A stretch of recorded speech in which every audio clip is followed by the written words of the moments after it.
All right. Really? That's what is going on, y'all? Gamers? Gamers. Uh-oh. What is good? We got everybody here? No. No. No. Oh, wait. Matt, you got that pizza?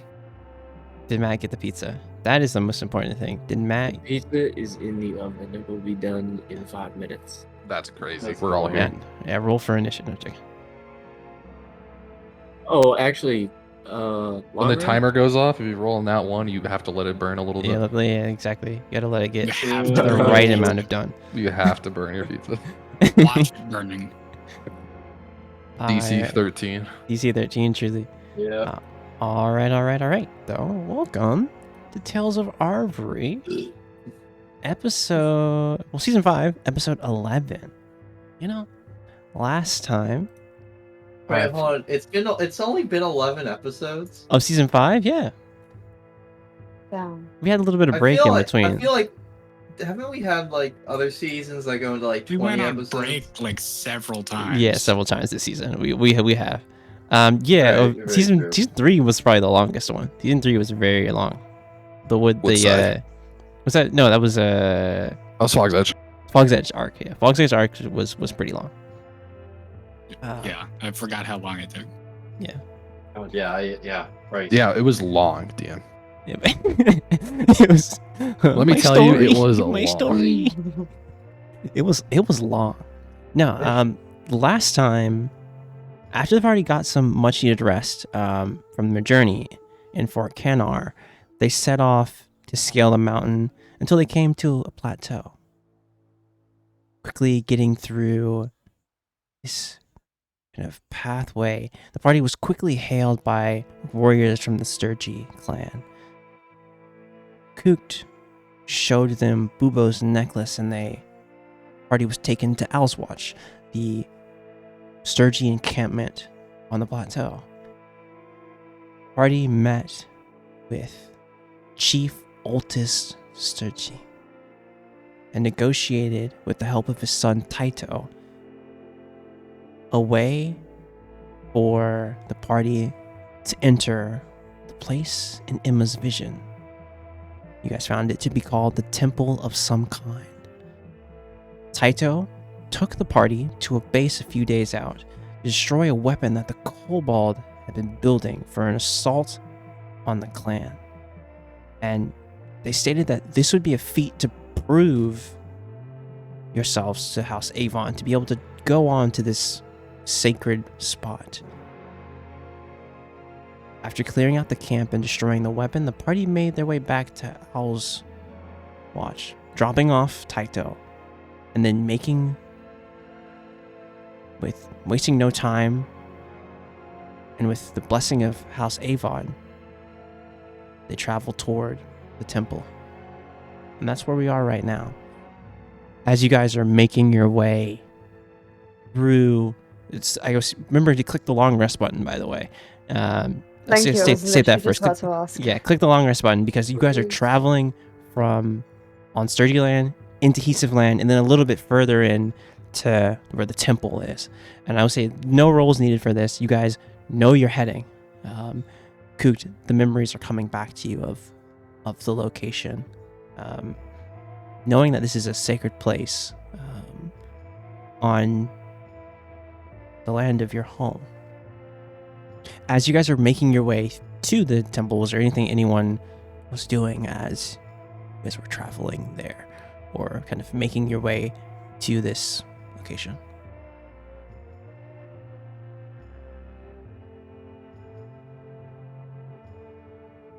I think we're just walking. Yeah, as you're walking, you guys have, I would say, definitely it's a lot colder in this area. Koot, you're used to this, but others may have, other kind of winter coats and things.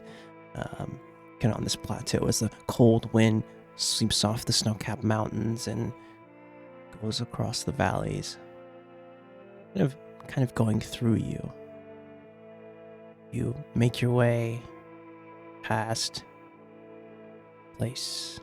And Coot, you see kind of pass through a place where you know where home used to be. There is only ruins of tents.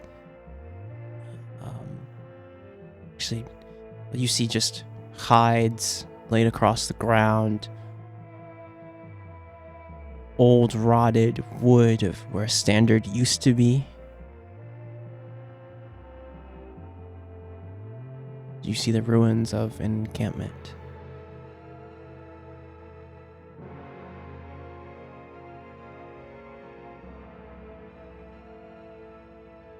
Do you press forward in spite of what you see?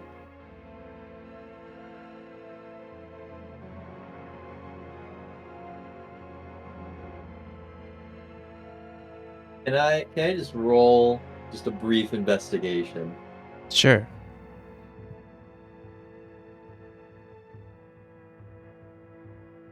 Coot, as you look over the ruins of what once used to be the Hisif encampment and village, what are you looking for?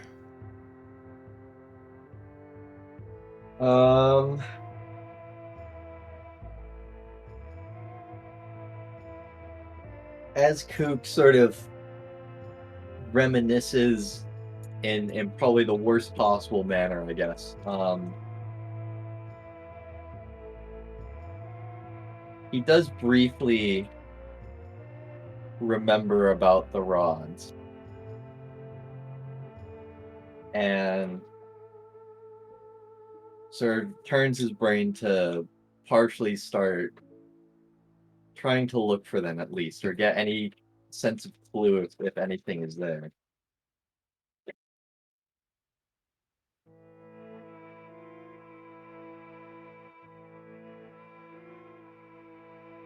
As you look around for any signs of the rod, you don't see anything here.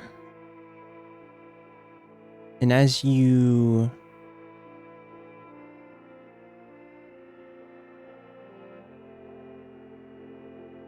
look around, you don't feel anything of the rods being here. Though you don't know the full story of what happened with your father and where the rods went from, the pieces of the rod went from then. You don't have any of that information. So as you kind of look over and the party's like looking at you, kind of stop and question, where could the pieces that my father, where could the pieces that he had, where could they have gone? Did you say any of that to us? Or did you just like stop marching and start kicking around through stuff and, hands on your hips, like, where could it be? It was just here. Yeah, what looking around. What does the party see as you kind of stop in front of this place and kind of start looking and thinking about this?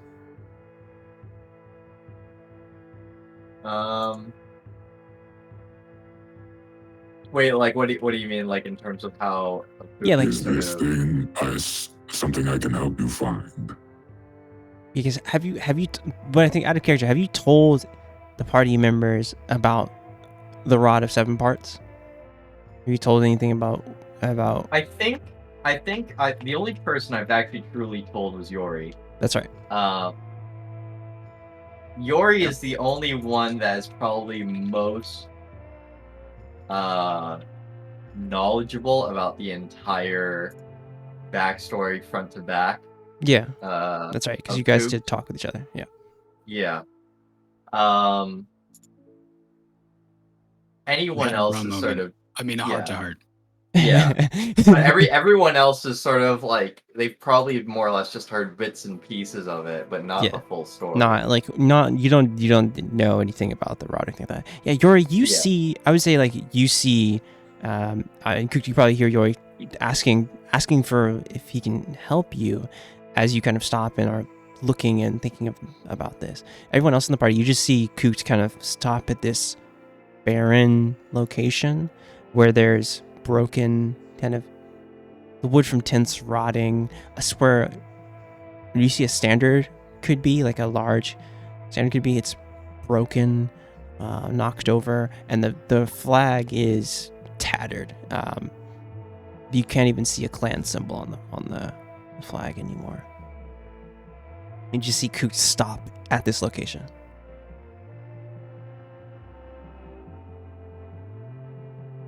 I will say I'm gonna reply back to Yori and be like,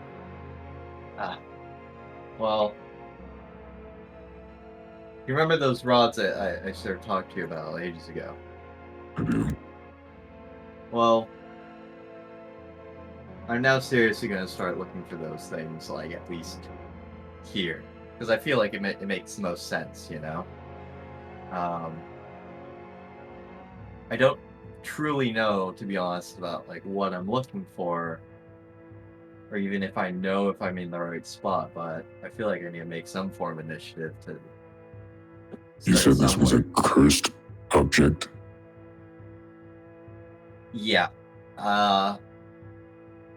Cursed in the way of its unfathomable power to where it just it basically turns you into someone you aren't, to put it Well, briefly. that should light up, certainly.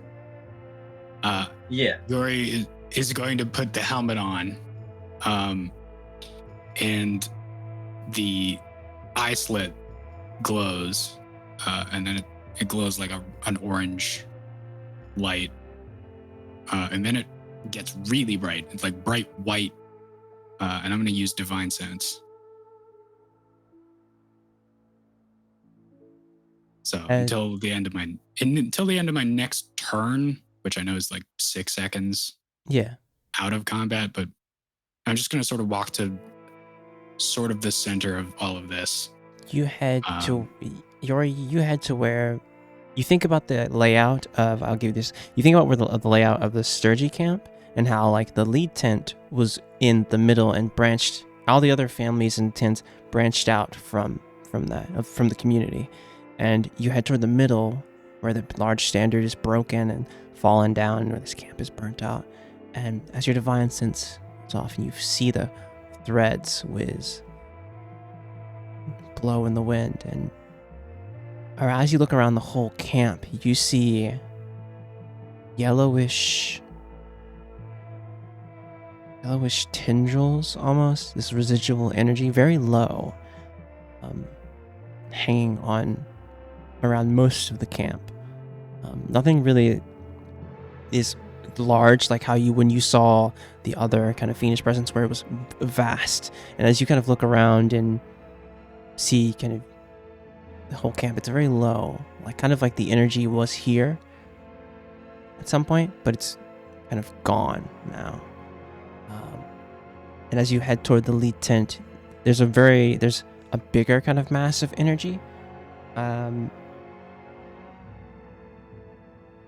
You have this like kind of yellowish light kind of thread moving toward kind of the lead tent.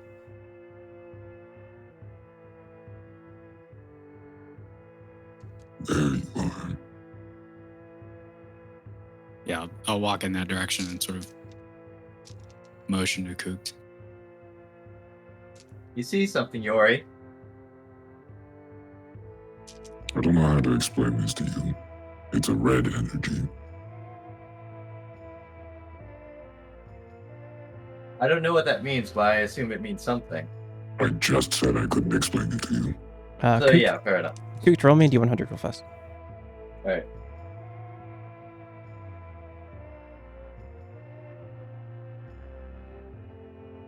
Bam!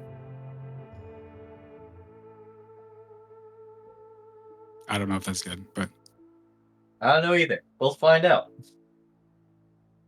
Find out next week. I'm closing. As you head toward this area,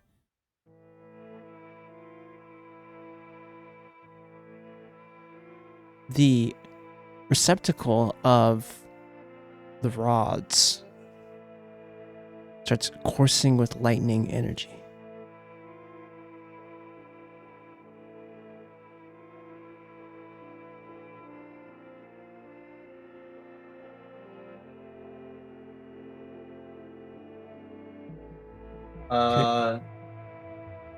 I will then take out the receptacle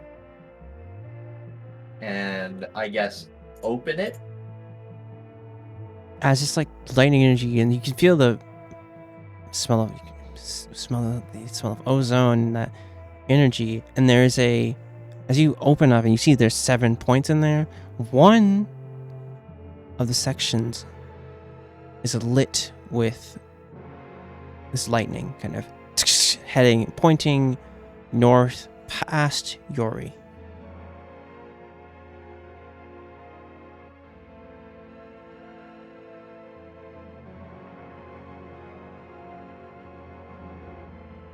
Coop will That then doesn't normally do that, huh? No, this is the first time I've ever witnessed this happening. Please bear with me while I try to figure this out myself, right? Ow, sorry. At your service. Coop is then going to slowly walk towards Yori and eventually past him. As you walk past Yori, you've noticed that it's not the building that you're in here. You feel that it's past the encampment, somewhere further into the distance, into the valley even. As you look out into the valley, you see, or actually roll me a perception check, because you're standing kind of on, the camp is kind of high up on like a kind of plateau area, and you're looking down into the valley, and you can see kind of everything out in front of you.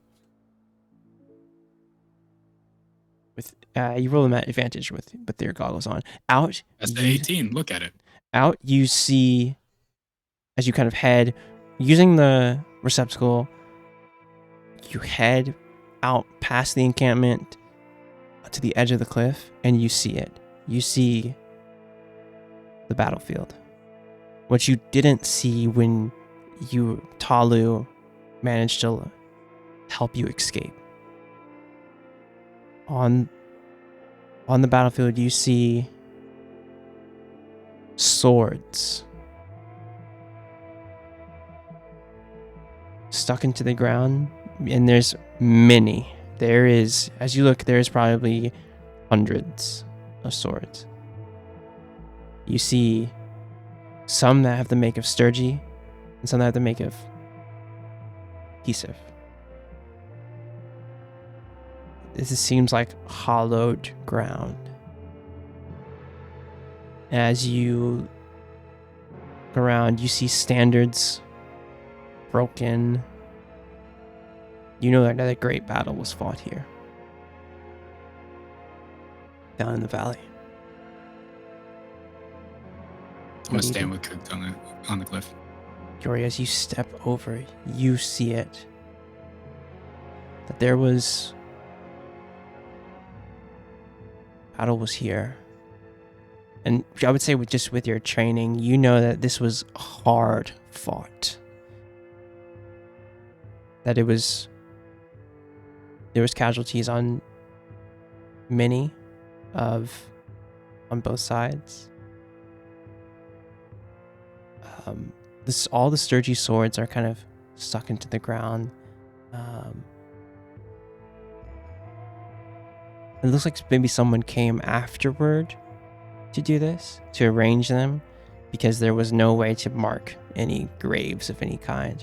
They just kind of picked up the soldiers' swords and the warriors' swords and gave them their final rest here on this battlefield. And what's strange to you, Kooked, is that even though your clan is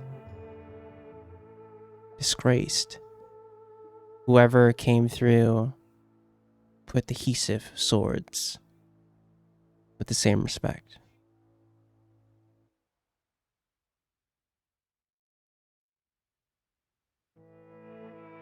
I've never seen it like this. With the blood dried. Yeah. I'm I never- never back to one of these. I'm sorry. Yeah. It's quite all right. I guess this really does put it all into perspective, doesn't it?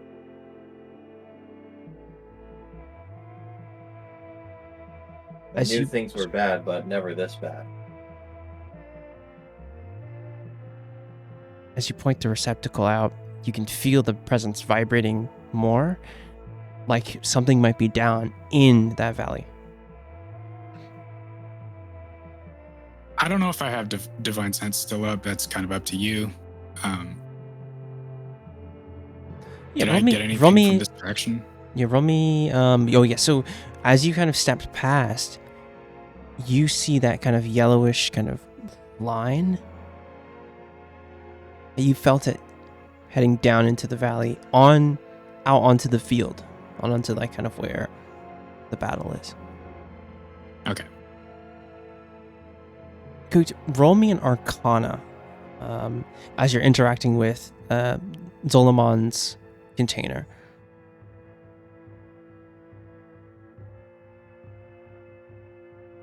You feel like you're gonna have to get closer. Yeah, I'm gonna start. I don't know. How steep is the cliff? You're able to fly down for sure. You're able to fly down. Okay. Yeah, I'll descend into the valley then. Roll me an investigation. About how far down is it? I would say it's like a 60 to like 80 foot kind of drop. You look around all of the swords and some of the hollowed areas, seeing signs of battle.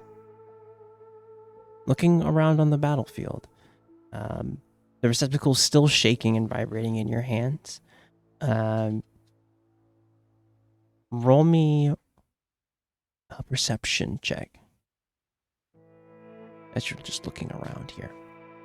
I'm going to start setting this grappling hook in the top of the cliff and tying together 100 feet of rope.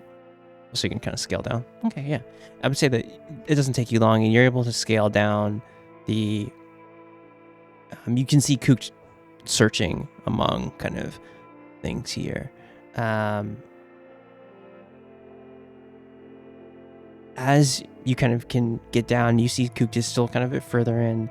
Kook, you see something kind of out from, kind of in the middle of the fight, or in this area, you see the sword, and you remember this. It's the sword of your Uncle Talu.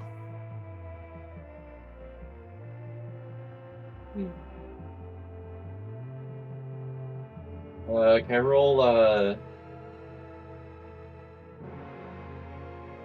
roll investigation on that sword? Yeah, sure. Can I lucky roll that? You may. You very may well lucky roll that. Save your luck. I'm gonna give you the help action. Yeah, sure. Give me the help? Yeah, Oh, you're. I said you're down here. By now, as Kook What's just. that over there? Yeah. So then, roll me an investigation at advantage. Okay. Sorry, I didn't mean to cut you off. Yeah, You're good. Would this technically already be rolled at advantage? I guess the 13. I will allow. That is the advantage. If I mean, You'll allow another roll? Is that what you're gonna say? You'll allow? You know what, you guys, you're gonna need a W. You know, me knowing what's gonna happen a little bit. You're gonna need a W. Sure. hey, 15. 15. That's good. As you look out and you see Uncle Talu's sword, as you head closer, what are you looking for around the sword as you kind of head in? I want to see more or less like, we'll investigate the sword itself, but also like if there's any like other remains around in like a, 5-10 foot radius of the sword, I guess. Yeah. As you look around, you see it. You see embedded deep in the ground. You can only just see the top of it. A cylinder-like object. And not far from it, you see cut adhesive necklace. And no, you won't have to roll for this. You know that a broken necklace you see is your father's necklace. You see it like scattered and like kind of the pieces of it around, like it was torn and broken. And deep embedded, you can only see like the very top of this object that you see in the ground. It's embedded deep in the ground, like someone used their sword to lodge it further into the ground with the last breath.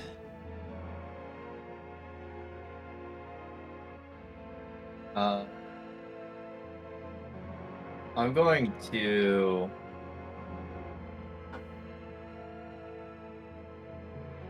actually first I'm gonna pick up the remains of the necklace. Of the necklace and just store them in on my person. For sure. And then I'll point the receptacle at the rod and see if it does something. Yori, how close are you? Oh, just taking a couple steps backward. Okay. I need. No, I'm actually walking towards him. I don't know if I'm quite there yet. I'm probably like 15, 20, maybe 30 feet away. So I need. So everyone else who's just kind of around at the encampment, what are you guys doing? And I'm gonna probably need you guys to roll me a perception check. Everyone who's just around, kind of. I forgot waiting. to turn on highway acceleration mode. Fuck, every time. Those dice are rolling Those slow. dice be lagging. But we love D&D Beyond. D&D Beyond is a great tool. How long have we been here, Smile? Yeah. How long you been here? I would say probably this is counted as a short rest. Probably. Let's couple of hours. So As you why guys. was I asking? Oh. I'm in a trance then. Yeah. It's enough. It's enough for you to. Attention. It's enough for you to take just a slight rest, because you guys. I would say this has been like 3 days, right, of travel, and you've hit this area, or like 2 to 3 days. Let me roll one for Emma first. Emma is kind of perception at disadvantage. Yeah, for sure. Emma's just watching over kind of you guys, not really paying attention. But I see, even with a 9, she notices this, and with the 23s and then the 15, you are awoken from your trance. Beltha, you feel a power that you've never felt before.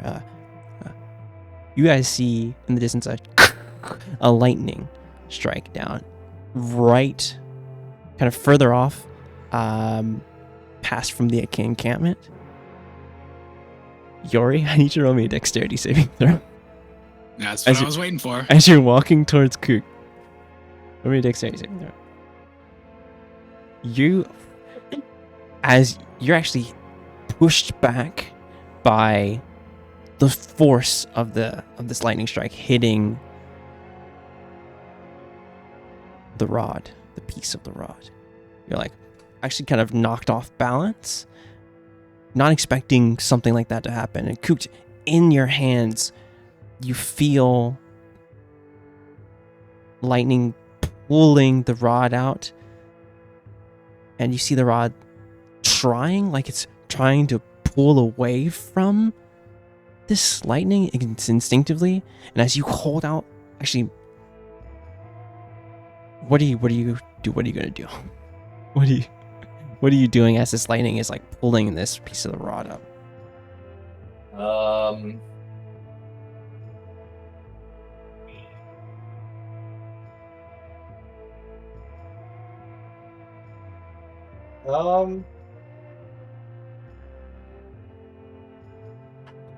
You know what? This is actually gonna be crazy. I'm gonna use my one and only cantrip, Whoa. Mage Hand, to help possibly free the Holy rod. shit. So your mage hand's a bit He has different. never used this. What you Oh, see, yeah, what that's Yori, what you right. see as you're pushed back, you see one of the birds of twilight pulling at the rod. And as Kooks is like holding out the receptacle, and with all of his strength, as a rod clicks, and you can feel like hear an audible click, and lightning energy kind of course through the receptacle, and it shuts. I need you to roll me a strength saving throw, Kook.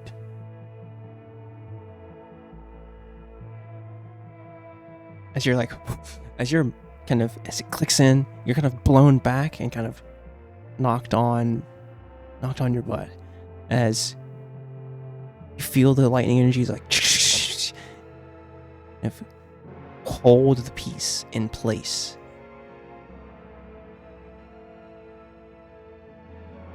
There's 6 pieces left to find on Erd.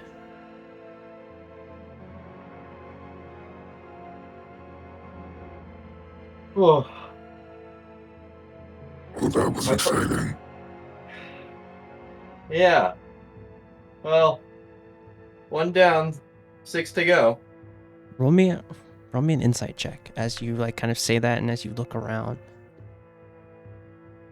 Yori too, as you're here. Yori Okay. too. Yori, you don't Cool. notice this, but Kook, as you say that and look around, you see the battlefield, and you can kind of piece together what happened a bit. You know that Talu had to hurt his brother. And you just have this feeling that, like, in a moment of clarity, Faramor, your father, used all of his might and all of his will to break the 2 pieces of the rod, throwing one to the wind and throwing one as hard as he could, seeing his brother hurt by him, and seeing Altus bleeding from his right eye. All of his strength, he slammed the rod into the ground. And you know this is where your father fell.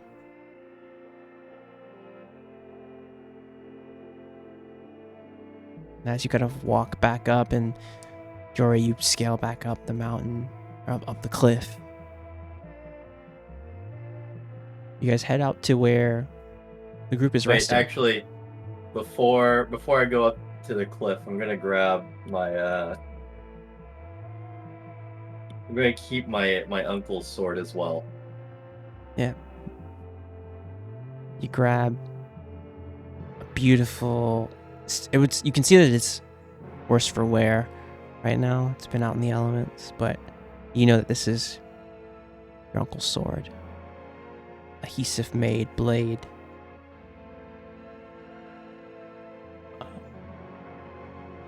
A light short sword. Fit for a user of wind magics.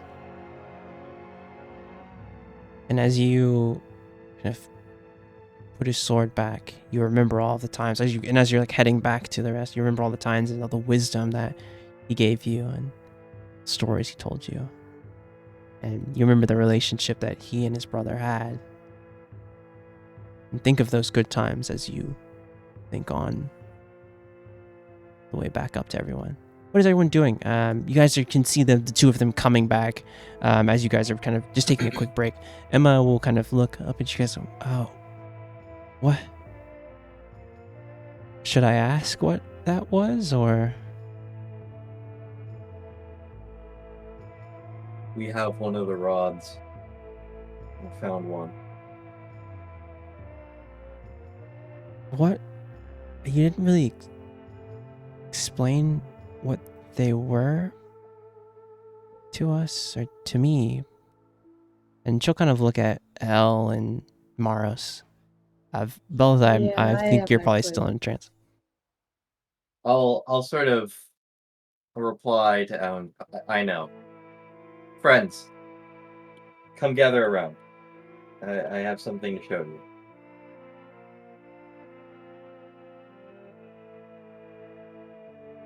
Okay. Emma will kind of stand up, shake you, Veltha, up. Okay. We're about to head out.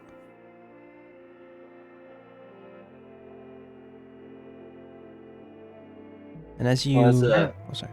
I'm gonna get up and head over to him.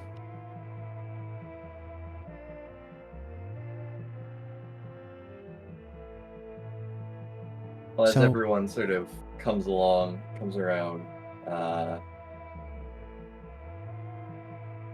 I sort of bring out the receptacle and open the top of it to expose the openings, and Okay. showcasing that one rod is in its spot. As I do. Oh, sorry. Veltha, I need you to roll me a history check.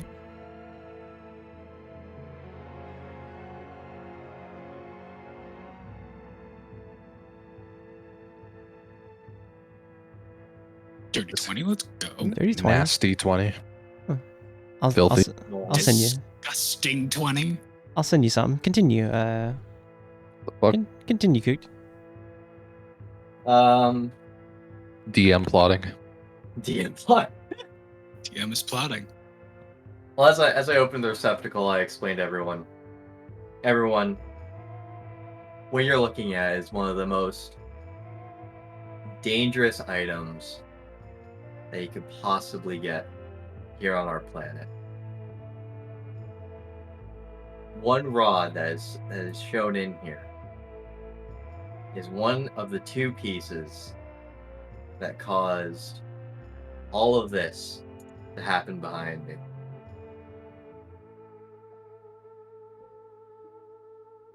I was tasked by Lord Zolomon to collect all these pieces and prevent any of this, especially at a larger scale, from ever happening again. How did a rod do that? The rods, when pieced together, give the end user such extreme power that it's lucrative just on its own right. However, what most people don't realize is that it's unhinged.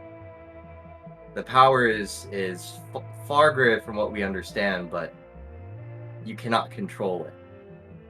Not even the slightest. Sorry, did Father. you ask how did a rod do this? Your friend's arm is made of ice.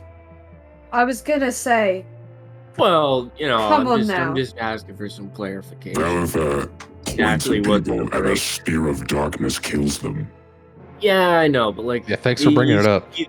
But like, if you didn't see the sphere of darkness, like if you just saw Velitha point, someone's just like, oh, be like, hold on a second, now let me explain this to me here. Put your hands on your I head. think Like, I well, would still something's. assume that that's magic. Yeah, I mean, I to be honest with you, I don't know who infuses power into these rods, especially why they chose rods in specific, but handle it.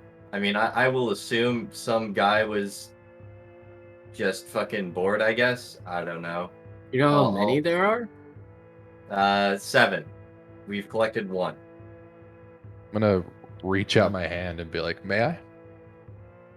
I could totally handle that. What, you want the rod? Is that what you're explaining to me right now, Velva? Yeah. Well, Take a couple steps closer to Velva.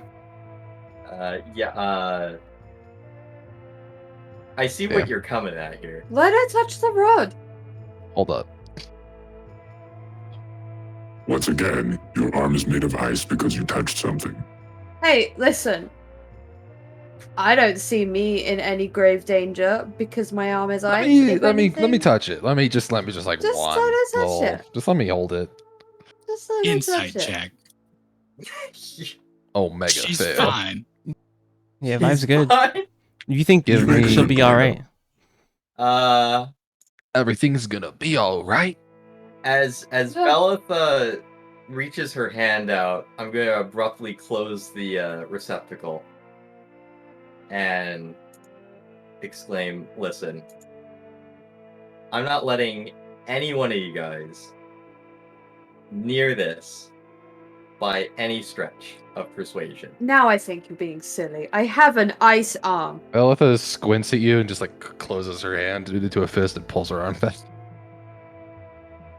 to her side. She's not gonna punch you. Either way, now you fuckers are getting this. This is my own vendetta, if anything, so don't worry. Yeah, but I just want to touch it. No, you're not touching it. Why? I'm not letting you. Why don't we Because a big fucking sky dragon basically told me, listen, these rods are fucking dummy stupid. this dude thinks he's the only one who's talked to a dragon before. Honestly, Listen. As you look at the listen. cleric with dragon iconography. the fucking ice arm.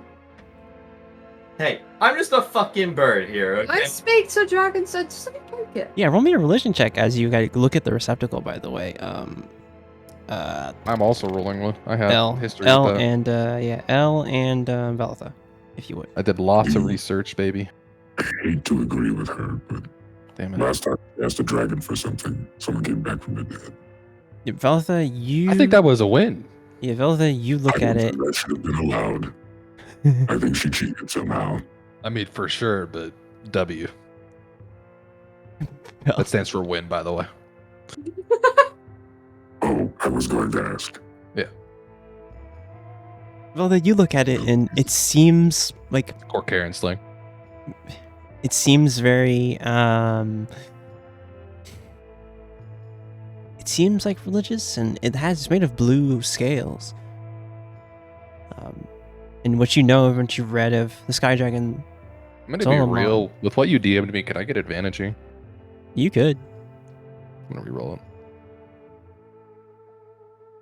It was the same number. It's the exact. Yeah. Nice. Everyone make a Excellent. wish. Everyone make a wish. There's just something familiar and strange about the rod, Oh. but nothing.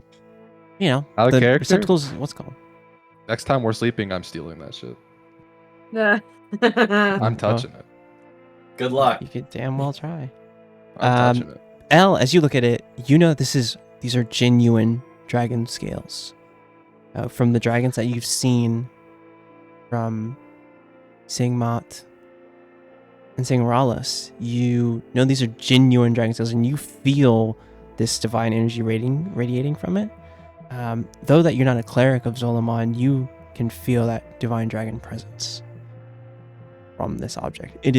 Kukt is not lying when he says that he got this from Zolomon. It is like Okay. to the same strength as your kind of holy symbol. Okay. I just want I to still want to. go around the table here, the metaphorical table, and so you've talked to a dragon, L. Yes. Have you talked to a dragon, Maros? Really? Huh? Which is it? Do you all know each other or not? Have you talked to a dragon before? You tell me, Velitha. What is this? Yeah. The fuck?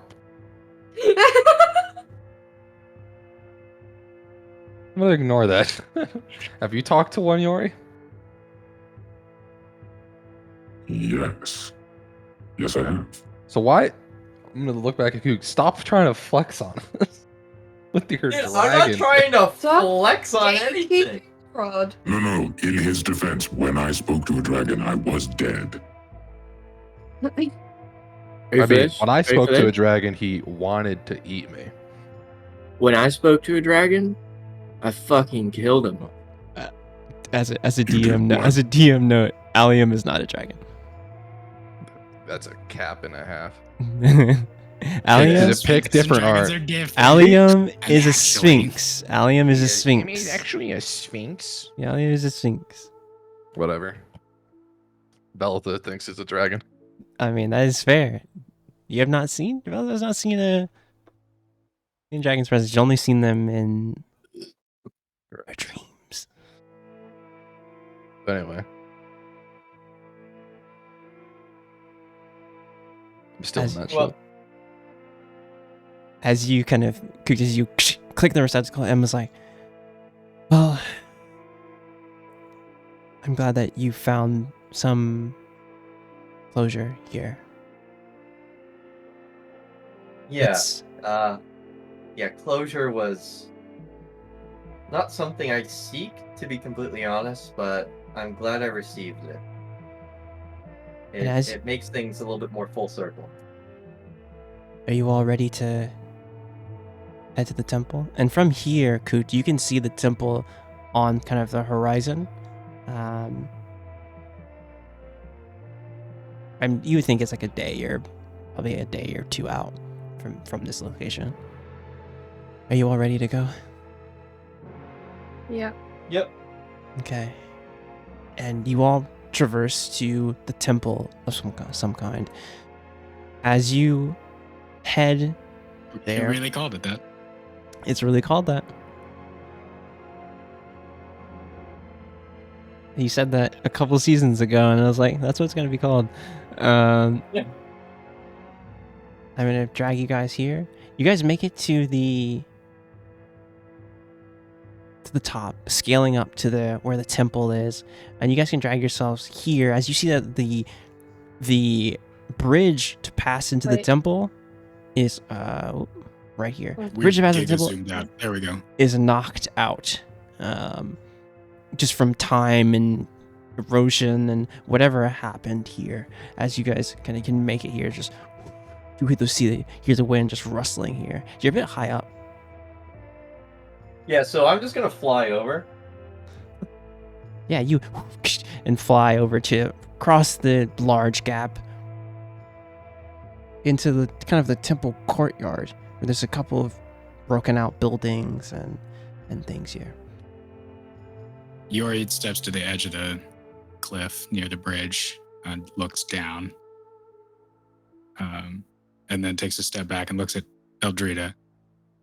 We've done this song and dance before. Yeah.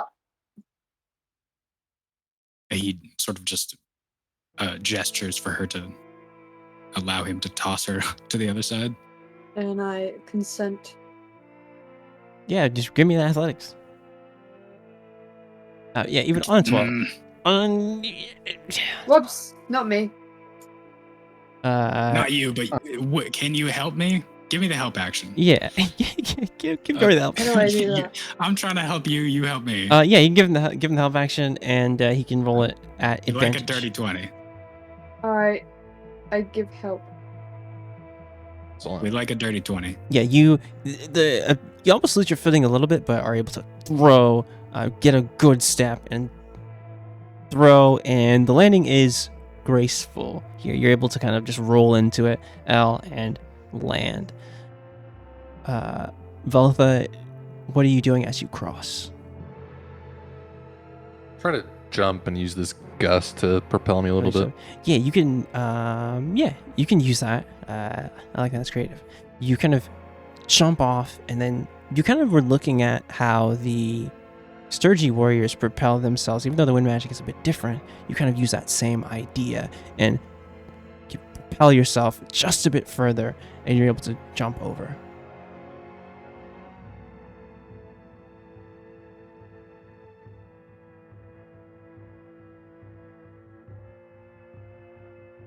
And I don't even need to ask for Maros. I literally, as I was like about to ask, I was like, okay. He remembered he could do that. I could remember. I remembered you. I was about to say. I'm I was about to say, you're jumping.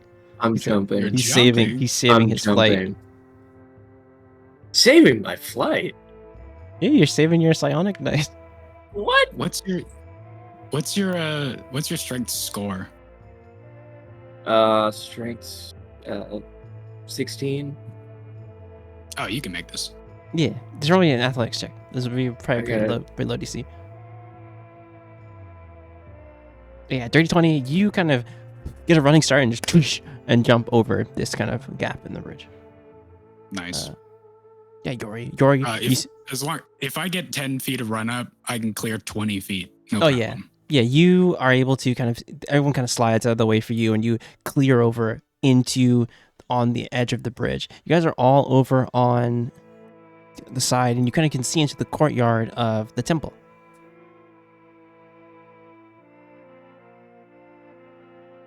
I would have. Oh, I mean, I no. know you said everybody scooted out of the way. I would have waited until everyone was off the bridge, just because I have concerns about weight limits. You know who I forgot to. You know who I forgot?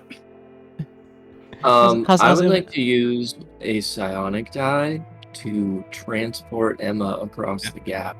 Oh, that's right. Damn. You kind of hold out your channel on Emma, and she allows you to have her float across, and you kind of set her down gently. I don't even need a die. That's telekinetic movement. Yeah, technical movement. Yeah, you can do that once per Yeah, you can without just do even that. using. Yori kneels down, takes off one of the backpacks, and starts pulling off both of the ladders and tying them together. And just as he gets it all together and puts it across, he looks up and everybody's on this side. Yeah, you you're like, oh. Even Yori forgot that Mars could do that. Put these away then. As you all make it into the courtyard, what is everyone doing?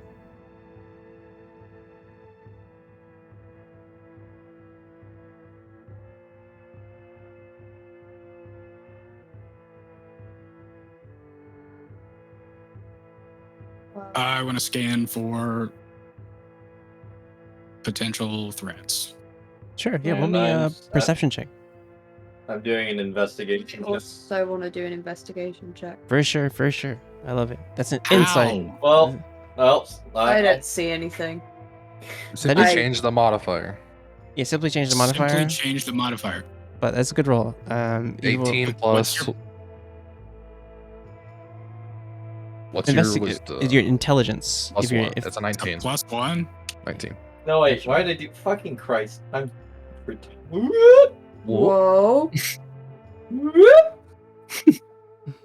Hey, So it's a dirty 20. It's a dirty 20. Dirty 20. Okay, good. That's great. As you look over and... All right, let me get through each of these first. So we have a perception check from Yori, a investigation from L, and a investigation from Koot. Yori, you look around, scanning for potential threats here. There doesn't seem to be anyone here. This place is barren. And as you look around, you just hear the rustle of the wind going through stone. You don't really hear or see any threats immediate to you. L, as you look around, you see kind of the broken out, on a 6. What you see before you is a statue in the middle of the courtyard, and you see kind of broken out buildings all around you. Cooped, on the other hand, as you look down, look around the statue, what you see, and ahead of you, you see the pathway of the temple. And as you look closely at it, you see this kind of light blue magical energy. Honestly, not even blue. You see this kind of purplish magical energy on the 2 gateways here into the temple. And you had to look in like the right light to see it, and you can see like a whoosh of kind of like, it's almost like glass even, this like purplish kind of glass. And in the main courtyard, you see the large statue, but on the ground, Coot, you see 3 sigils in a triangular pattern around the perimeter.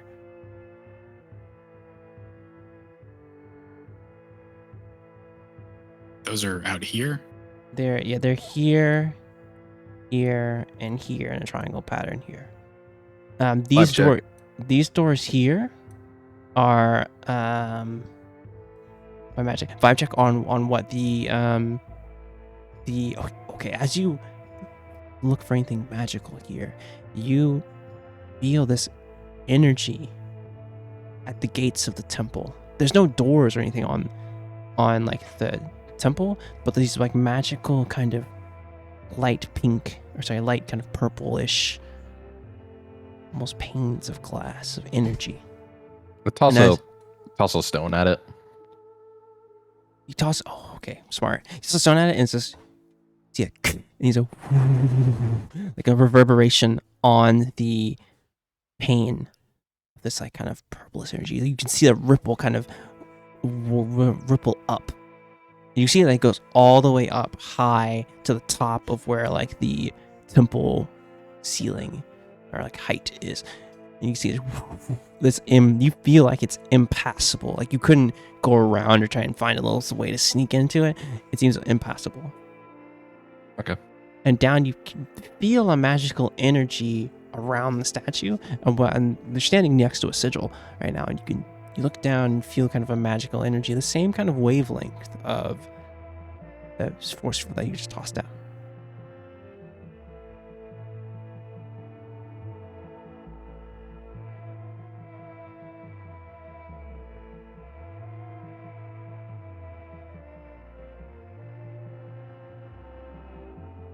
Is everyone else done? What's everyone else doing as you guys make your way in here? And Emma is going to attempt to feel as well.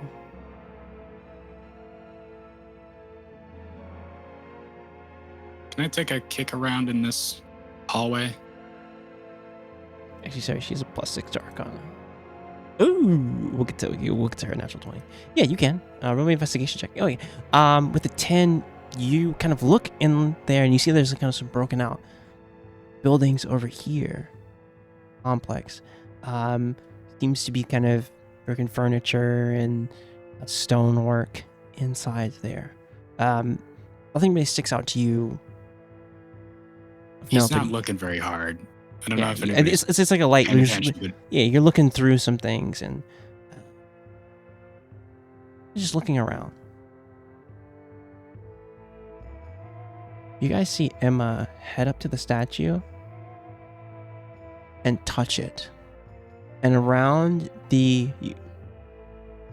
next to you, Velda, a symbol lights up on the ground, and then one lights up next to her, and then one lights up next to the north. Like, it feels like we need to pass some sort of test, or I don't know, but there's something blocking us. You mean the doors? Not just the doors, like some presence is.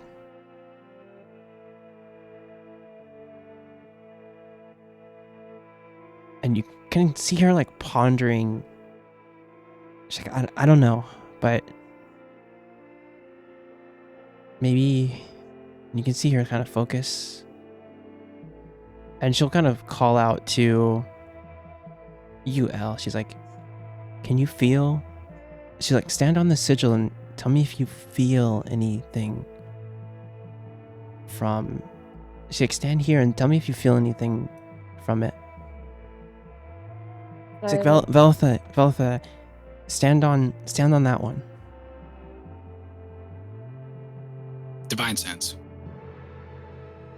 Tell me, list again what divine sense is again. Is Fey Fiend?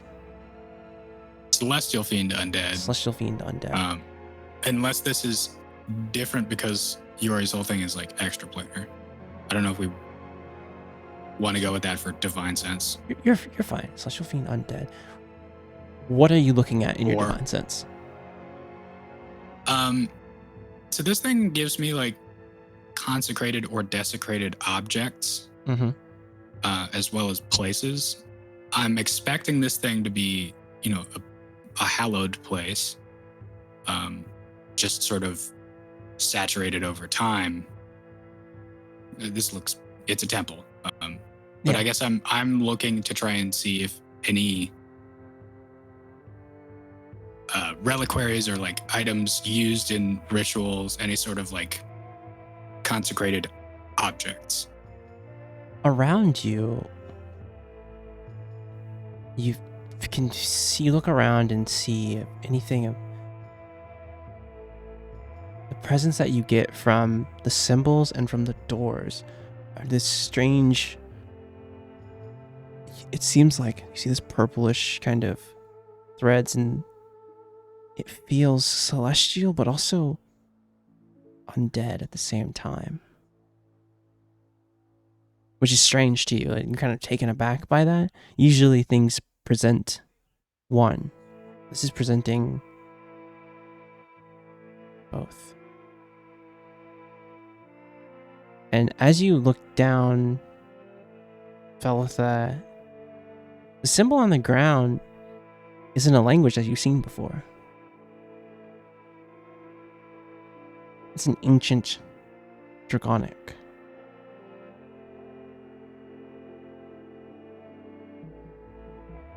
I can read that. It's very old and the Allow me dialect to is strange. Explain to you. I also speak Draconic. It's not even that I speak Draconic. Where is it at? I have a You few. have eyes. Yeah, I have eyes of the Runekeeper. As you look at Hell it, yeah.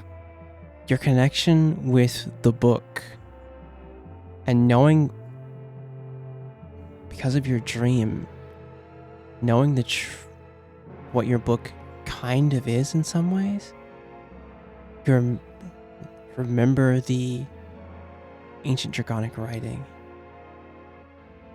from Pelagonia. And as you look down, you see a Heligonian rune. Old. This is millennia old. No one speaks this language. And as you kind of look up at Emma, understanding what it is, and there's like a sense of connection, the two of you, as you guys understand that this is an old language. I need Elle and Velitha to roll me Arcana as you stand on the bridges. Nice. And I'll roll one for Emma. You see Emma hold out her hand and point to the north in this direction. And I would say even on an 11 and a 13, Elle, you feel a pool of somewhere in here. And Velitha, behind you, you feel something here faintly.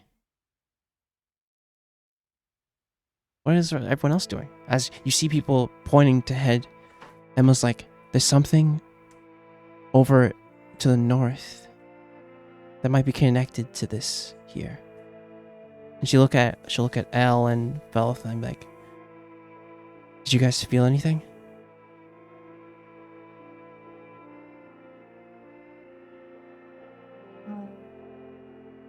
Kind of. Where did you... What stuck out to you? Where did you feel it?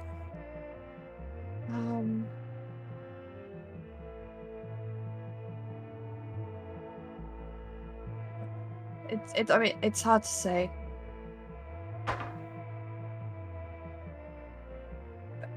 Velitha?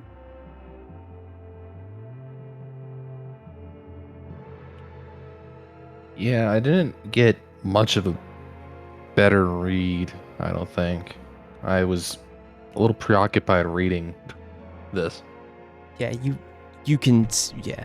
You just feel like somewhere in this general area, in this ruin here, and then same with Elle, just some generally over here. That's about all you feel.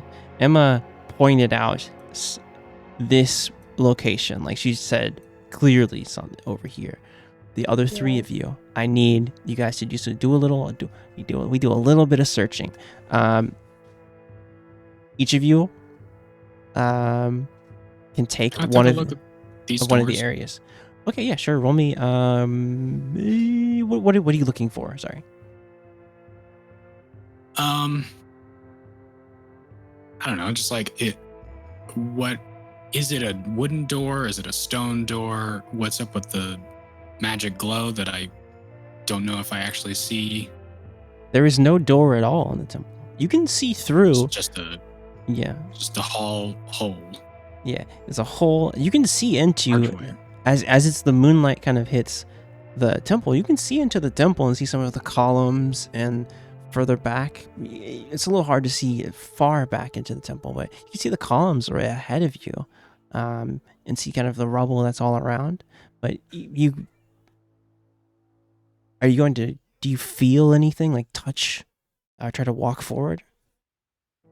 Someone pointed out these doorways with magic, and I don't know It was Yes. who that was. Or I also L. threw a rock at it. Yeah. Well, L, I pointed it out, but I fucking yeah. Veltha and Emma. interrogated it. You you threw clearly a rock at it, and what happened? the ripple. You saw like a ripple of energy kind of ripple up, and you saw the barrier for a moment, like this purplish barrier, ripple out. Not On this. constantly visible. Yeah. Okay. I would like to, instead of sort of the door, since there isn't one, what's up with this pillar bit in the middle? What's up with this wall? Is it a load bearing? It's a solid. This is like solid foundational kind of stone. All right, not through that way.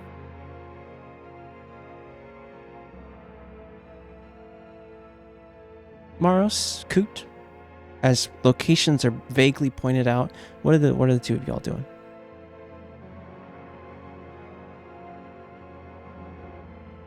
I'm more or less walking around the temple. Yeah, you would Just see Emma. generally You'd see Emma point up to the north here. She'll call you out. Coot, could you? There's a location in that room. Could you look at it for me? And I'll say you get to Yeah, roll this. sure. You roll this investigation with advantage because she rolled very high. All right. As you kind of take Emma's lead and head in this area, you see glowing faintly on one of the walls in this building a symbol.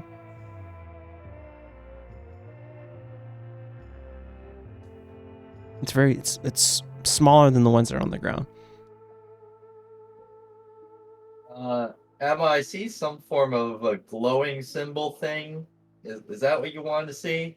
Yeah, touch it. It's like, yeah, touch it. Yeah. Is it gonna give me cancer or? Touch it. I don't think it'll hurt you. Just touch it. Who doesn't like touching things? Exactly. All right, I'll touch it then. As you interact, this light goes off, and around Emma, the symbol stops glowing. You see her kind of step off of it. That seemed to do something. Maros and Yori, there's two other locations pointed out, though it's vague. So these investigations will be normal rolls when you go to search the locations. Alice felt something to the north. Velda has felt something in this large building here. Maros, if you would. But investigations.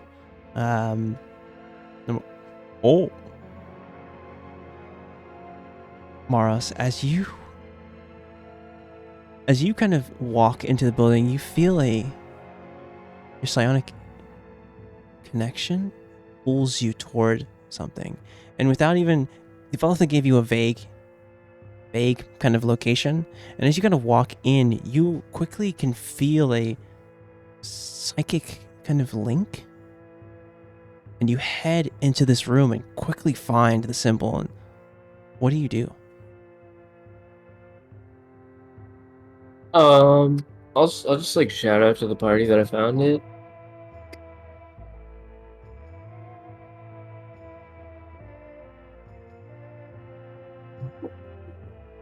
Yeah, as you guys hear Maros shouting, Emma's like, so another one.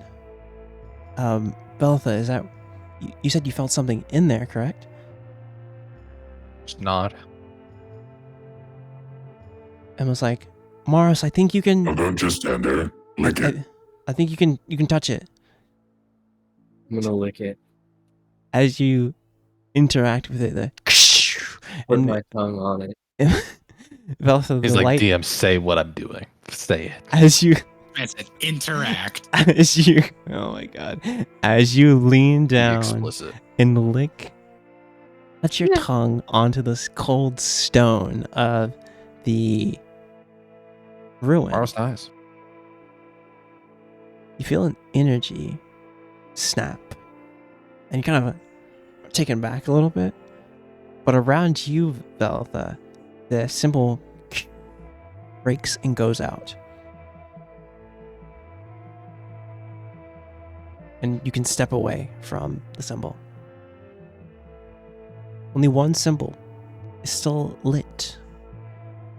Yori, on a dirty 20, you search through some of the rubble and head to the back of the room. And on the wall, as you kind of move rubble to the side, you see a symbol lit. Small on the end of the wall. There it is.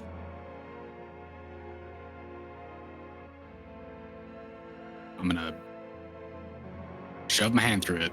You and there's like a burst of energy, and all around you the symbol goes out, and all of you hear a of almost like glass breaking, of two barriers dropping.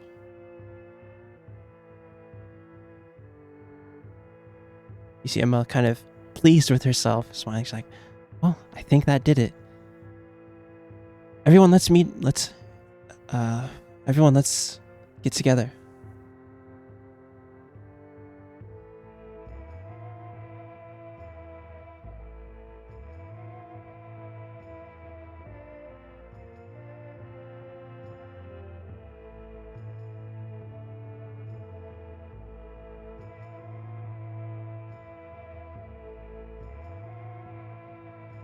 You see Emma kind of anxious but excited to head in.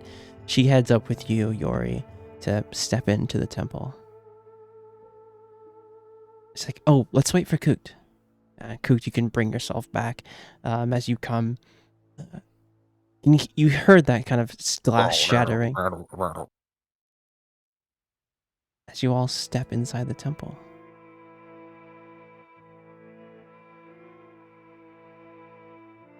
Drag yourselves down here.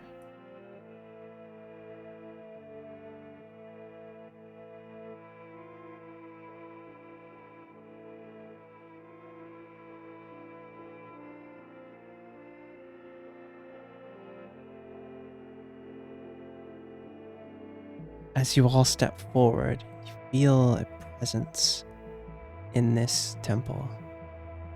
Emma steps forward.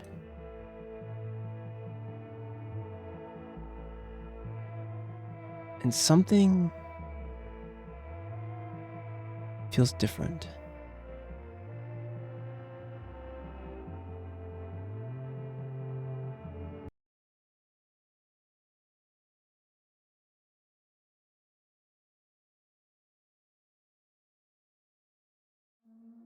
Jazz music stops. As whatever is happening right now is happening, Yori is pulling out torches and lighting them. I'm gonna throw like one over here, one over there. Yeah, as there's a bit of moonlight kind of streaking through, but yeah, there's some more light here. Appearing before you. From where the large statue is, you see the purple image of a large dragon. And at its center, there is a large gem of the same majestic purple. Its eyes glow bright purple for an instant. I need everyone to roll me an Arcana check as Emma steps forward. Man, Ugh, Thank you guys for moving the curve for me. magic happened. Fuck. As you step forward and see the dragon's eyes, you, Velitha and Coot, you know a powerful spell has been cast here as its eyes are glowing. Velitha, on the other hand, from your background knowledge, you know this dragon cast legend lore and is looking. And you hear the dragon speak. Everybody get down, there's a dragon. You just see the dragon and you're put in like fight or flight. It's state your name so I might know who you are. And Emma kind of speaks up. Are you the one that called me here? And again, it says, state your name so I might know who you are. And it was like, Emma Utio. And you see its eyes like scan over Emma. And the eyes kind of go to a duller purple. Ah, good. It is you. I am Somner, son of Sardur. And I have waited a millennia for you, child of air and darkness. Come. Show me you are worthy to protect this realm. I need you guys to roll me initiative. let's fucking go.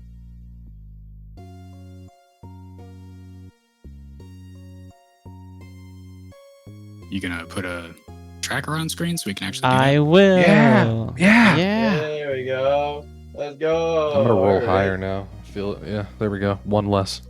I literally. Yeah, rolled- one less. I literally.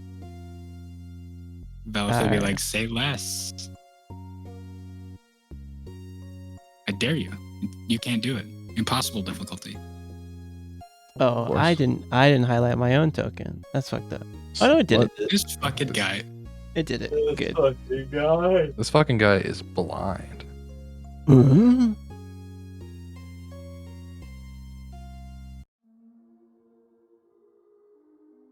You know what? We'll take a little break. In a little bit. This is fine. Everything is fine. Everything is fine. We're gonna take a big mid combat, or Yeah, probably Yes, mid, with this mid- initiative. Yeah, probably mid combat. all right. How long have we been going? Like an hour 20. Do you guys want to Yeah. take a break right now? I'm easy. I I mean, mean, it's up to you guys.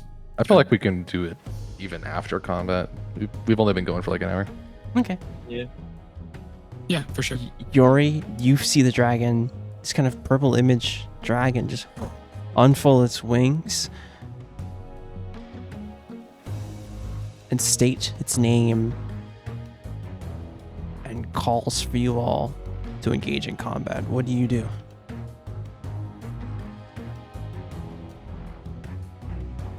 Oh, forgot I was first. Elle, you're on my deck. character. Oh, and I need to roll. What? I need to roll this one. How about we? A lot's going on. I need to roll Embers. I'm gonna use 20 feet of my movement to get up in front of Emma. Remind me the last thing that the dragon said before we went initiative mode. Prove yourself, TLDR. That you're worthy. He said, "Yes, come show me you are worthy to protect this realm." He also said, I'll just say the whole thing. He said, "I've waited for you, child of air and darkness." Who was he talking to? Maybe the person he used legend lore on. Crazy. Yori, it's your turn. This dude. Right. Fucking Ben's texting me. I'm sorry. You're good. Ben. Ben, it's D&D night, Ben. You know that. Yeah. We love Ben though. He does know that. He was here. We love Yeah, Ben. he was here. You know, check out that one shot. It was good. It's fun. It's on YouTube. Oh, wait. On Where's YouTube. my... YouTube. Yeah, YouTube. Yeah, L, you're on deck, but Emma goes before you. I already know what I'm doing. Ooh. That's the power of spreadsheets, baby. Yeah, hell Let's yeah. fucking go. I need a flowchart. I forgot where the fuck my... There it is. I've only got one of these, right? Yep. All right. I took 20 feet to get in front of Emma. Stand up tall. And I'll point at this dragon. I am Strixturis Starsguard, guardian of these. I will be your death today. Will summon into my hand the big sword. Sure. And as a bonus action, its exact mirror coming out of the void in space and forming out of light the spiritual weapon. For sure. That's an action and a bonus action.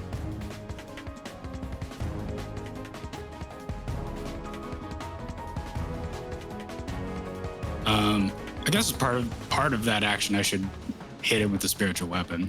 You know. Oh yeah, part of the bonus action. For sure. Yeah, if Or you want to free. drop it right in front of him. Well, I can move it and. Oh, that's do the right. attack. That's right. So just for flavor, the big sword like comes up from the void of space into my hand in front of me, and then exactly in the opposite direction behind me is the sword made out of light. And I just point the big one at him, and the spiritual weapon flies across. And 16 does not hit. As you see him, it's a miss. as you see the dragon's kind of image hand kind of stomp the spiritual sword, he's like, and look directly at you. An outworlder. She will have powerful allies. And she will need them. And as the sword just kind of like drops kind of down, like facing the ground. For sure, that's me. Emma is going to bonus action give you and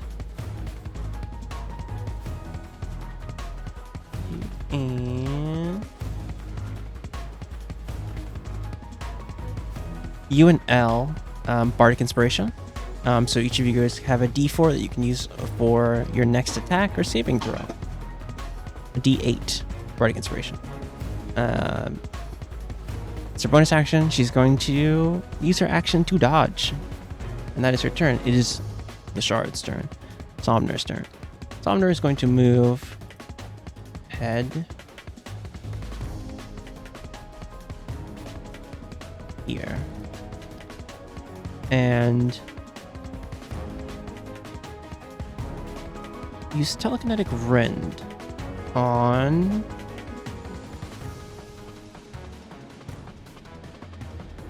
you, Yori, meeting you in the field. It's a 26 hit. Does a 26 hit? Deals 22 force damage to you as it holds out its hand.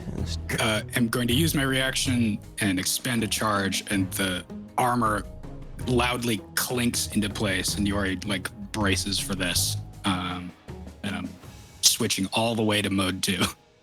I'm sure you are. And you see Somner will do the same onto you. Wait.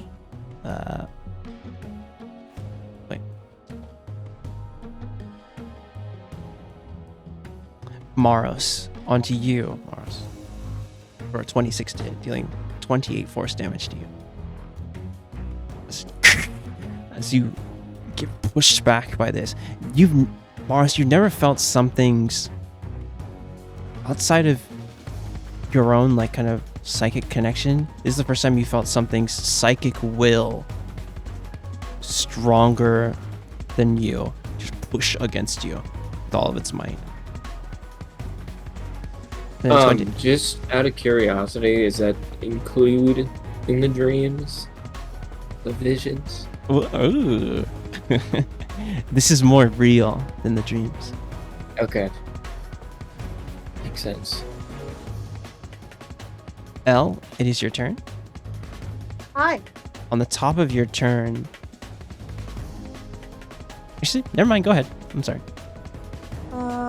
First of all, Got legendary actions, guys. Of course it does. my son, Son. my boy, Yeah, drop him. Drop him. right? Sure. And he gets to take a whack, doesn't he? Yes, he does.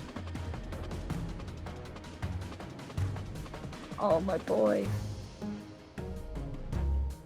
13 is a miss. I thought so. And then I still have an action, right? Yes, you do. I want to move just here. And I want to use Guiding Bolt. You cannot cast Guiding Bolt. Why? You can only cast a cantrip. Because you already used a spell slot for Spiritual weapon is a bonus You said action I had spell. an action. What? Yes, you have an action to cast a cantrip. Fuck! Oh, now I'm fucked.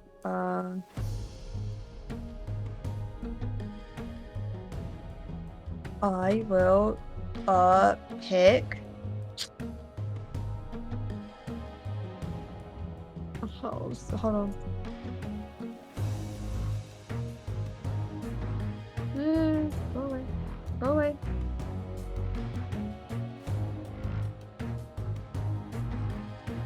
I thought you're on deck.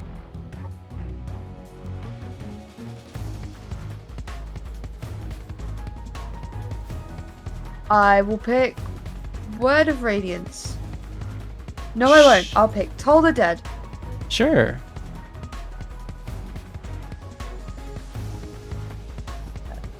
Yeah.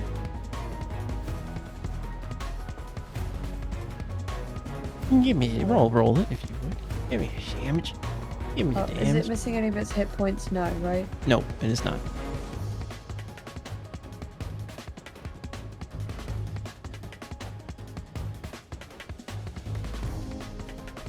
As you hold out and you hear the ding ding of Toll the Dead and the ring of obsidian, you see Somner look at you. Lady Mott of the Second Brood, daughter of Vaharak, her blessing is upon you, though it will not help you here.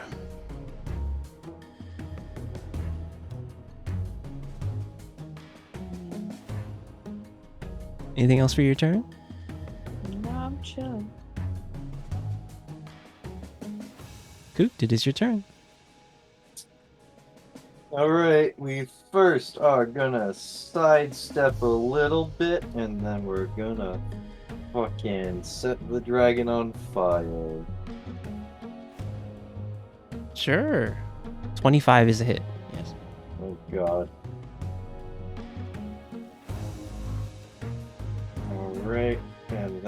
gonna do. It is a fire arrow, you said?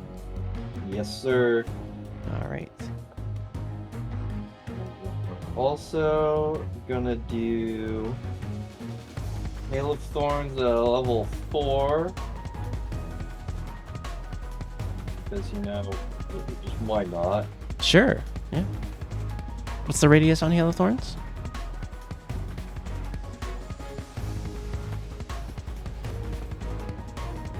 Um, 5 feet within the target.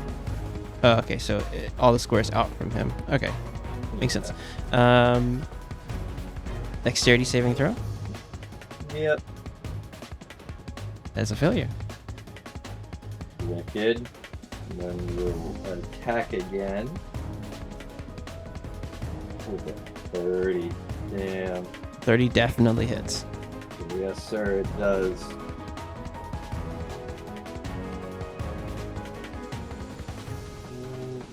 Just finish it off with the swarm. Nice. You see your attacks hitting true at this image of the dragons. Anything else for your turn? I think I only moved like 15 feet. I'll move just another 15 feet. Actually, I'm gonna move 10 feet to partially behind this pillar here. Okay.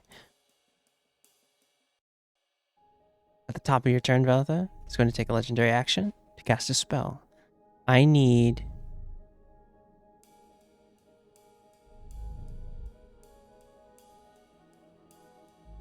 Yori, Koot, Elle, and Maros to roll me an intelligence saving throw. We both hit him with counterspell. Who? Oh, no. So who's Yours goes first. I Yeah. am So sure. so yeah. Stay who's going first here. So the Veltha, you're doing counterspell. Yeah. All right. So this is. So what does it say? Third level instantly counter. This is a 5th level spell. Yeah. So you need to roll a DC 15. 5th level, right? That's what it says. What's up? No, this is. Yours, Velithus says cast at 5th level. Yeah. Mine was definitely 5th level, my friend. But I guess it doesn't matter. When you cast this less than using a or 4 higher, equal to. Less than or equal to. So I instantly you counter it. You instantly counter it. That is good. I like it. As you see, like, Veltha, you look out and notice that it's about to cast something. You see it channeling, and right as the spell's going to go off, you quickly hold your hand up and counter the spell. And it's like, impressive mortal. But I sense something behind your power. But yeah, Look you guys at are it. safe. I'm gonna look at it and just go into form of dread. Sure. Where is that at? Here it is. Wow, I rolled a 0. Wait, what? This makes no sense. I'll take it. I'll take it. It says What does it 0. mean? That was it a means 10. a 10. It's a 10. Yeah, Yeah. that That's a good was number. lost. It's a D10. Yeah, so you rolled Yeah. max. I don't know why. Anyways, I'm going to then use Eldritch Blast Actually, this isn't form of dread. This is dread transform, right? What is this? Or dread transform? What the heck is? Why does This it is- say damage? What? I don't know That's why it says. I don't know why it says damage for the bump. When Temp you health. go spooky mode, it hurts people around you, I think. No, that's my temp health. weird. That's temp. I don't know why it says damage. don't on know. it. Yeah, that's weird. It does say damage. Yeah, Yeah. that's strange. Anyway, that threw me But off. I'm gonna use Eldritch Blast, but I'm gonna use Grave Touch, replace damage, Sure. make it necrotic, and also do an extra dice. I think it's a no, it's just an additional damage dice, so another D10. Since I'm in form of dread. Yeah, roll it. 17 does not hit. Sits. Nah, yes, it does. This hits, he says. A natural 20 does hit. Then again. Yes, again. That was a max force damage. It's all necrotic. So you don't. It had the I crit. didn't It have had the to. crit. Yeah, with yeah, it. yeah, I So saw- I just see it just there. add your proficiency or your charisma modifier to the second roll. So it's the 14 and then an 8, right? 14 and then an 8, yeah. Is this For necrotic the- damage? For the extra. Yeah, it is necrotic. And then you roll me another D10. Yeah. Okay. So we'll take the 8 that you. Oh, so 10. Damn. As you roll this, I need you to roll me an insight check as you do this. Bro. Natural 20. Good. This is good. As you throw this damage, he's like, I know what power this is. In Overlords. And he holds his hand out and crushes your necrotic Eldritch Blast. As a friendly game, he has immunity to necrotic damage. Sick.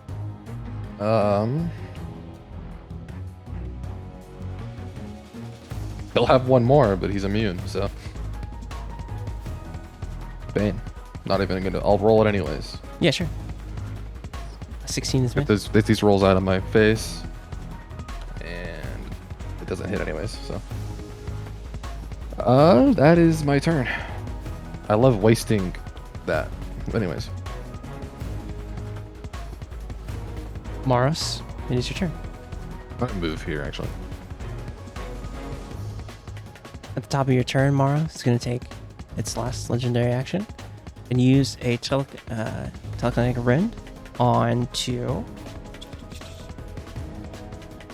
That's not a spell, is it? No, it's an attack. Onto you, Yori. For a 26 to hit. Jesus.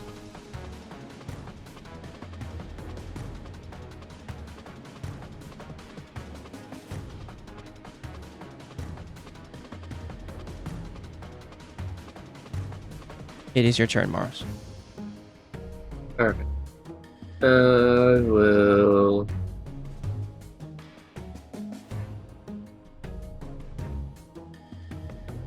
Go.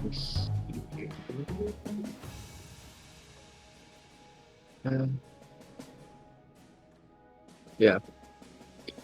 And I will. Throw a knife at it. 29 definitely hits. Holy shit. And then I'll use my enervating breath weapon. It's a con saving throw DC 13. Let me see something real fast. Can he fail that? Con save? DC. To be honest, can he fail that? What was it, a con save? DC what now? 13. 13? He's a +4 to con saves. He could fail All it. right. Just needs to roll. Ooh, beats it though. Not that. Beats it, baby. Yeah, you see as the breath goes out, he like kind of reels back from it, narrowly escaping it.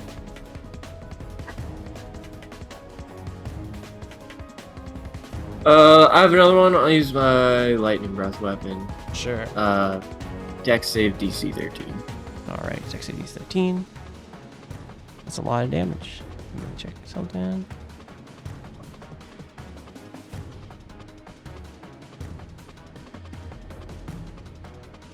He still takes half here.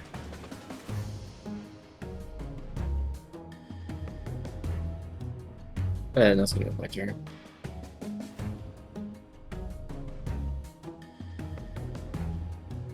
So minus. Okay.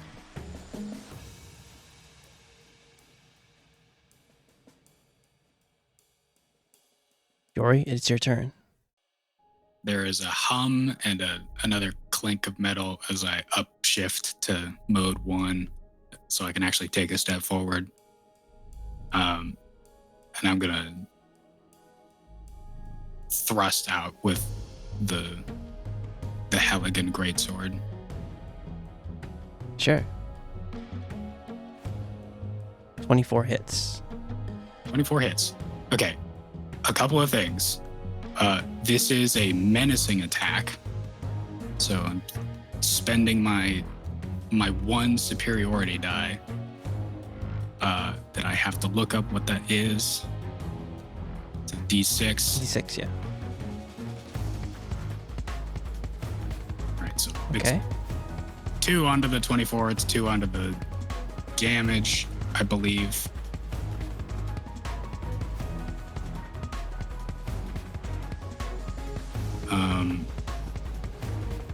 Target has to make a wisdom save.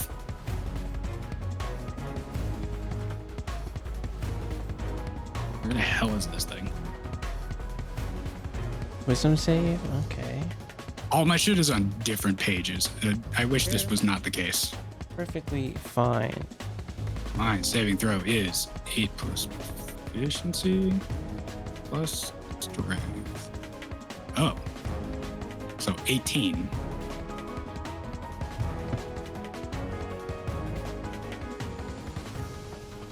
So DC 18. Sorry, looking for the save that it actually is. Wisdom. Wisdom saving throw. Okay. 12. Awesome. Legendary resistance. Yeah, I figured that would happen. Actually, as you swing and try and fear this, you notice that it looks down at you and doesn't seem to be He's immune to frightened. Yeah, he's immune to fear. Cool. I'm still gonna drop max level smite on it. I'm sure you are. give me one moment because we gotta do some calculation here. Real fast. Yeah, I'm ready. Because we're hitting.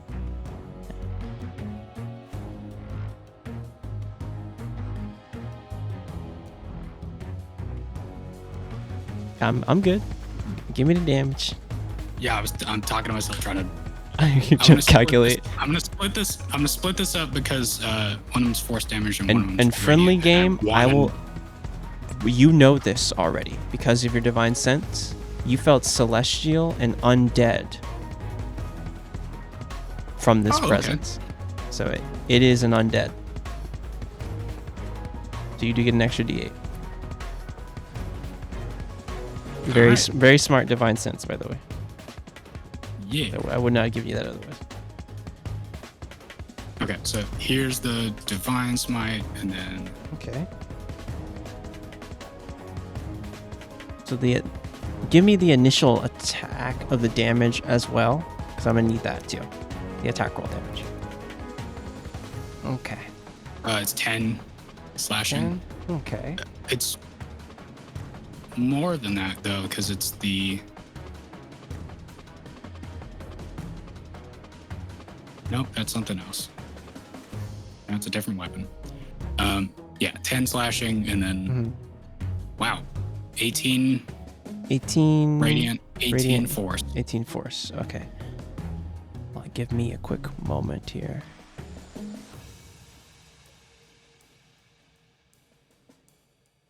Okay.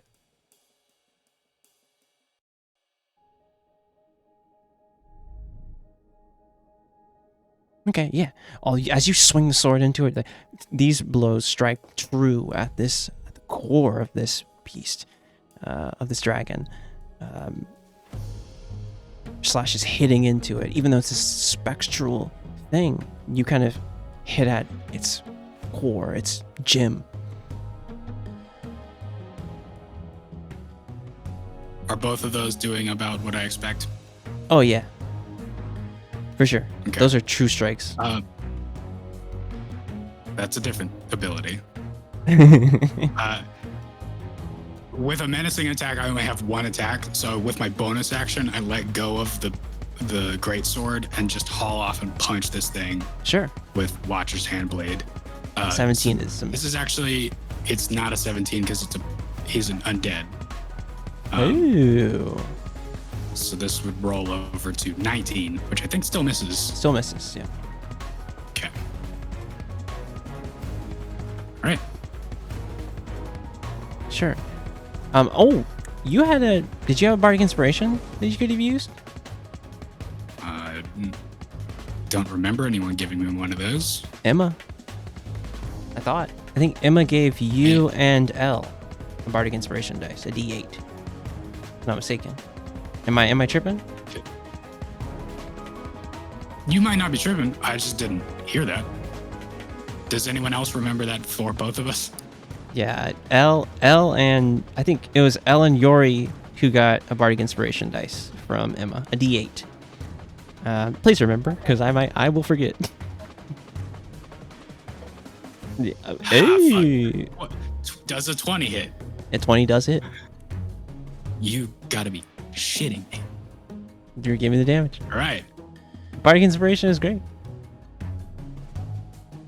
True. Okay. What?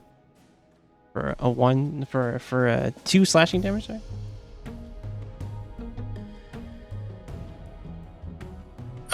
Yes. 2 slashing. Actually, no, it's 4 slashing because it's a +3. Because Wish there was a way for. Yeah. Wish there was a way to do that automatically.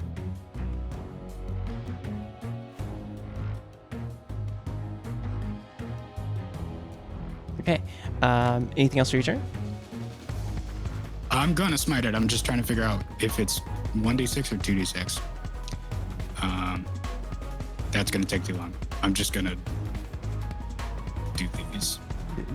Smite. Final smite.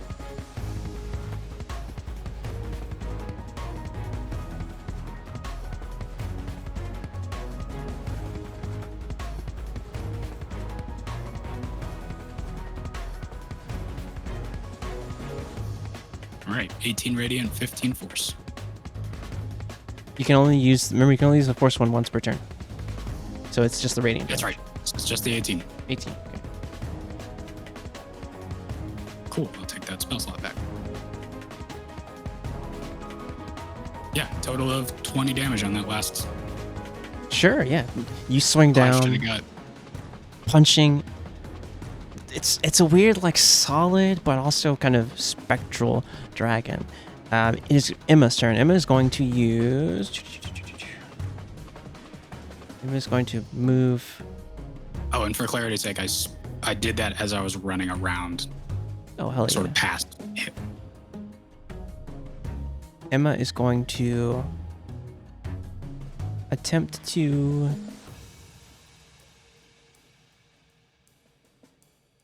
taunt the dragon.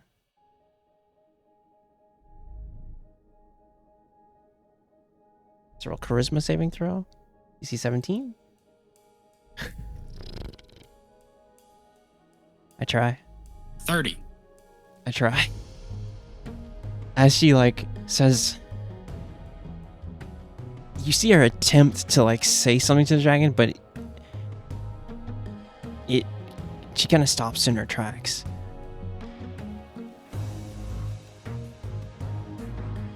That's her movement. She's gonna take the action, kind of move a little bit more movement here, and use the action to dodge. It is the dragon's turn. The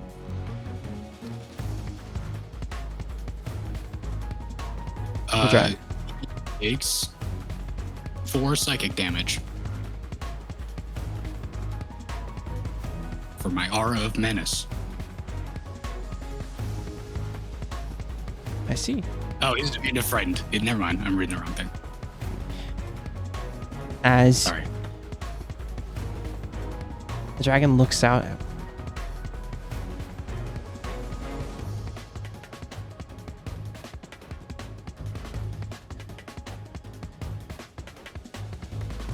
The dragon looks at it. Yori, Kooked, Maros, Veltha. I need you guys to roll me intelligence saving throws.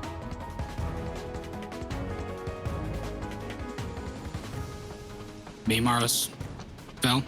Yeah, you, Maros, Veltha, and Kooked. Sorry.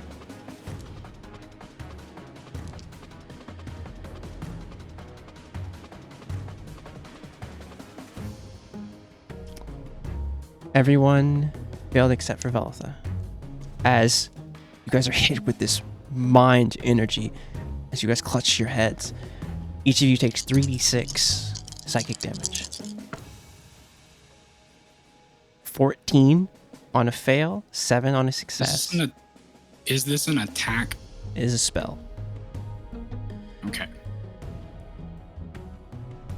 Wait, so my 19 fails that? Are you Yes. telling me that?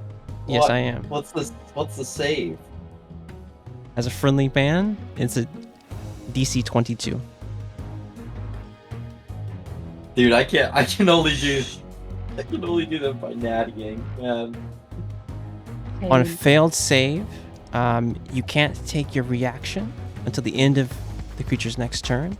Moreover, on the next turn, you must choose whether to move, take an action, or a bonus action. You only get one of the 3. On a success, you take half damage of 7. The 14 is the damage. Yes, 14 is the damage. 14 psychic damage. Maros, you take 7 as well because you're resistant to psychic damage. But the other effects still apply. That is its turn. Elle, it's your turn. Hi. Veltha, you're on deck. I want to cast Ray of Frost. At the man. Dragon. What is it? Dragon. It's a dragon. It's a dragon. As you look at it, it's a dragon, but there's some kind of gem in the middle of it. 21 does hit, Oh. but I need you to roll me an insight check.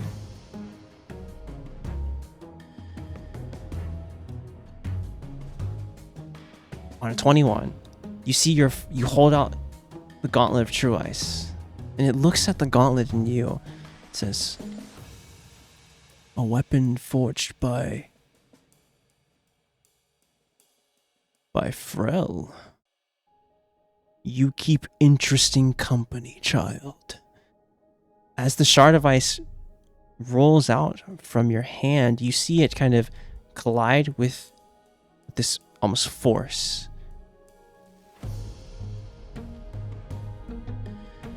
You know that this cold magic has no effect on it. Motherfuck.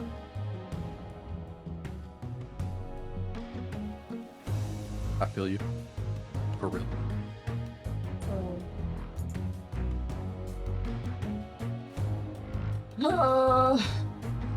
Anything else for your turn? Can I use my son? Your son can do. I believe in come him. on, my boy, please. I swear 14 to is God. it's unfortunately a miss. I'm gonna just move 1 square and have a cry. That's it. Have a quick cry. That's it. I'm gonna have a quick cry. And that is my turn. Kooks, it is your turn. Veltha, you're on deck. Alright, before I continue my turn, just to verify, I cannot, if I do an action, I cannot do a bonus action or move, correct? Correct. You have to pick. You're like stunned by this psychic energy. You can't take your Alright. reaction, but you can only choose one of each. Alright, here's a question for you, sort of out of character. Yes. My lightning arrow, right, Mm-hmm. is classified as a bonus action. Yes. Can I just use that? No. No. So I still have to. Yeah, in order for me to use because it's a bonus action spell, it still counts as that speed. So that it would still be you using your bonus action. So it's either or with. Essentially, they use Tasha's Mind Whip on you, at high level. And how Tasha's Mind Whip works is it kind of stuns you into choosing the choice of action, movement, or bonus action.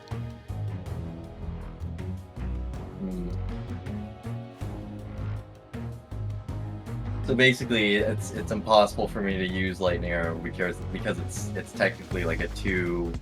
It's a 2-step. Yeah, it's a two-step. yeah, Gotcha. for sure. Okay. Gotcha.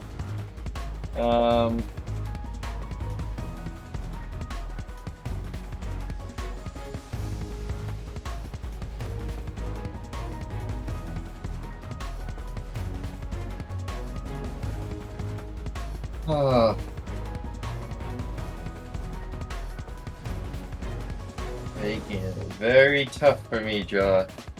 Goodness. Hey, I told you at the beginning of this one. You guys didn't believe me. I was like, hey, it's gonna be a real tough fight. It's gonna be a boss level encounter.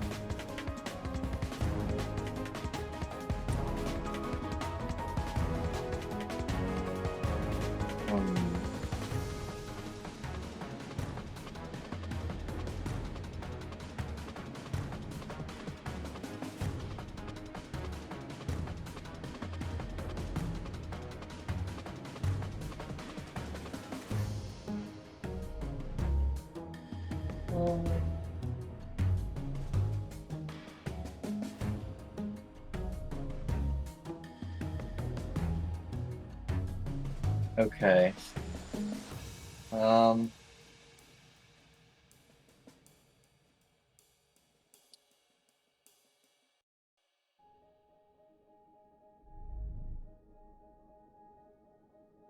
I believe in you.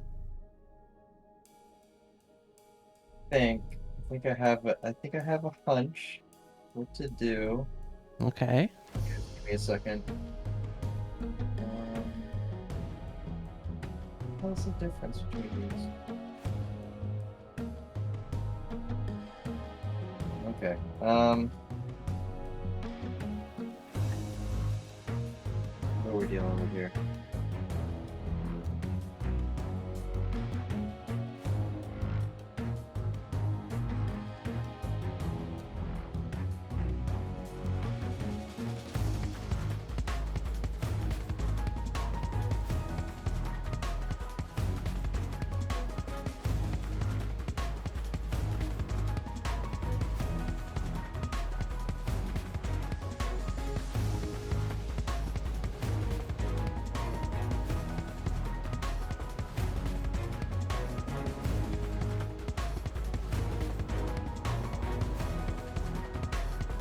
Right.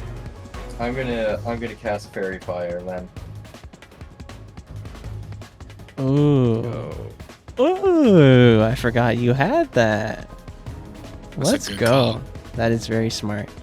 All right.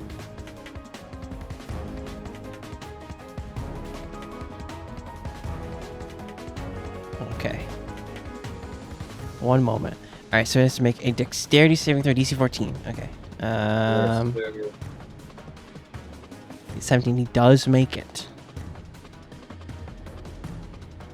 He does make it. Okay. Damn it. It's okay. It's okay. But by the way, how long is my confusion lasting It's for? Is it only- for into the end of its on its next turn. So it's done at the end of this turn. At the end of your turn, you're good. Okay. Gotcha. Yeah, it's like this a stunning kind of psychic stun that on your turn. So it's you're good. Once you end your Okay. turn, you're great. You just can't use your reaction. Wait. Can't use your. Oh yeah, even the reaction effect ends. All the effects end for Mind Whip end at the end of your turn. Right. You good? Yeah, that's fine. Okay. That's basically it then. Veltha, you're up. All right.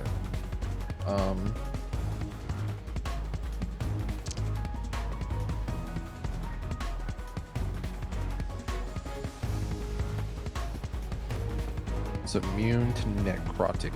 So I will.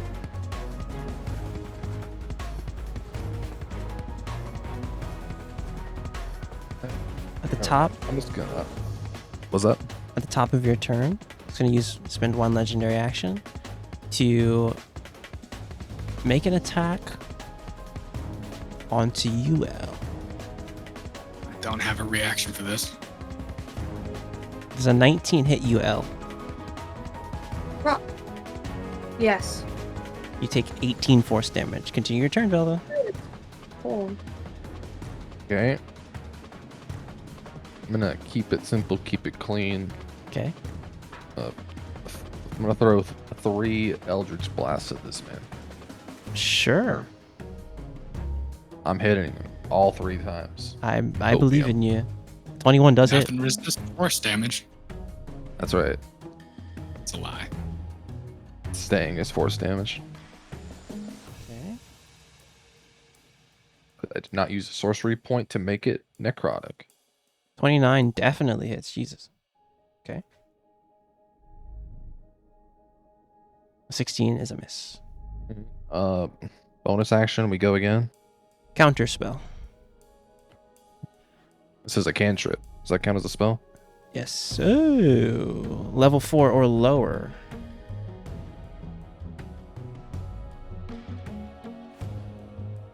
It's still a spell. Still a spell. Yeah. My turn's over. And you take 11 points of damage as the psychic energy stops you from casting your spell. Why? His counter spell is spiky. Maros, it is your turn. Maros, you're still under the for him. effect of Mind Whip. So you can only take your action, move, or bonus action, one of those choices.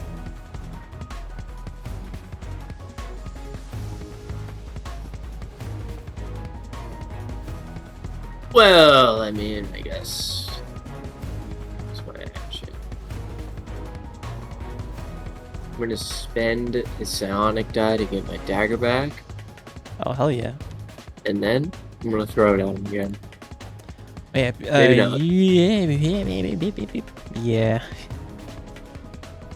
Yori, the dagger just goes into you. No, I'm shooken. It it whizzes past you, Yori. Roll me a dexterity save, Yori, just for me. Oh yeah, you Gotcha. see the dagger coming, and sticks into the wall behind you. Right there in the pillar. Yeah, right in the pillar. It's like propelled by like psychic force.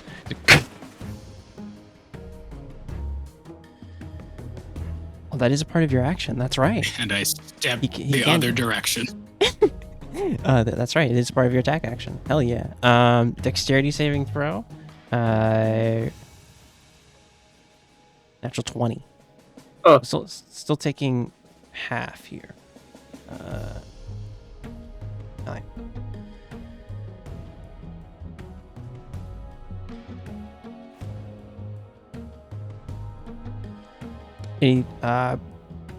That is all you can do on your turn. Top of the round. Yori, it is your turn. I'm still affected by Mind Whip, is that right?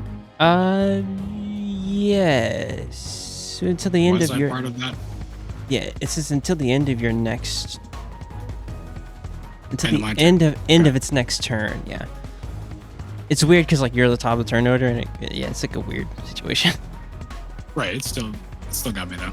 Yeah.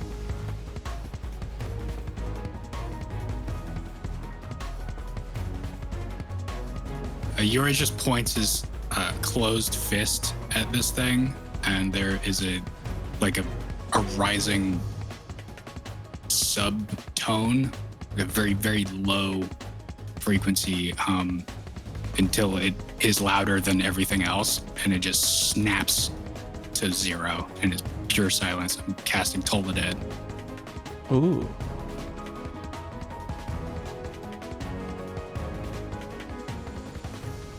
get that wisdom save. As you hold out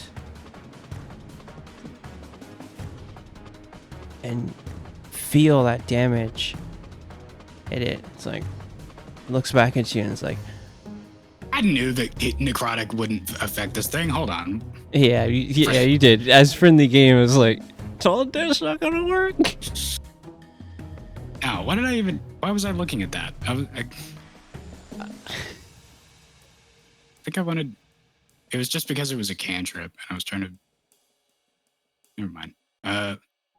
Fucking sword. Sword, 17 is a miss, yeah. 17 is a miss. Misses.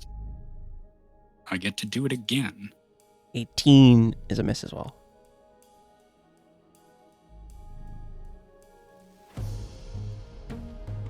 Sick.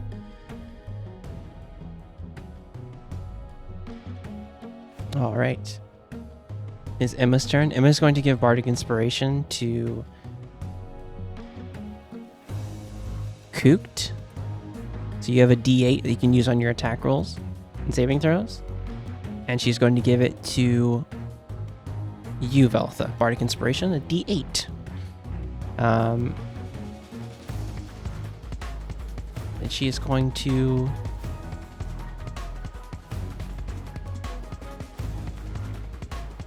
move next to you, El.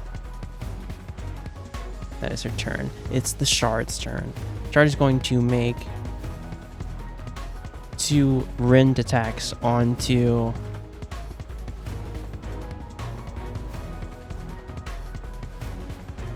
one rend attack onto you, Kooked. For a crit fail on a 15, it still misses. It's a crit fail. Doesn't matter.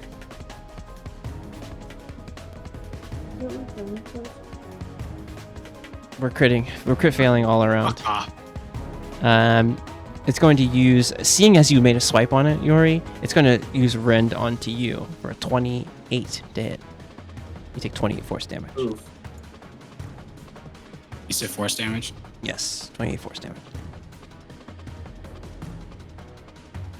It is going to end its turn. El, it is your turn. Why? What? Why? Wait. Why is it my turn? I don't know. You tell me. Is my son gonna hit? He might. I believe in him. I also believe in him. 20 hits. Yeah, he hits. Go. Let's go. Healing 8 force damage. I'm not gonna lie, I didn't plan. Can you believe I have a plus 12 and I've hit this thing 3 times? Yep. That's crazy. It is. That's your bonus action. You got your action. Wow, yeah, you see, I'm running out of things that can hit this dude. I believe in you. Oh, yeah. I got a whole half of believe in you.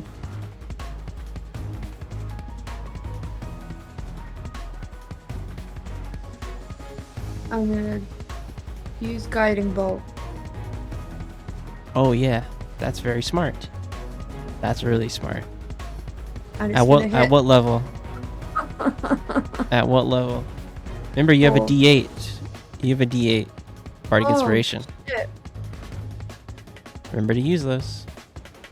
I don't know how to use that. Roll R/1d8. Slash R. Yeah, that's right. Slash R. Slash R. This is Yeah, that's- Reddit moment. I'm a Discord mod and a Redditor. Slash R 1d8. Space 1d8. D8. An 18. Oh, so close. Oh, so close. 18 is a miss. I will use my lucky roll. Do you have that? Oh, word? I will use Kook's the lucky roll. Yeah, right. Anything else for your turn? No. That's a good point, though. Hold on. Ian, you do know that you can use lucky on other people, right? Yeah. When they hit, when they attack you. Yeah. I think it's Wait, hold on. specifically when they attack you. Yeah, luck works both ways. But I would look it up because you can roll Whenever your you lucky make and an make them attack take. roll, an ability check or saving throw, or when an attack roll is made against you, you can spend 1 to Yeah. roll an additional 20. Okay, so it is just you, but keep that in Yeah. mind. Okay, well, I'm just gonna rest my head on Emma's shoulder and start crying again. Okay. On Emma's shoulder, she's like, "It's okay. We'll get through this." As you get to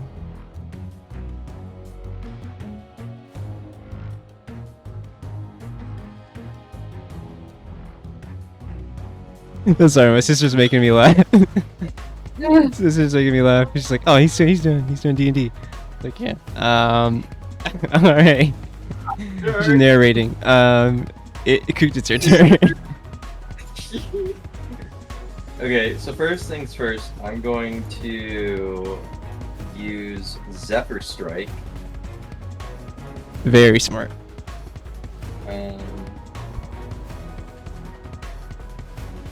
More so to help aid in the Moonfire attack here. For sure. 26. You roll this one at advantage, right? With Zephyr Strike? No, so Zephyr Strike here, Yeah, pop it out for me, Roll it. sorry. I always forget.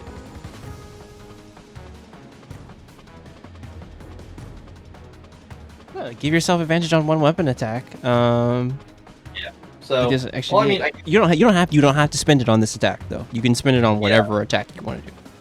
yeah, so what I'll do, I'll just leave this one coy. Right? Yeah, 26 for sure is a hit. Yeah. What kind of arrow? that- Before you say anything, what kind of arrow are you using?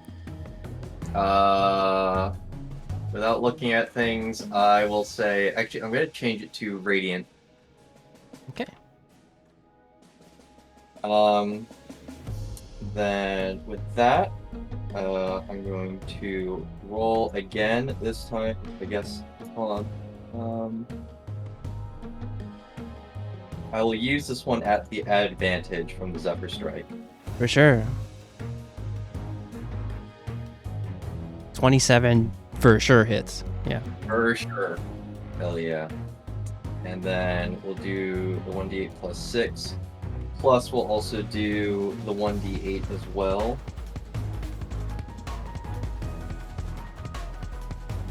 That's And then- damage. Yeah, Okay. love this. And then... yeah, finally, just the swarm roll. Swarm.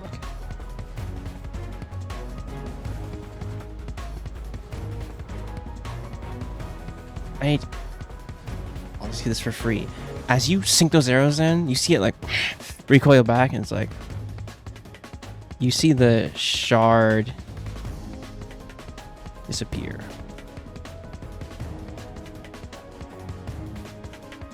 Where is he going? Did he blink out or did he move past? He did not. He blinked out of existence Fucking there.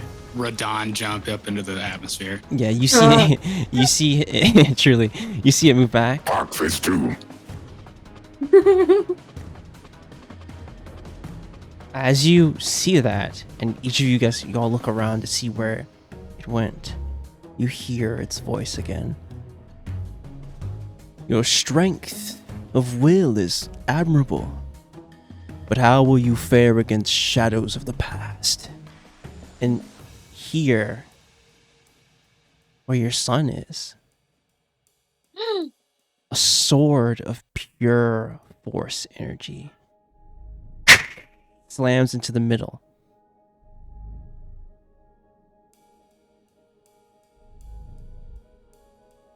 You cannot scare me. I have been dead.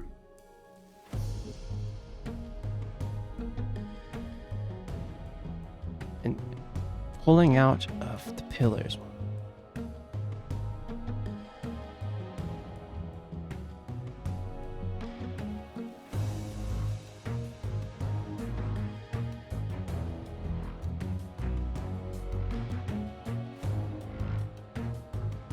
We got the pillars, projections of warriors, long past. Drop out, draw long swords. And that's where we're going to take our break. Buggers. Bulgiers. Bulgier. Stand out. We're going right back into initiative. After this little break. We'll be right back. After these messages.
Check.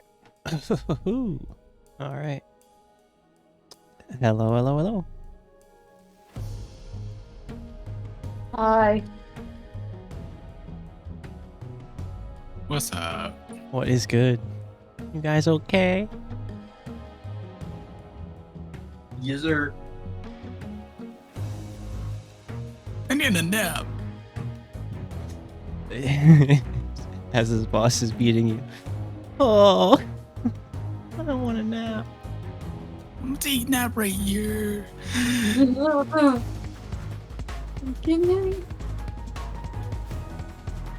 Okay. We just finished Kook's turn. All right. We're missing a L. Sorry, no, Velitha. Sorry. Okay. Well, Maros, it is your turn if you're here.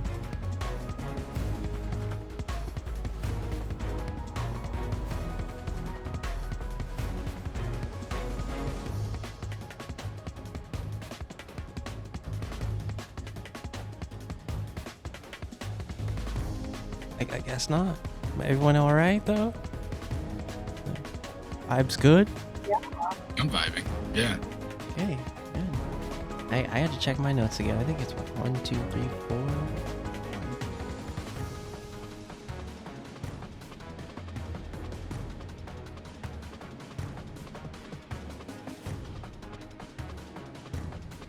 Sorry, I ADD I could looking at my stop. aquarium. You what? You did I what now? ADD looking at my aquarium. I have, alright, actually, more specifically, I have shrimp, and one of them had babies today, and I was just so excited about it. That's They're cute. tiny. They're adorable. Congratulations to the mother or the wait. Yeah. I only have the mother, to be fair. He's like, yeah, I took the mother, took her out. Yeah, Good job. separated the family. I Yeah, was like, you know what? Story and None of this. 5 minutes. Damn. I know, dude. Look at him. Destroying, breaking families up. Proper degenerate. Maros, it is your turn, by the way. Alright. Good to go. Good to roll. Assuming everyone's waiting for me. Dylan's not back yet, but it's fine. It's fine. I'll take it slow. Yeah, I'll take it slow. Yeah. I'll get a nice little warm up. Yeah, Gotta as we crack come, my knuckles a little bit. as we come back, though. Roll out the shoulders. Yeah, Yeah. true. As we come down back, Somner, the spectral dragon that's here, disappeared, and in his wake, a sword of pure force energy slammed into the middle of the arena, and warriors appeared ready for battle. These kind of, they don't look like ghosts per se. They look like, to you, Maros, they look like projections of Somner's will, like his pure psychic energy. You can feel the psychic energy off of them. It's pure kind of just projection of his will. I will expend a psionic die to get my dagger back.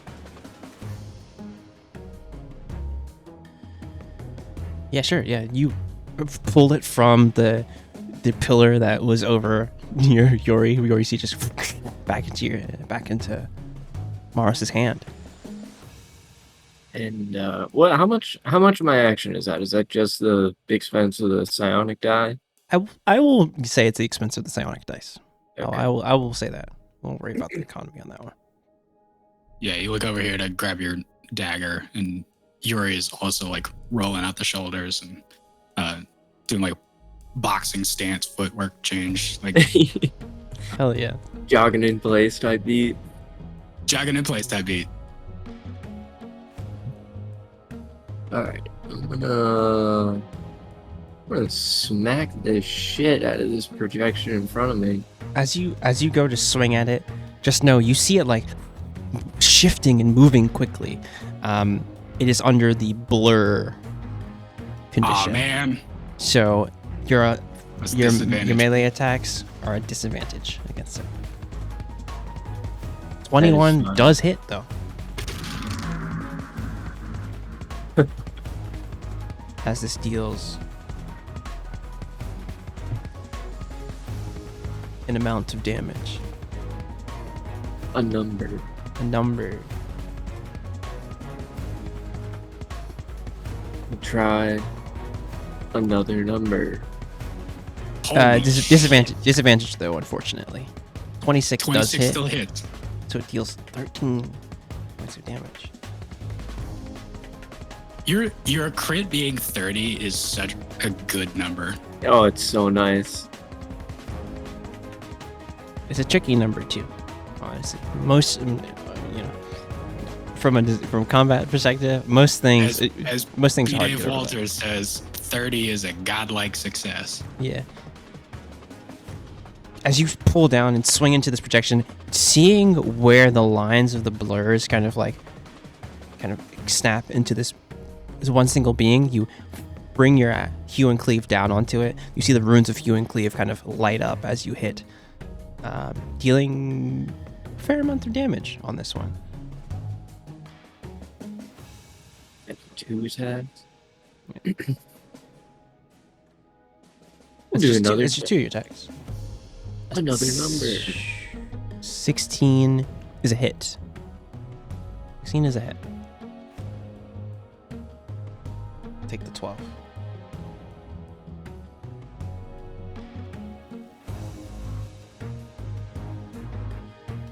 The 12 is a miss.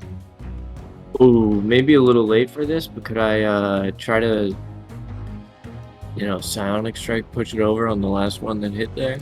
It's not gonna. I would say roll me an intelligence check real fast. Oh, you already know these things can't go prone. Oh, okay. Yeah, I want to see if Maros does though. If that makes sense. Intelligence save or Intelligence check. Intelligence check.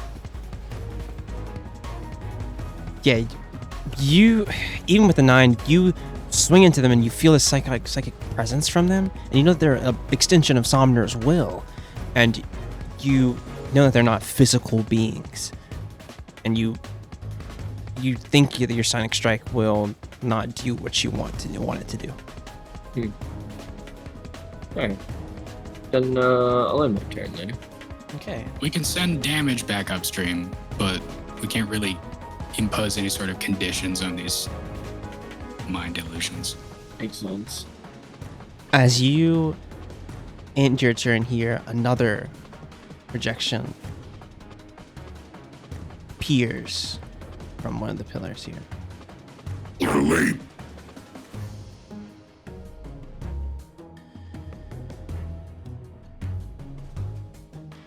Do we have a Veltho? We do not. It's okay. We'll hold that turn. Yori, if you would, and just remind me. By the way, just remind me, please. I do not forget. I don't want to skip anyone's turn. Holding Veltha's turn. Yori, it is your turn. Emma is going to be on deck for this one. Right. So at the end of me, we're gonna double check on Dylan again. For sure.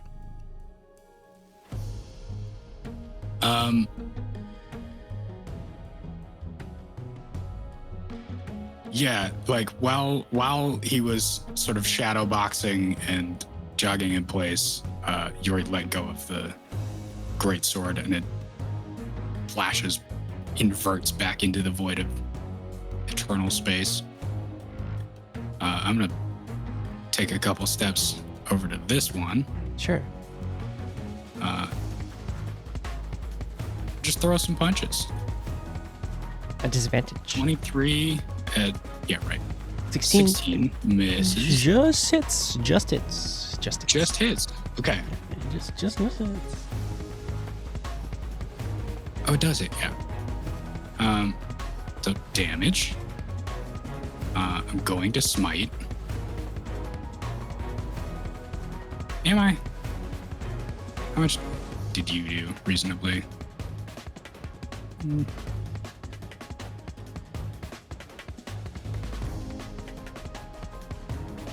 I'll throw a smite in there. Why Yeah, not? sure. You could. I'm back. Sorry. You're fine. It'll be There your it turn is. after yours. We're going at the same time. Second level spell slot is these things aren't ghosts, so they're not undead, No. but they are from an so- undead dragon. Yeah, but they're not So- undead. They are constructs. They're constructs. Constructs. Okay. Tempered arm blade. Does not. Okay, that's the wrong one to hit these with anyway. So just 5d8. Okay. And this is radiant damage. Is it 5d8? No, it's 48. 48, Drop one of those 7s. Yeah, it's radiant damage. Okay. How's he looking?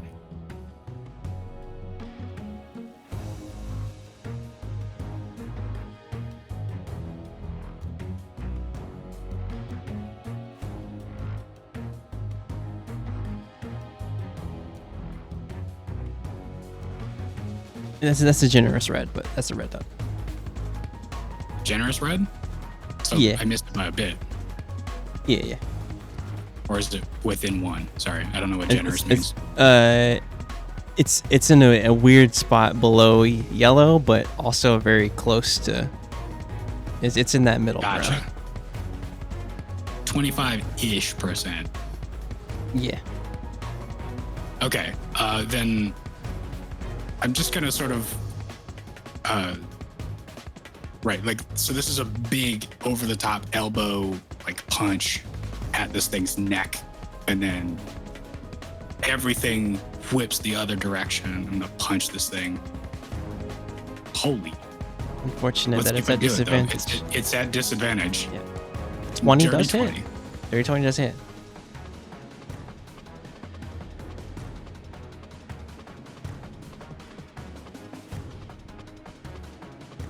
Okay, yeah. 14 points of damage goes through. Isn't this one supposed to be 2d6? Why is there... I'm gonna take a screenshot because I need you to look at what I'm looking at.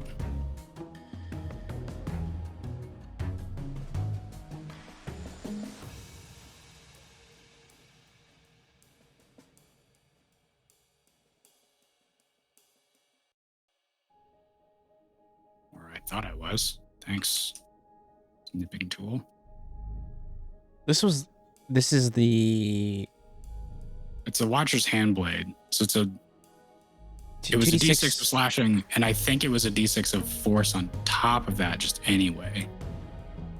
Or was it radiant? That looks like radiant damage, right? Looks That's like not radiant, force. and That's then radiant. and then it's an extra 2d6 against extra planar if it's a critical. Yeah, so it's 2d6. So yeah, this is right. So it's the 4 extra radiant damage on this. That's correct. It's the furthest number. Okay. God, it just there's no text for it because it's so far over because there's so Yeah. much. Okay, so it's 18 on that. 18. Okay.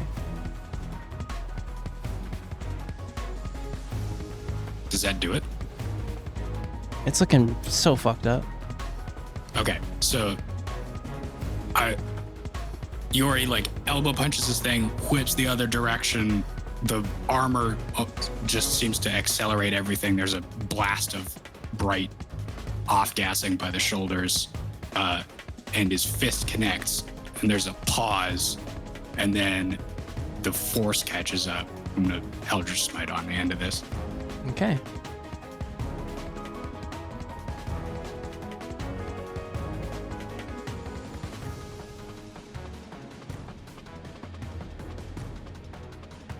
It's just making sure that it had to actually be a spell slot, which it does.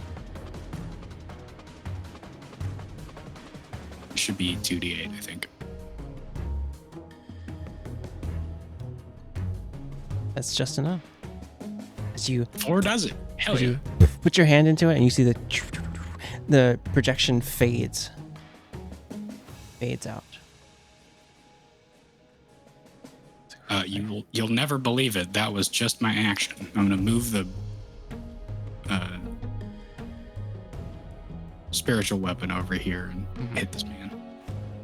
Still technically is a melee assault attack. That is So disadvantage? Or melee range attack, I guess. Melee attack? I don't know. It's a melee Spell attack? spell attack. Repeat the attack, so it is still. Okay, yeah.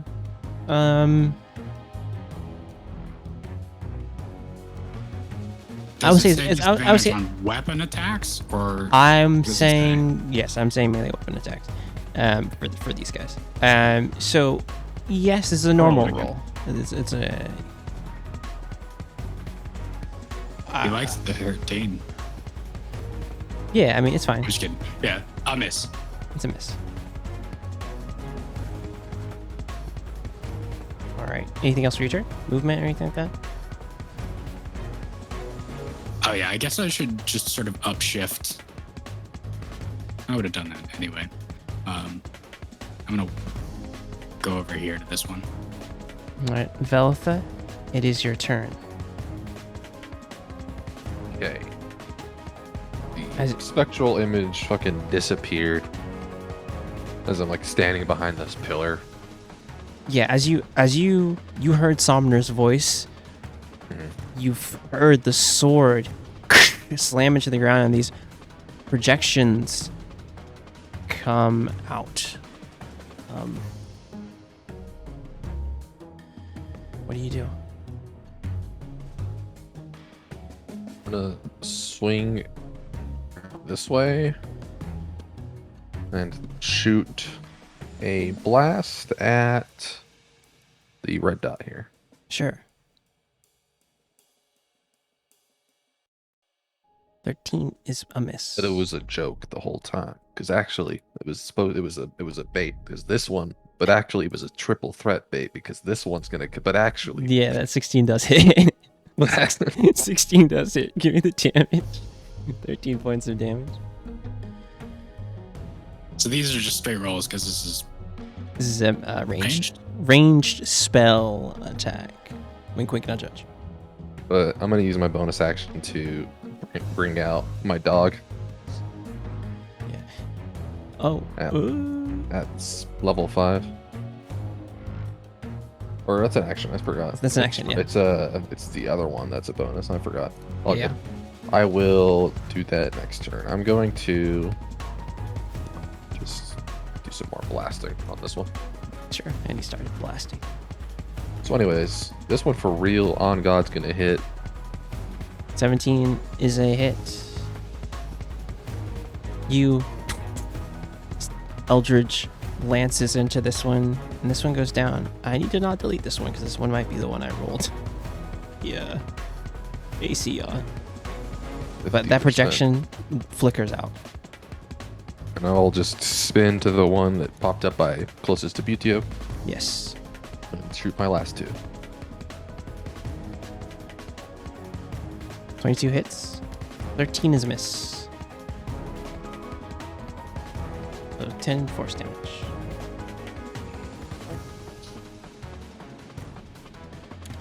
I will call it there, yeah. It is the projection's turn. This one here is going to slide and try and attack Emma. Or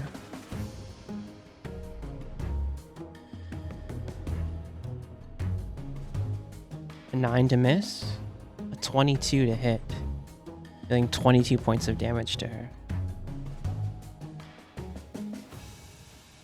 I must write a separate card for Emma's health. I have not had to do that yet.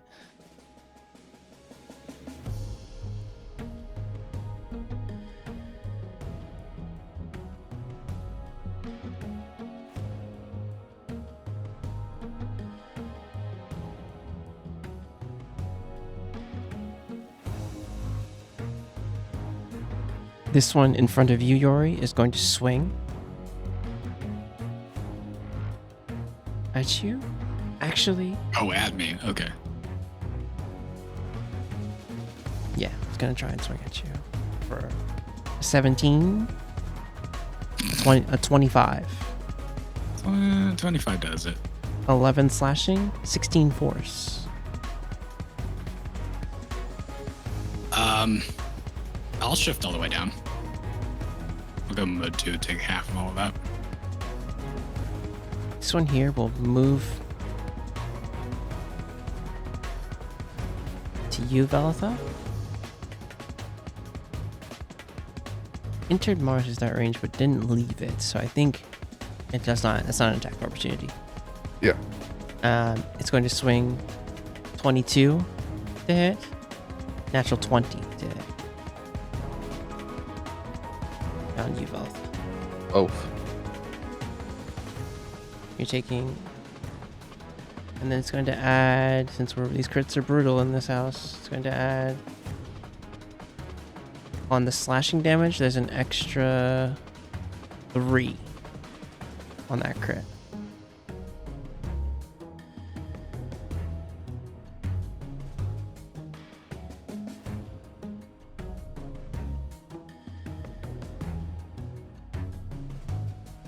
You're taking 62 points of damage. Already got it. Oh yeah. We're good.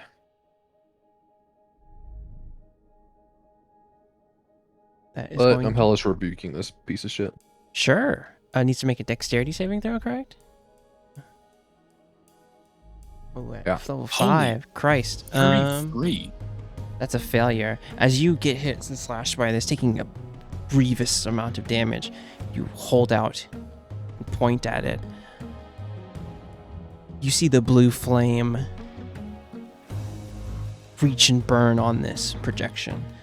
I'm gonna do 33 points of damage. This one had not been hit yet.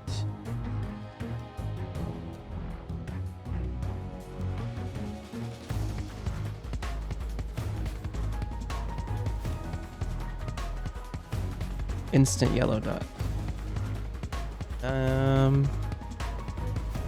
It's Emma's turn. Emma is going to... What is she going to do?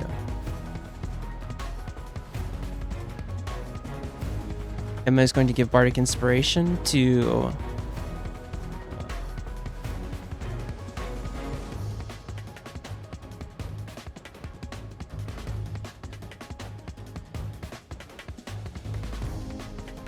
Coot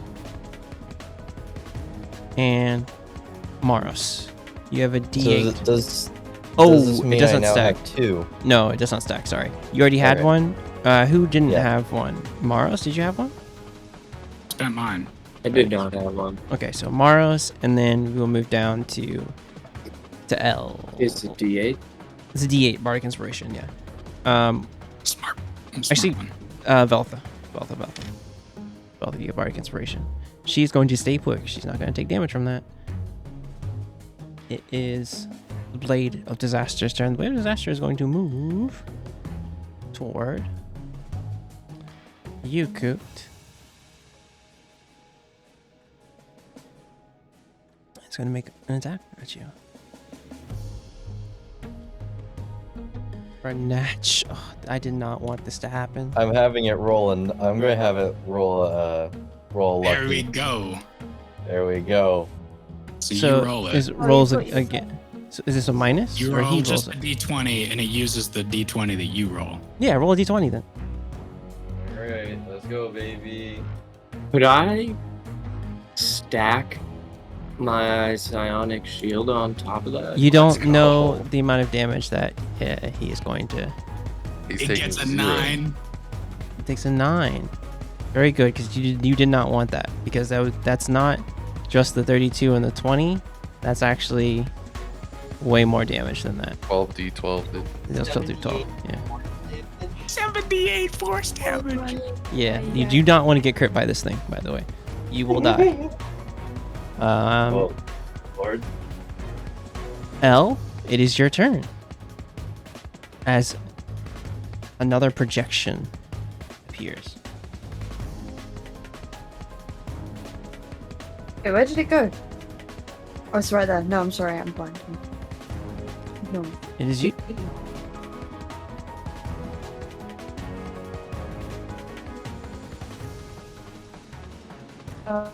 Can I try? I don't. Can anything that my ice I don't think you can answer that. What's up? Can my ice like hurt any of these, or Give me a insight or investigation. Here. Insight. As you look around at these projections, you know that these aren't Somner, but the manifestations of his will. So their stats are a bit different here. When you saw, and looking around the battle, I'll say like just from gauging of the battle too, when you saw Yori and Maros try to attack them with their melee weapons, it seemed like they were blurred and they were attacking at disadvantage. When Velitha used her magic, that seemed to hit them. okay. Okay, in that case, I will try Ray of Frost again. Sure. On which one? Let's see. Can I do this one next to me, or is that It'll be at silly? disadvantage if you try to attack that one that close. That one then. This one? Yes, you'll be able to attack that one. Oh. 13, so close, but that is a miss.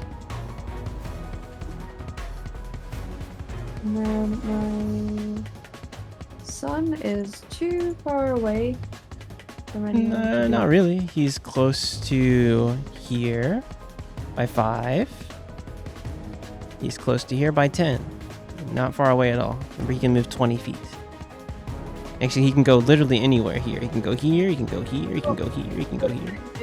And I couldn't use him. What do you mean? Was that not how that worked? I You couldn't- casted You him. can You, move and attack him. yes, remember, you casted him at a And bonus that action. is a bonus action, but it's not casting a spell. It's casting so you a spell. can then do a spell. Yeah, but she already does spell. I see. Okay. Yeah, so you use your cantrip and then move him to attack. That's your bonus action. Yeah. So cantrip, action, move, attack, bonus action. Okay. Yuri and Velitha, are we looking good or are we looking not good? I'm Vibes well are in yellow not great. territory. Yeah, vibes are not great. Okay. I'll do healing word then. Mass healing word. Yeah, sure. Roll it. I'm 20 out from being worried about red dot status. Yeah. Wow. 9. That's healing. To who? Well- Agony. To Velitha, Yori. Oh, What do you mean two? It's mass healing word. Is it can be everybody? Yeah, It'd it be can like- be. it's like 5 targets, I think. 5? Wait, well then you have to choose between Targets. No, it's us. it's 6? Oh hell yeah, then Emma also gets 9. That's even better. Oh, I get 9? Oh, wait. Everyone gets 9. Perfect. I need Josh to learn how to count. Yeah, If it was 5, yeah. we all get healed. Oh yeah, that's right. That's right. Because she's not healing herself. She's not healing herself. Yeah, she's not healing herself. That's right. Have you been hit? You've been hit. You could heal yourself. Well, I'm technically But- not a yellow dot anymore. Yeah. Barely. You want to heal Emma? Oh, she gets 9. Hell yeah. She dies, it's fine. We just MSQ's over. MSQ's over. You Mission guys. failed. Mission I will failed. not Go let- next Let's bring time. her back. Well, that's the thing we can do. apparently. True. Talk to your dragon queen. Shoot. Mommy dragon. 9 out of 10 dragons agree. Death is. I don't know where I was going with that actually. Cringe. Anything else for your turn? Movement? Anything at all? Death is cringe. Yes. I'm good. All right. I'll Hooch, just as keep you holding.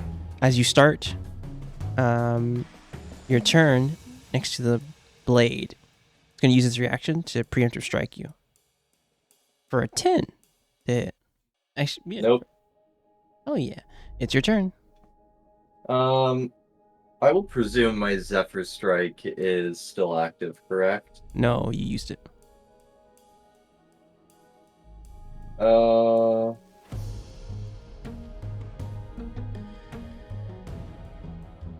It's a concentration spell. Concentration up to 1 minute, and within that time frame before the spell ends, I can use it for advantage and stuff like that. I'm only bringing it up because of the first bit of the spell. For the movement part of the spell? Yeah.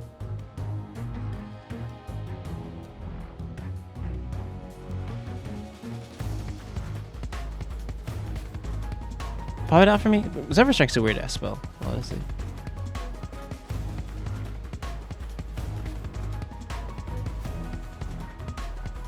You cast that shit, you hold it in concentration for a minute.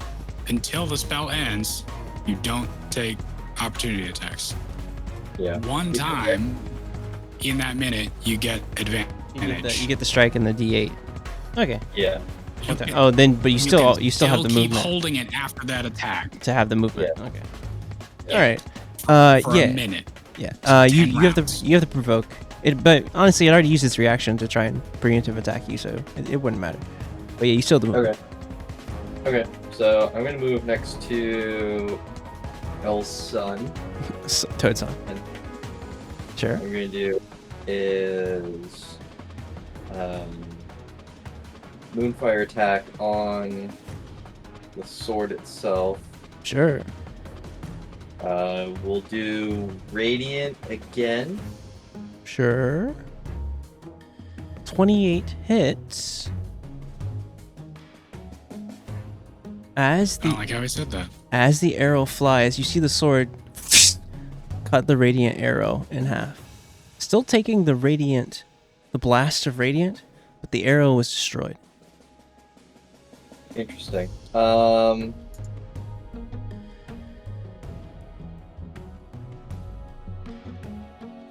will then say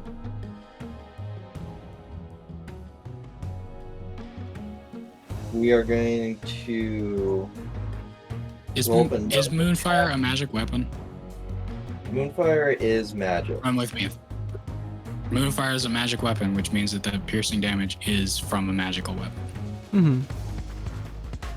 I don't know if that changes anything, It does not. but usually it will specify like piercing, slashing, bludgeoning from a non-magical source.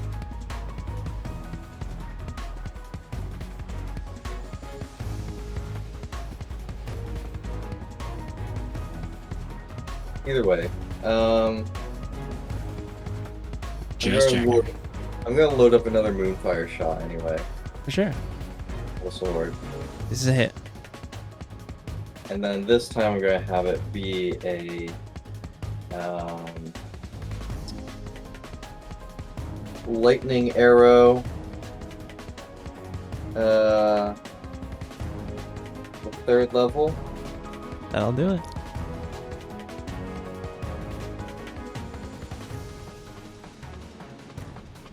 He needs to make a dexterity saving throw. DC 14, 93. That's a failure. As you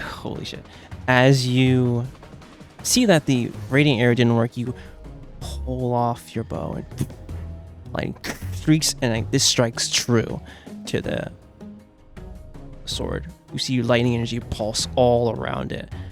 Going to be a fair amount of damage. And then finally, Swarm. You know what? Swarm's doing its absolute best. So true, Try. bestie. Doing its thing. So true, bestie. And that concludes my turn. All right, Maros, it is your turn. Veltha, you're on deck. Alright. I will smack this one next to me. All right, you're attacking at disadvantage. 15 hits.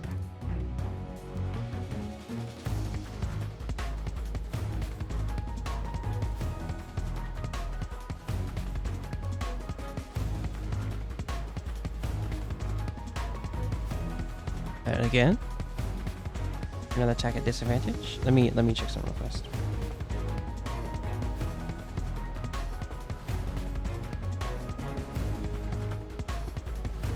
Oh yeah, yep. You can continue. 15 hits. And then the last one's a 22 or 20. That's just enough as you finish this strategy. You see the projection flicker out. Then I'm gonna action surge. Ooh! And I will use my bonus action to fly. No. Oh, You can do what now? Oh god. Oh god. Whoa. Oh my god. Oh my god. I'm What'd so you sorry. do? Holy hell! What happened? Hold on. I'm so sorry. Wait. I'm so. What the Wait, hell what? is 684? Wait. Hold on. Wait. How many How did you D4s? fucking roll that? She Wait. probably was clicking the D4 custom roll. What? Wait, I'm putting this in let's see. Hold on. 273 D4s. It was probably the whole screen was D4s. Literally. It's not far enough up the chat for me to see the rest of the rolls. Let's see. I should pin that, honestly. That's getting pinned. When your DM tells you to roll a D4. That's beautiful. The whole screen is D4s. Holy I shit. still can't see it. It's an OC. Holy shit. I'm sorry. Continue. Continue, yeah. See, Maros, you got it. Where are we No stepping? lightning breath. The sword. You're very smart. Is this going to be... Yori is 20 feet away, by the way. He is, and this is the cone. We're measuring the triangle like that? Yeah, perfect. Yeah. That's super fucking perfect. All right, so the projection is going to roll. Dexterity saving throw. 20, it makes it. The sword, on the other hand, is going to roll dexterity.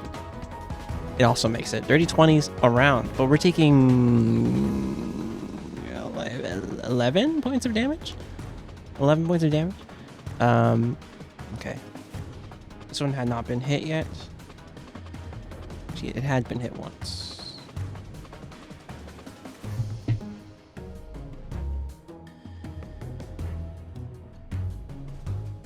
I want to smack this thing in front of me. Is this at disadvantage? This one, you go to swing and it blocks. Sword, you see you had yourself hitting the sword, but you feel it kind of counter and push you back.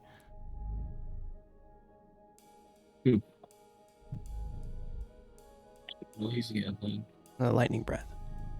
Very smart.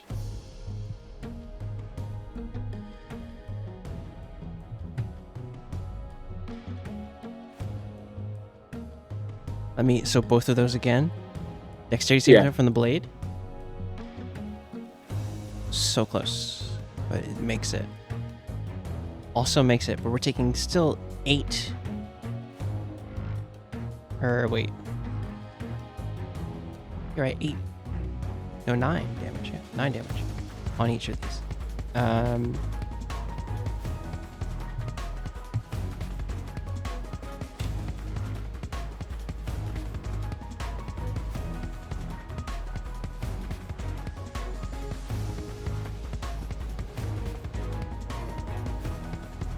This is...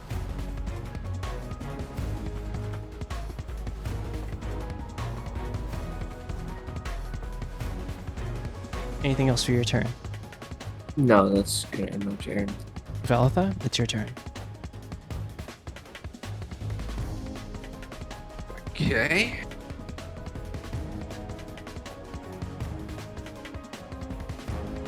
I'm gonna throw a firebolt at the sword, For sure.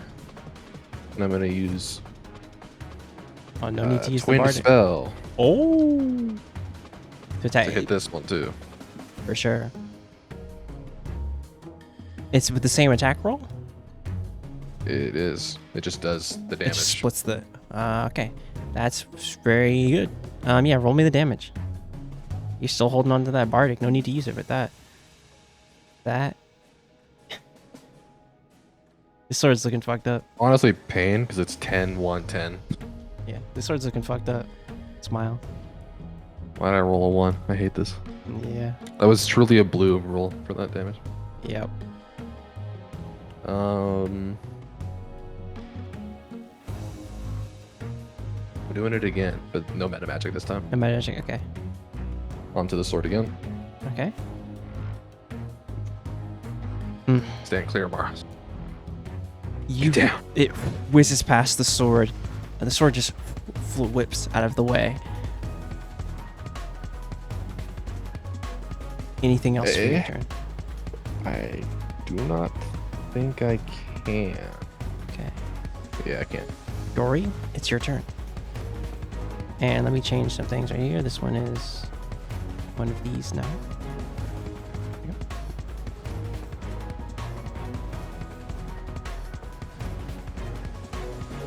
Sorry about that.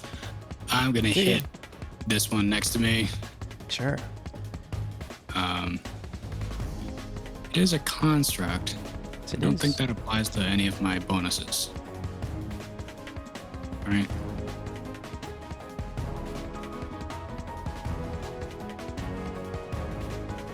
Let's just finish this one off. Disadvantage on this one? You're right. 27 does it? Yeah, you swing down. That's what I fucking thought. Yeah, you swing down the great sword, and the projection flickers out. No, he's not doing that. 24 does hit. Yes. Yep. For 15, has this one been softened up at all? No, it has not. I hit it. The one in next to M. Oh, Yep. you did. That I was hit the it one. with a single blast. That was the one that had that one. We gotta get our NPCs straight. That's me. That's me, the guy running all the NPCs. Yeah, this one has been hit. And this one is a 15 slashing, 11. for smite. Ready. Ooh, this one is definitely a.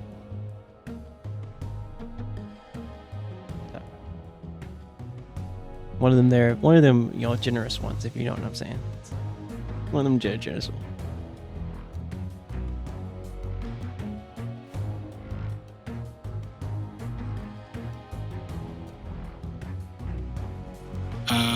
Let's put Audioscribe on top of it. Why not? Yeah, sure. Burn it. Smile W. I don't like how he said that. Hmm? Whatever did he mean by that? What did he fucking mean?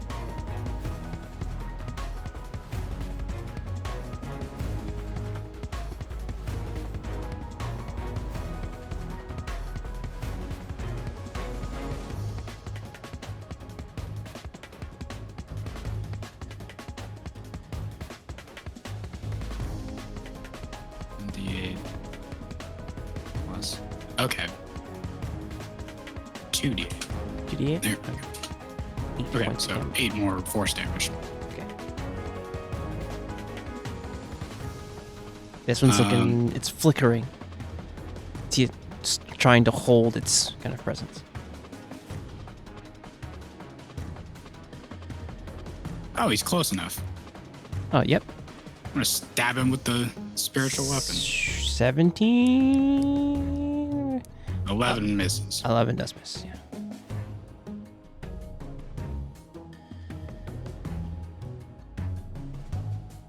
Is that the end of your turn? That's the end of my turn. The projection in front of you is going to make a swing at Emma.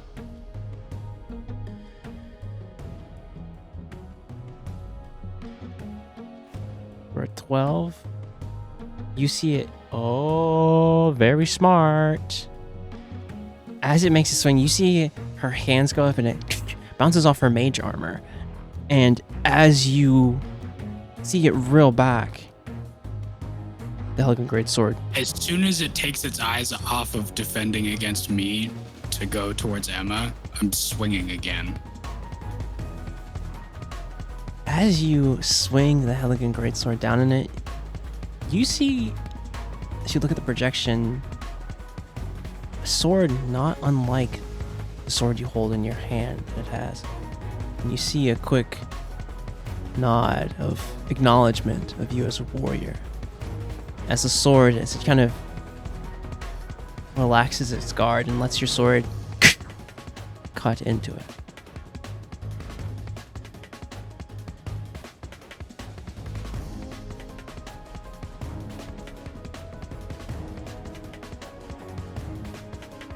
The one to the north here is going to move up to you, Coot, and is going to attack you for 1, 2.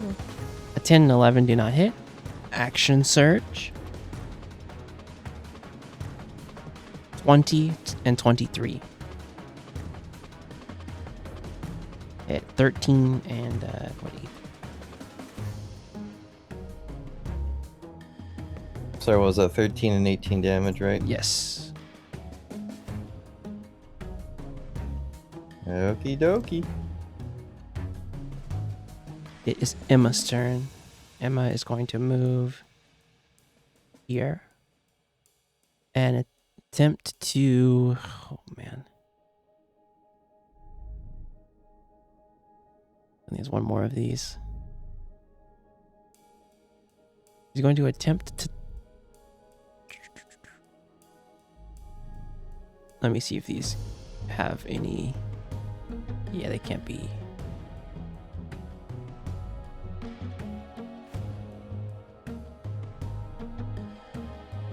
She's going to attempt to taunt this projection here. Needs to make a charisma saving throw, DC 17.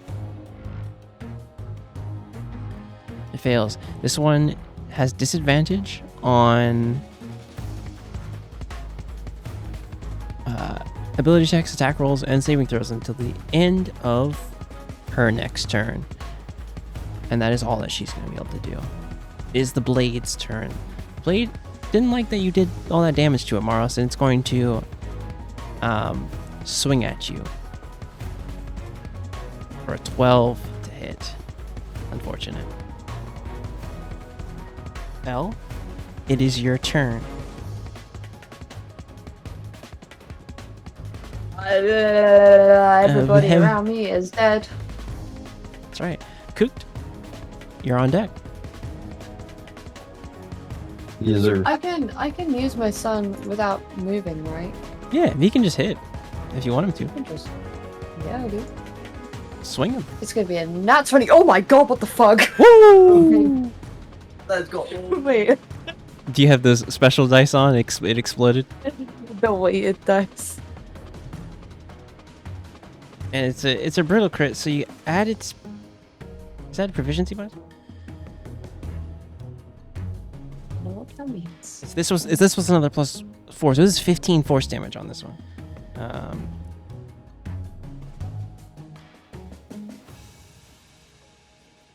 Yes. 15 force damage on this one.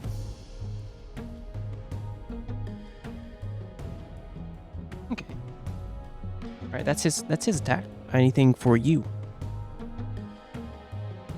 Huh.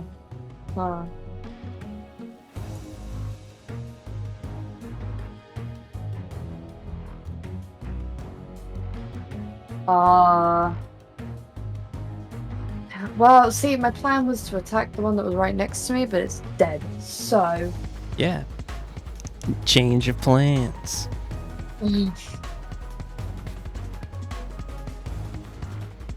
I mean,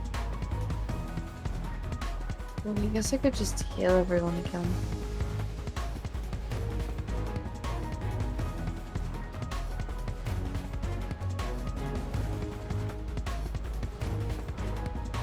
Where is it?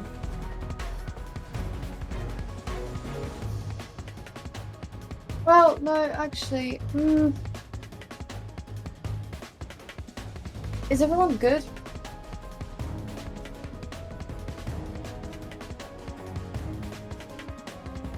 What's Yes. our? Oh, nice. Yeah, I mean, I'm at like sort of yellow dot area, but not really. On the cusp of yellow.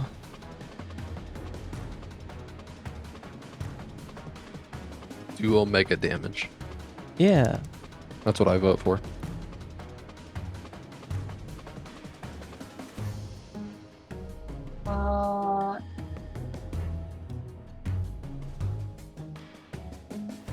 Oh wait, you said that the.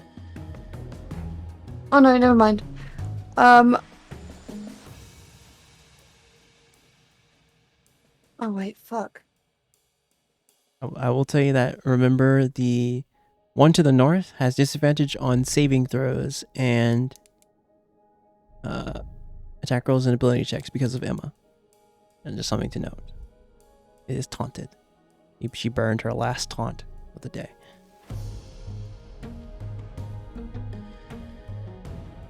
Something to note. I like that the gears are turning. That means I've made it a decent combat. And they don't take necrotic damage? You don't know that. Oh, I don't know that. Can I roll an insight? Remember you rolled a 21 insight. You know that these ones are not Somner. They're not undead. They're psychic constructs. They're, they're psychic constructs.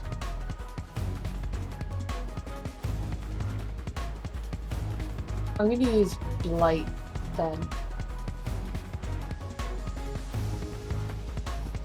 Sure. At what level?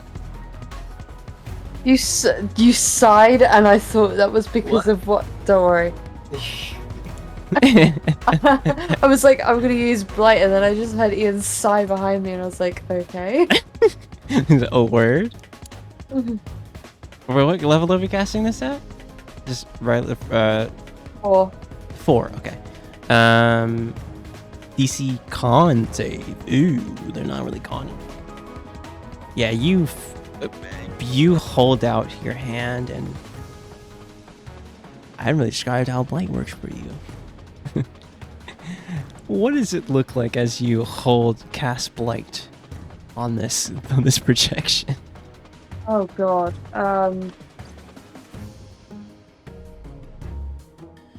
It looks very scary. Don't look at me, Jasmine. Alright, Use your imagination. I know. Because this thing's dead. Imagination. This thing is dead as hell, by the way. It had 40 HP. It had 40. As you hold out. Honestly, it would have rolled it at disadvantage too, yeah. Yeah, so it's the 7. Yeah. That's right. Yeah, with Emma's, I would say with Emma's like inspiration to taunting it, you take note of that and hold out your hand, and honestly, shards of like jagged obsidian appear around this, almost pillars appear around this, and this inner necrotic energy just shakes the fabric of this thing, and you see the obsidian pillars just like crumble and return back to the obsidian keep. None worse for wear. Anything else for your turn? No, I'm good. Okay. Hoot, it is your turn. Okay. I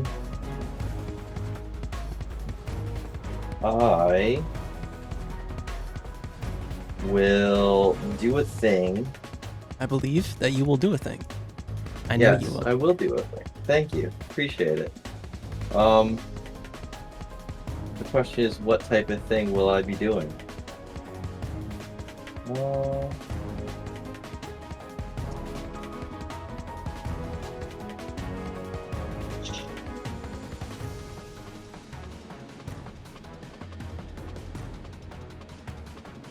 Okay. All right. Okay. I think I got it. I'll do the same thing I did before. So, fire shot. With... Roll me real quick. Roll me a perception check real fast. Yes, sir. You see that this sword is flickering, like it can't hold its it's barely holding its manifestation. Friendly game. This shit has a 1 HP. Oh, okay, wicked. Well, in that case, I mean, we'll still do it this way. The old lightning arrow. Okay. Dex. This is gonna be important. This is +3 to Dex, but it doesn't matter if it fails. Honestly, fail or succeed, it still fail. it's gone. As you see and can see it's not holding a manifestation. You shoot a lightning arrow, streaks through it, and breaks down.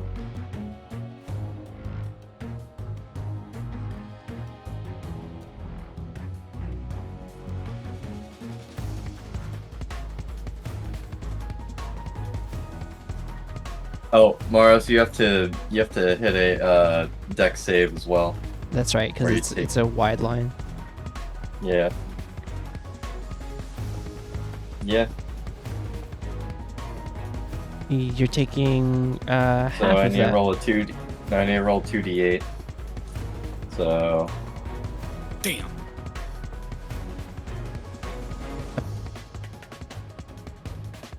basically like 6. 6 damage, yeah. Appearing before you all, Somner returns. I need everyone. I think this is everyone. Let's check. I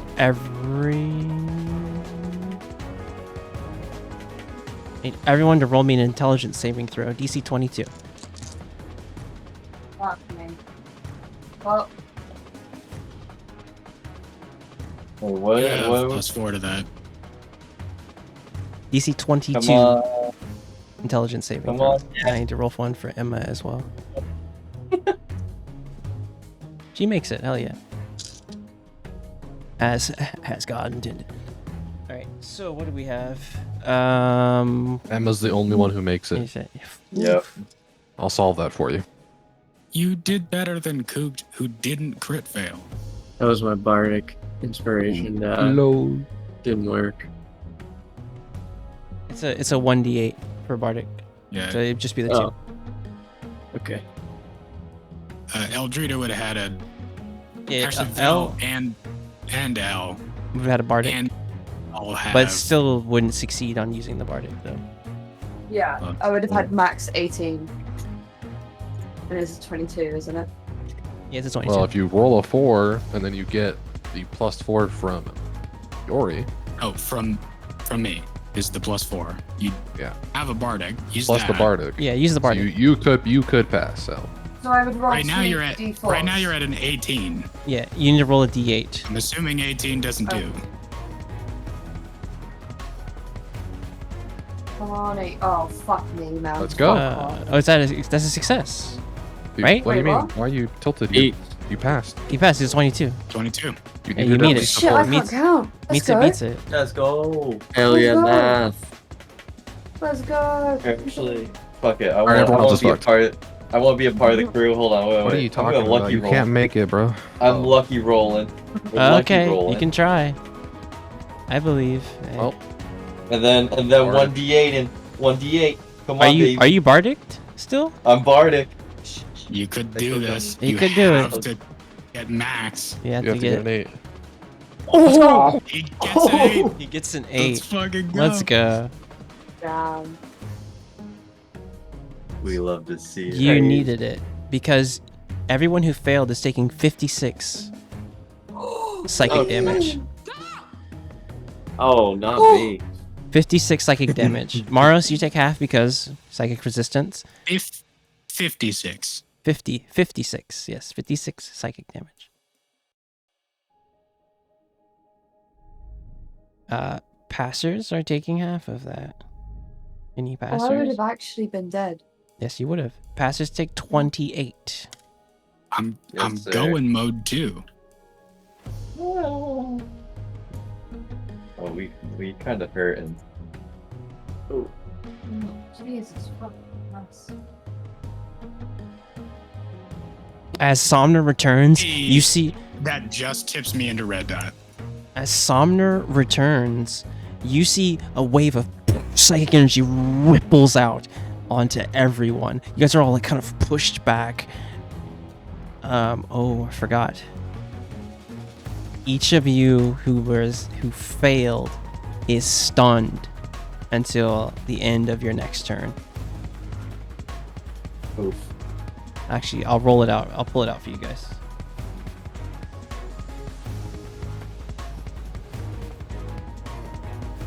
Each of you is stunned until the end of your next turn. As this wave just, well, it's like that like cinematic bass hit. you know what I'm saying. Oh, I succeed. You succeed. Yeah, shifting to mode. I forgot it did this. I have advantage on that save. That's right. As you kind of see it coming, but not everyone else is so lucky. As You said that was 20, 28? 28 on a half. Okay. Somner returns. Each of you see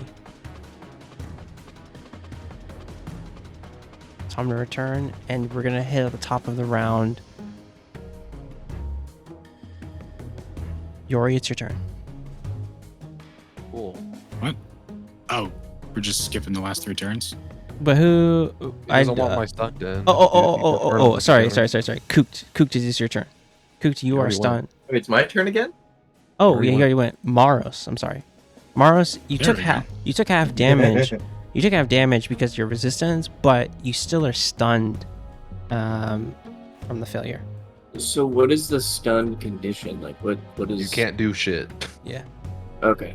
You can't do actions. You can't speak. You're fucking up. You're literally you're like pushed back from force damage into the wall. Like can't catch your breath. This is you've never felt the strength. You also this. automatically fail strength and dex saving throws and attacks at advantage against you. Then can I just roll second wind and maybe gain some health? Is that an action? It's a bonus. It's a bonus action. Stun creatures, you're incapacitated, so you can't take actions or reactions. So that's a no. That's a no. Yeah. Might as well just skip over me and Maros. We can't do anything on our turns. Yeah. And just clear our stunt. All right, you guys are. Well, our next turn. Your next turn, yeah. So so that's right. Still stunned for this turn order. Yori, it is your turn. As you see your allies get pushed back, what do you do? Who's looking worst? Velda, right? Extremely friendly game. I have exactly 10% HP. As you,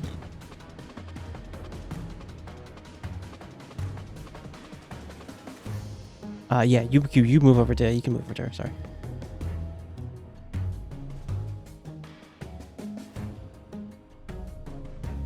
How do you like 20 HP?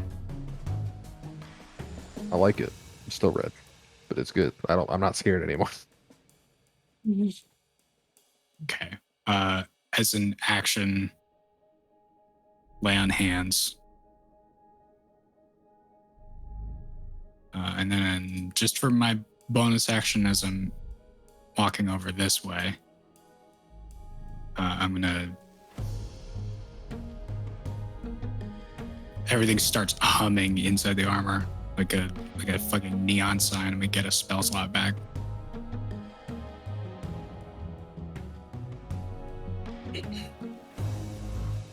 Oh yeah. That's my And turn. Okay. It is Emma's turn.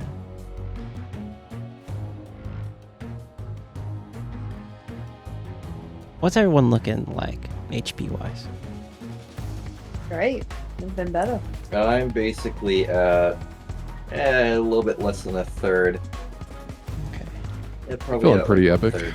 I'm pretty epic. Like 30-40%, somewhere in there. Emma is going to give a bardic to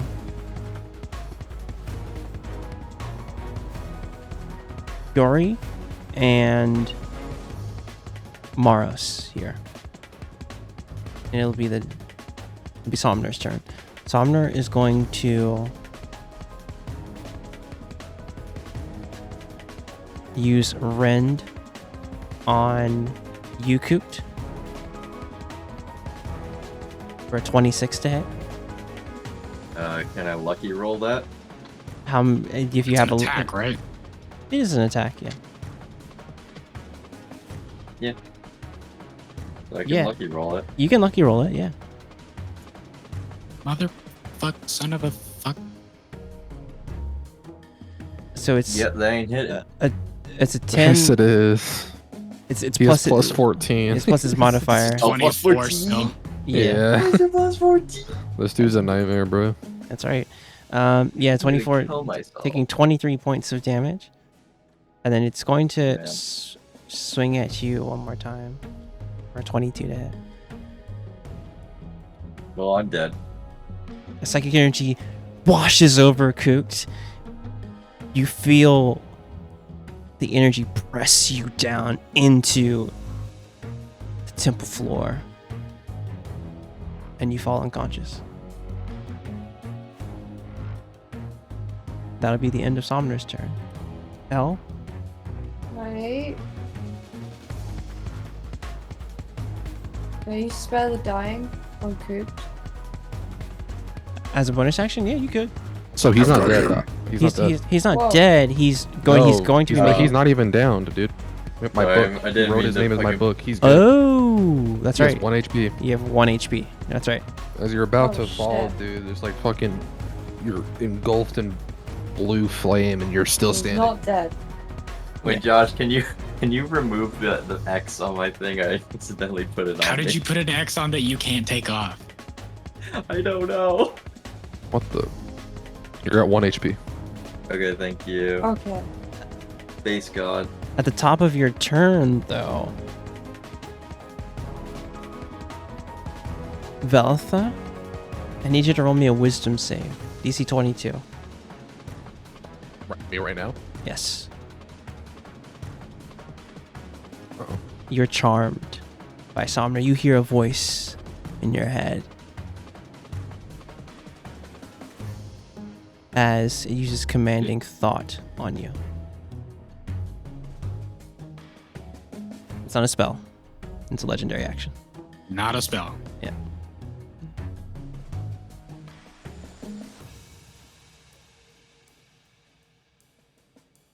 All right. Let me throw that on here. Elle, it is your turn.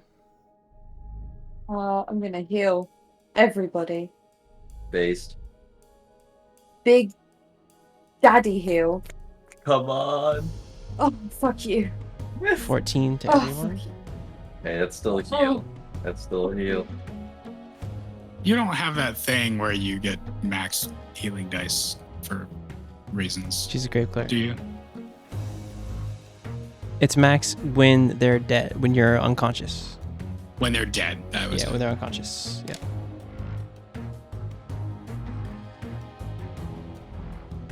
Whatever. 40. It's health.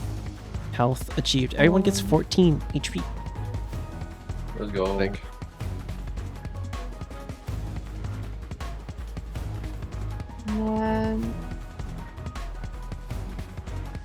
What can I?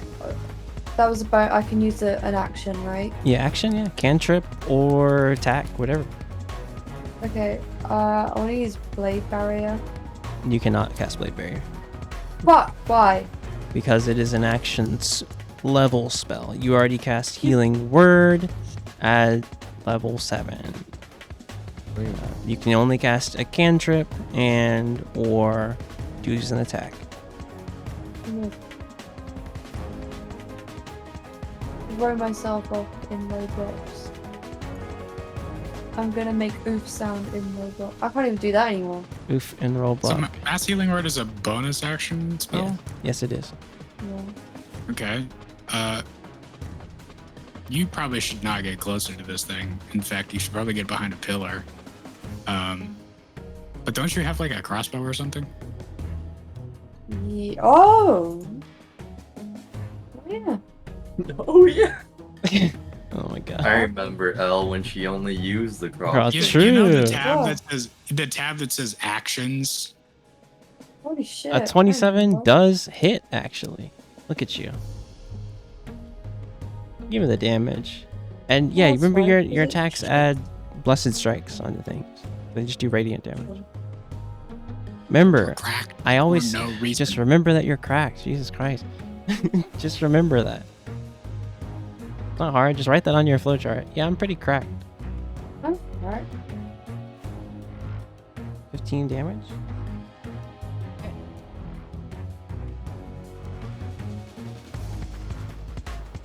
Yes. Anything else for your turn? I am good. Okay. At the top of your turn, Coot is going to use legendary action to do a rend onto UL Bitch. for a 25 to hit. Ow. You're taking 34 force damage.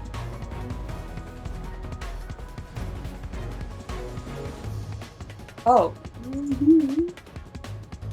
Yikes. Wait, did we figure out if the mass healing word killed me too? Did you want it does. to? Right? Is yes. it? Yeah, it's you can hit everyone and yourself. Okay. Yeah. Let me just. Do a little quick maths, as they say.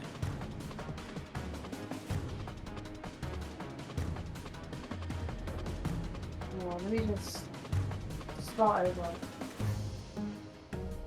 Coot, it is your turn. Okay, and then 34. Right?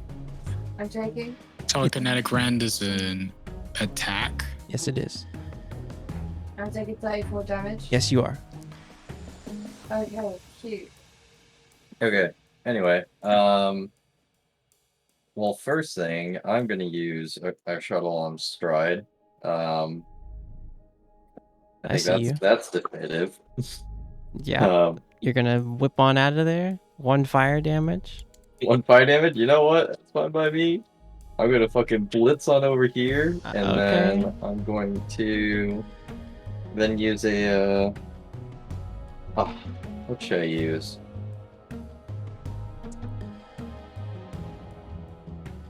You know, I'm gonna use my wild potion of greater healing. I gotta pull out the wild magic table. Oh man, oh man. Let's freaking go.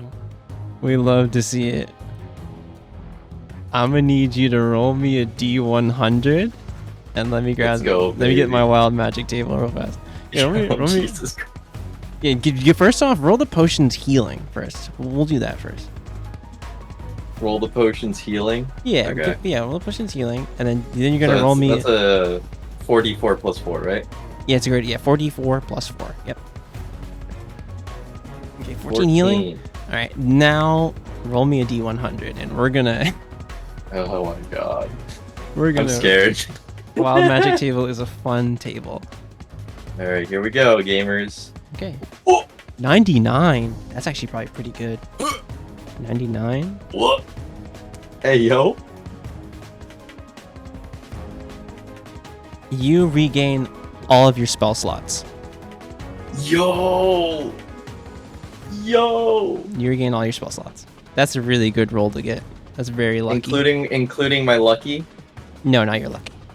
You regain all your spell slots. Okay. Yeah, that's still goated though. Oh my god. That was there's a bad thing on the wild magic table, so that's very good. Well, may I ask what's like if I rolled a 100, what that would be? It's the same one. 99 and 100 are the regain all spell slots. Oh, wicked. Okay. So very lucky. I'm proud of you. Thank you. Because it could have been pretty bad. Ooh. All right. Anything else from you? That was your action and bonus action and movement. Hell yeah. So, Maros, it is your turn. Am I still stunned?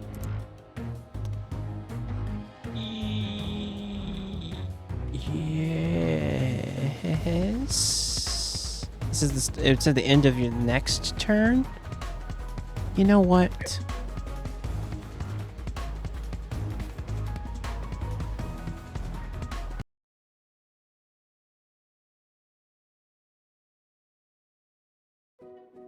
It's not a great sign. You know what? All right, Mara, show me your perception check.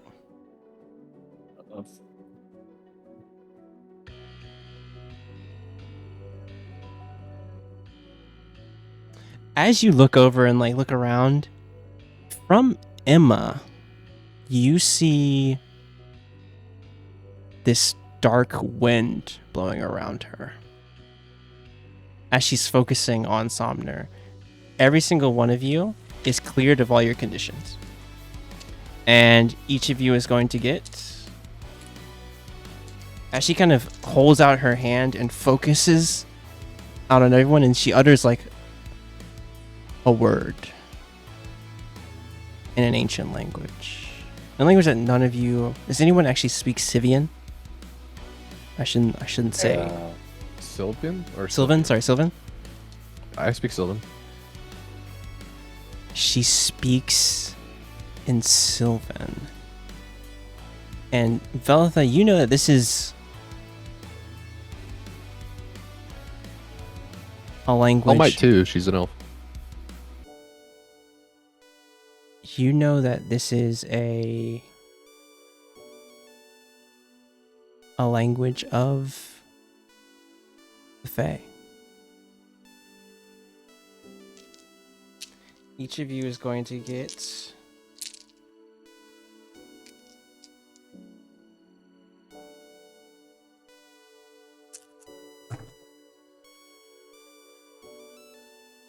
that's a lot of ones, but I believe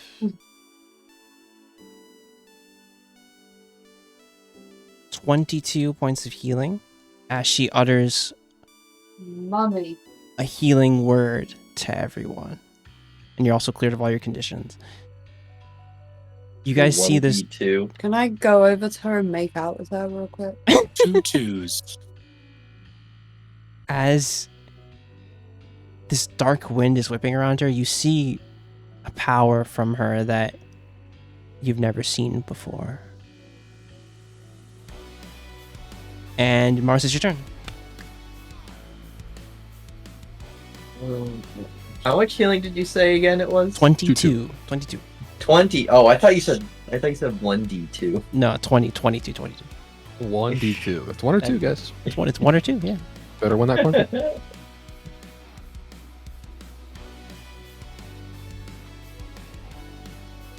Alright. There it is.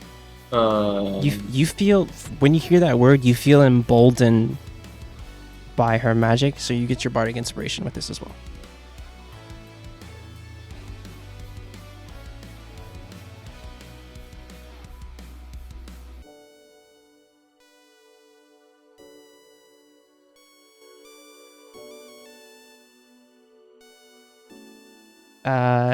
In 18, you have bardic if you want to spend it.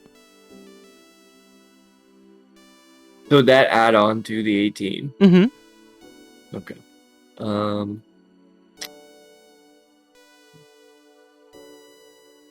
Yeah, each of you got bardic inspiration if you didn't already Yeah. have it with her uttering that word. The 1d8, right? Yeah, 1d8. Yep.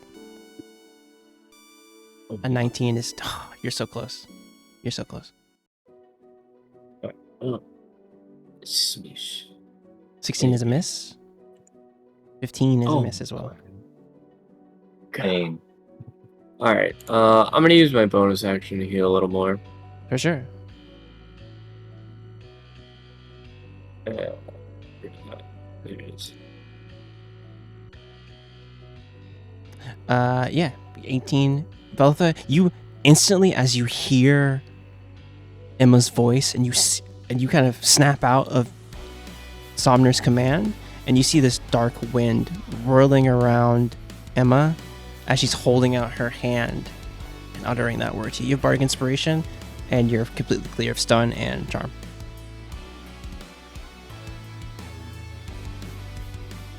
Nice.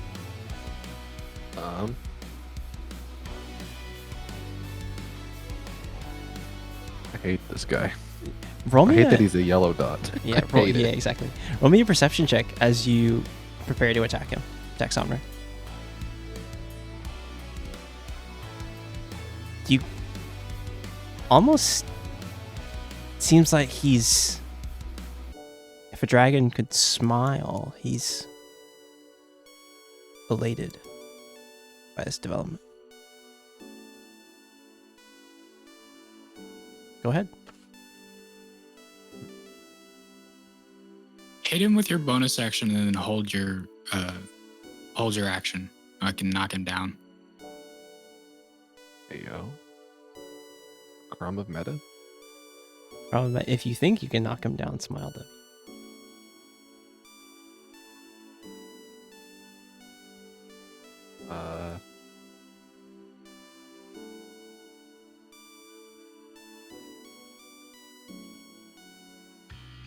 Unless he is literally immune to the prone condition, He then is. I can knock him down. He is. He is. Based. Never mind. Hit him on your turn. Yeah, I'm I saying. really- I was like, the only bonus action I could even really do here is make a hex, and he's immune to necrotic. So Well,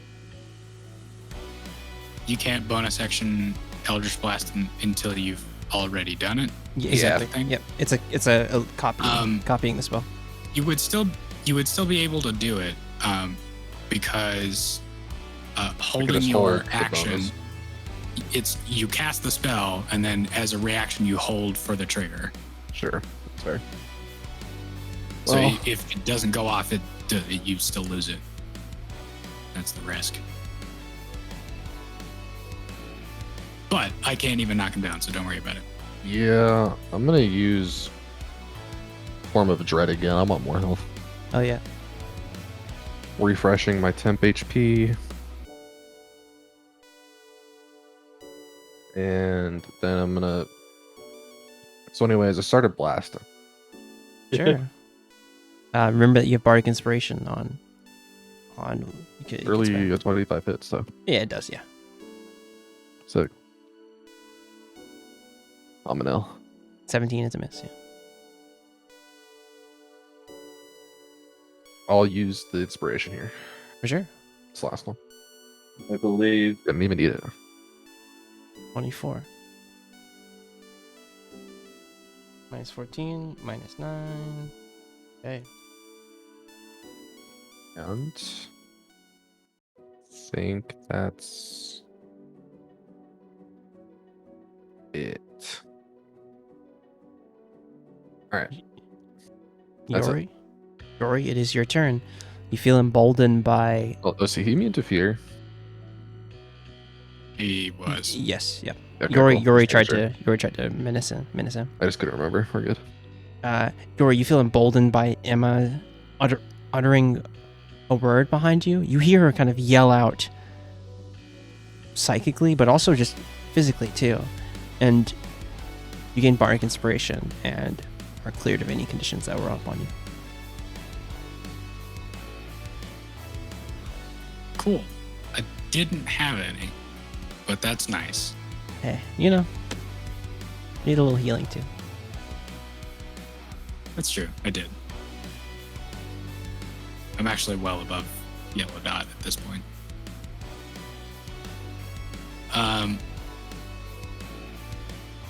There's a weird rumble of thunder. I'm gonna do Booming Blade and hit him with the great sword. God, fuck! I hate. You're having a rough time. These last two sessions, you've rolled so many crit Crit fails. fails, Jesus. It's insane. Yeah, I think don't it's know been what my the hell, man. last 3. It has, because that one It shot you were has. doing it too. This It's is actually baffling. insane. You need to pick a different digital That's dice. fucked up. Yeah, If these, throw out your digital dice. yeah, if these were real dice, I would just burn them. Yeah. Bro, you got to be like me in like the first season where I started using my physical dice because I could not roll a hit. I could do it. I'll fucking do it. That's right. I'm gonna move spiritual weapon over here and sort of stab through in that, like sweep through in an arc, Yeah, sure. crescent across. Literally give me 30 seconds to go get real fucking dice. I believe in you. I believe. All right, Emma's. Yeah, I'm gonna roll a vibe check for really quick. yeah. Only if I check. 13, not great. That's lucky number 13. Arthur's rolled multiple 13 crit fails. I know, Literally dude. against It's Somner. really it's a bad omen for his real dice. I gotta be honest. Yori's not hitting shit. I can hear you talking about. Hmm. Well, I rolled a vibe check while you were gone and rolled a 13, which is what all your crit fails have been. So it's not looking good for you. Yeah, it's not looking too good. That's a little unlucky. Yeah, That's just it's a bad omen. Yeah, about to hit you.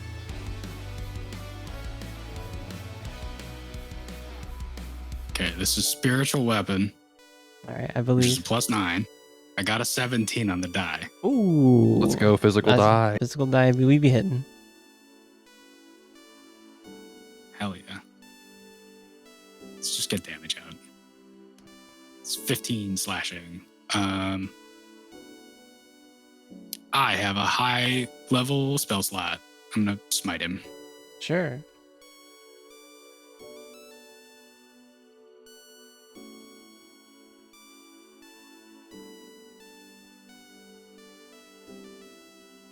That's painful.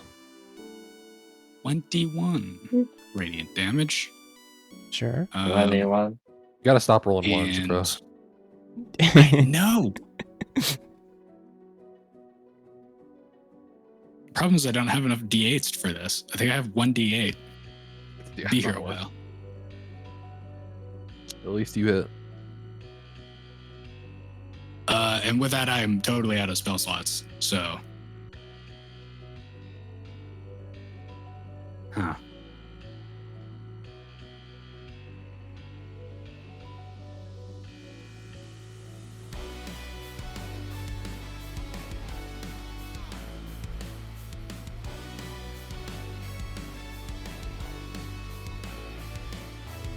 Is that it for That's you? my turn.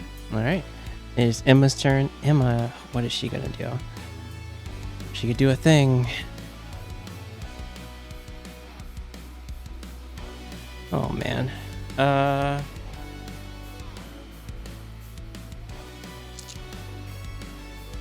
I'm gonna make. I'm just gonna roll a charisma. Actually, no, Constitution saving throw. As Emma points out at him, and these dark wind kind of rushes around Somner. I'll con save. 17. He's gonna burn a legendary resistance as like you see this dark energy kind of circle around him, and you see him vulnerable for a moment, and he just puts his wings out and breaks this. And burns legendary resistance. That's Emma's action. She's going to bonus action, spend Bardic onto Yori and Maros. It's Somner's turn. I already have it. Oh, that's right. Maros and Velith. Oh, wait. I already I used mine, yeah. have. You used it, yeah. It's not my turn. Don't worry That's about it. Somner is going to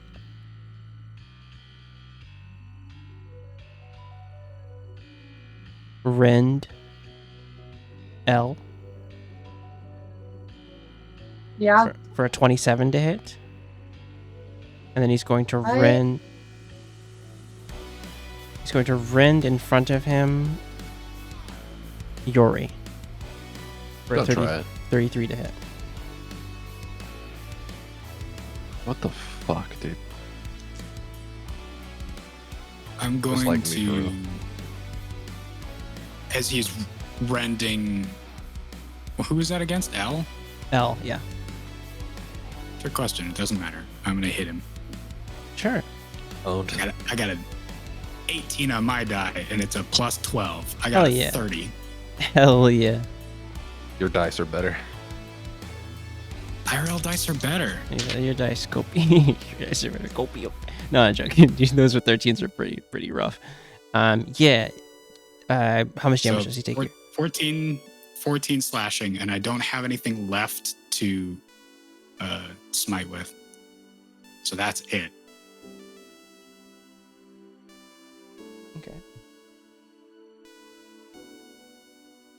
thinking about the fact that he might be a red dot right now. If my first turn where I crit 3 times actually went through. There Yeah, he is. yeah, there he- he is. It's red. It feels so good. As you swing back on him, it's going to be turn the top of your turn, L. So he's going to cast a spell. He's going to cast mind. not? He's going to cast Mind Whip You on. Velvet. I decline. What's up? I said I decline. Checkmate. Check. Oh damn. He's going to cast a spell. Cast Mind Whip. Actually, he's gonna. I forgot to roll this too. Good to know for that one. Who they targeting, dog? It's going to be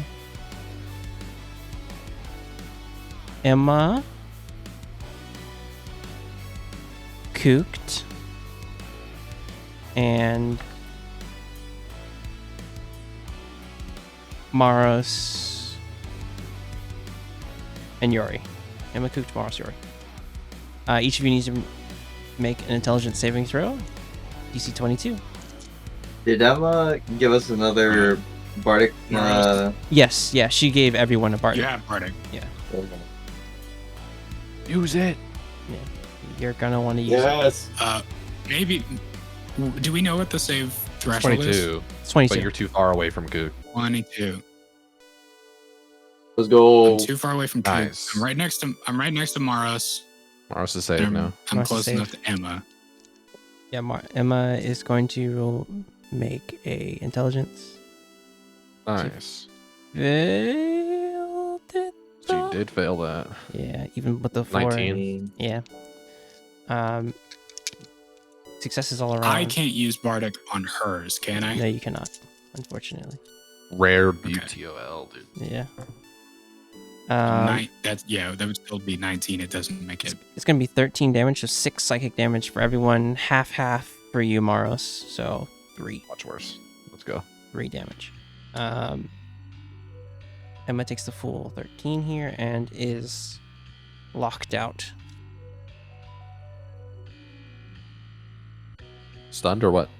No, she's can't take reactions. Has to pick action, bonus action, Oh, or I see. movement. Yeah.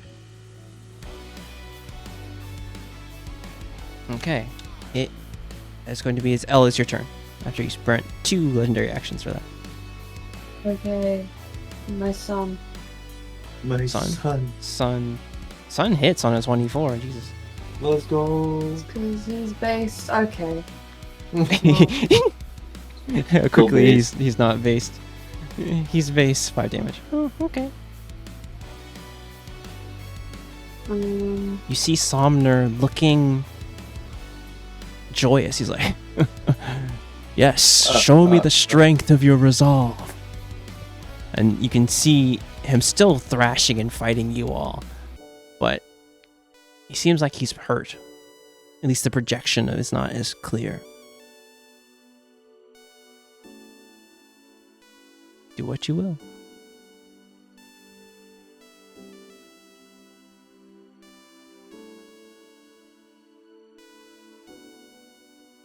Crossbow, 25 to hit. Yeah, that hits. Epic gamer moment. Let's go. go.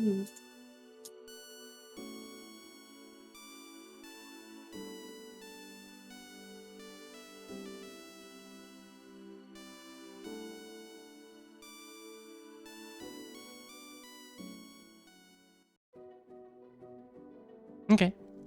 Anything else for your turn? I sleep. Big slumber. You sleep. Cooked. Elle falls asleep on the battlefield. Cooked. At the start of your turn, Somner is going to rend you. Oops. Nope. Click on the other one. Yeah, that's right. Common. Click on the other one. Common Common L. Natural crit fail, man. Crit fail. As you take your turn, you start to move. The wave whizzes past you and crashes into the wall, kind of breaking the whole wall down behind you. This dude's crit fail still almost hit my AC. Jesus. 16. It's insane. It's your turn. Well, I'm going to move right here. He has to crit fail to not hit me. This is fucked up. This is funny. Yeah. Just realized. And we Moonfire Radiant. Okay. That's a hit. Alright. We do it with the damage. And then we pray. And do a Hail of Thorns at level 4. Dexterity saving throw. He's going to use his legendary action here. But it's still not enough.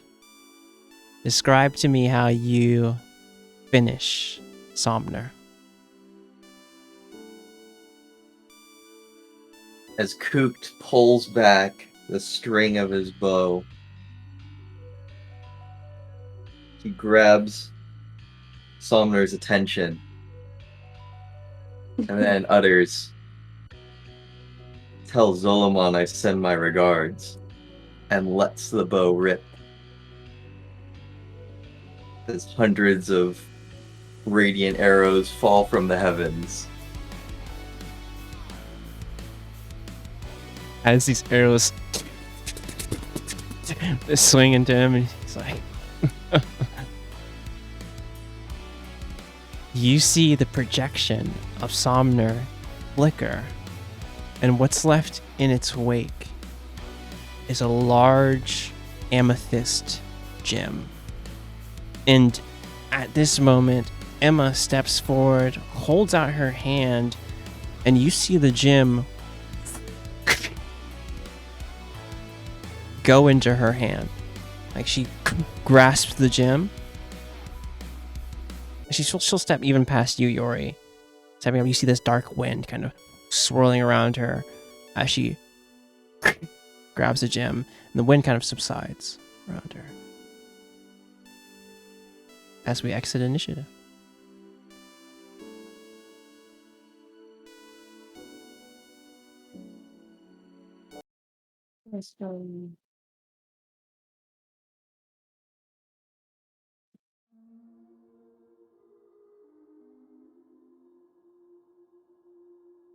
Somner, inside of Emma's hand,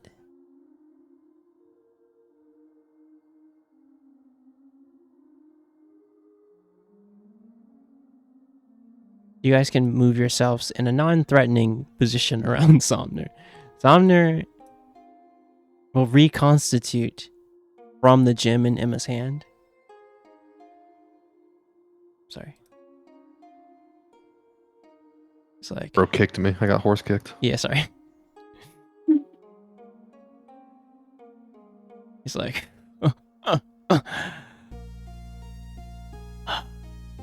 You're pretty strong. You're pretty strong. Nah, after you see the dragon, the gem, rest, Somner will look over you all. Hey, good. This realm is safe. Young, immortal. Though you do not have the true control, let me help you in doing so. Take my body, or what's left of it. My purpose in protecting Erd has come to a close. I leave it in your hands. And you brave warriors who walk with this one, keep her safe as she finds true strength. Forge me into whatever you need me to be, Emma.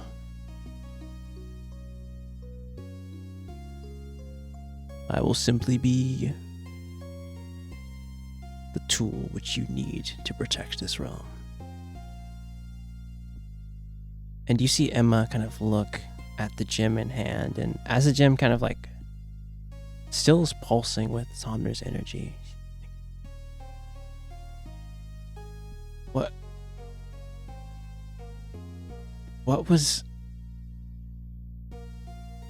What did you see when you looked at me?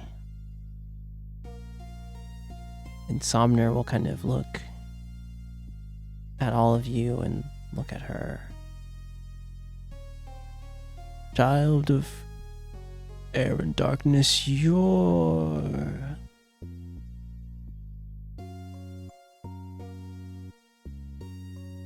I do not know if it's my purpose to tell you your origins, but you will have to face them at some point.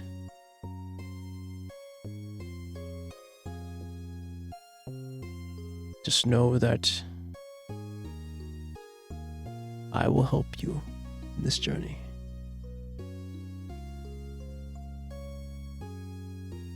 And as you all kind of see Somner, I need everyone to roll me an insight check.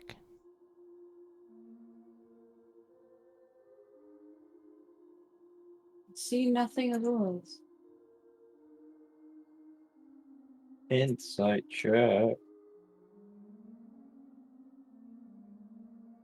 Yori, Cooked, and Velitha.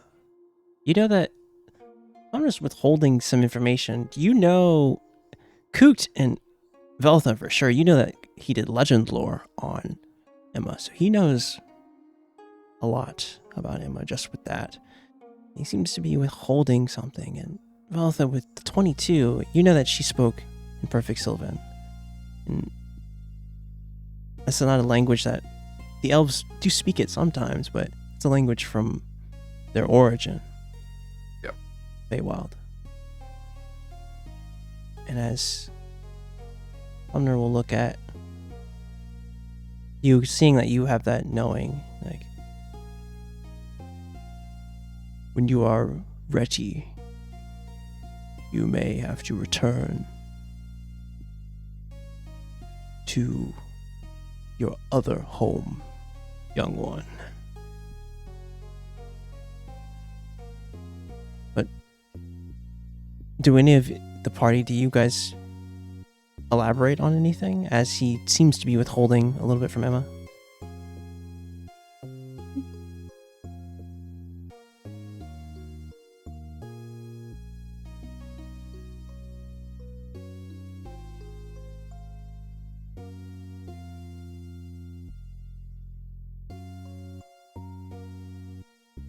What do you mean, her other home?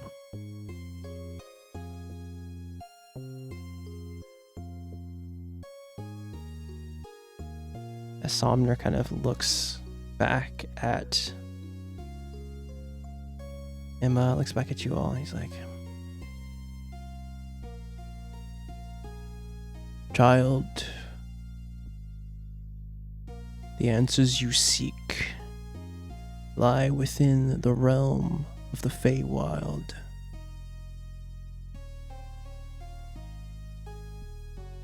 You are a child of a great entity.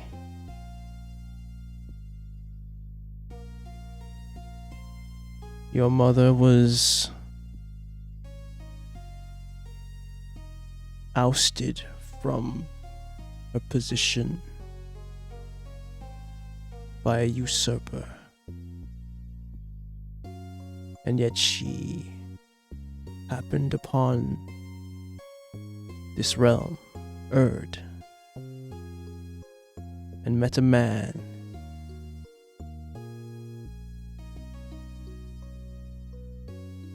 and lived a different life.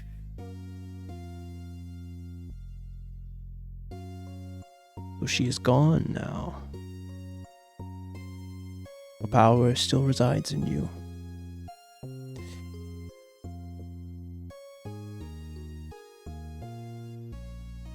And Velitha, roll me a history check. And Elle even roll me a history check, because you might have heard some of these stories as well.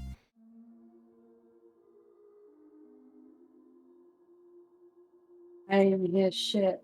Nah, it's not really something taught in Armnod or in the Kingdom of Arvin, but in Korkaran, though, you are averse and know of the Fey courts. Summer, Seelie courts of summer, spring, winter, and autumn. And also the Unseelie courts, the Gloomy court. And the name Air and Darkness that he kept saying sticks out to you. Something that you've read, Velitha, of. But I'd say, yeah, with your childhood was spent among books and reading in the libraries of Willowwind. You remember of texts of stories of Queen of the Glooming Court, Queen of Air and Darkness. Though you had never been to the Feywild, and you never always thought they were just fairy tales or something to read as a child. But as Somner looks around, Emma still seems confused. Of like,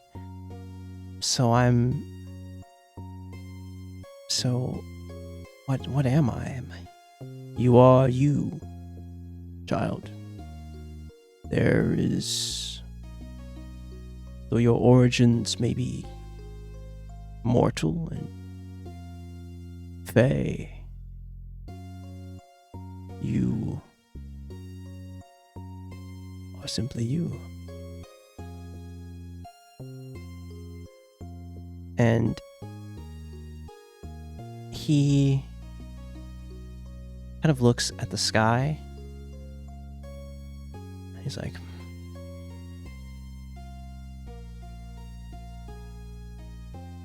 my time here is running short. If any of you have any more questions for me, I will do my best to answer them with what time I have. I have been protecting this power, and he kind of motions to the gem, ever since the Second Draconic War, when I fell in battle. I knew that Erd would still be plagued by the overlords, and he gets a particular eye to you, Velitha.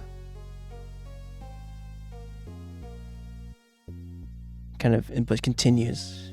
The overlords were not defeated during the final assault. They still lurk in the shadows of Erd. It falls to you now, Emma, and your brave champions to finish them once and for all.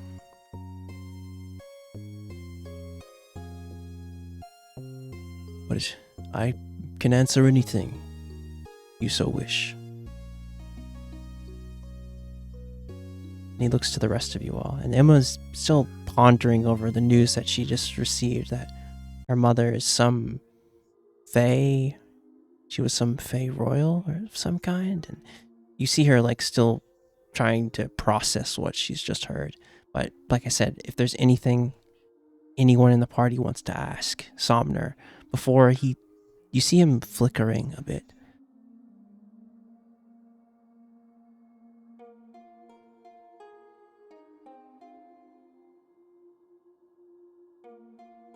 How do we get to the Feywilds? You. And you see his eyes glow purple. You, Velitha, know the way. The way lies beyond. The way lies beyond Korkaran. Lies beyond Korkaran. The elves are originally from the Feywild, though they have not been back in some time. But the gate can be accessed by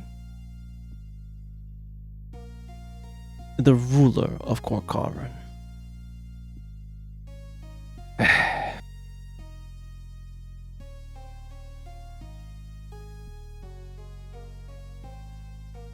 And the houses of Karan.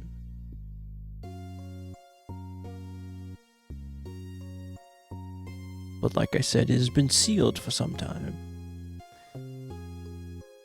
This one, and he points to Emma, when she has full control, she could be able to move there with her abilities. And I said, with my help, and he points to the crystal again, he's like, when you forge me into something, I will help calm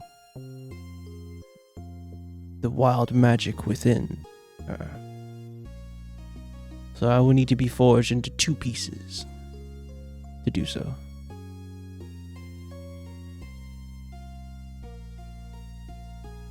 And he'll look around again. Is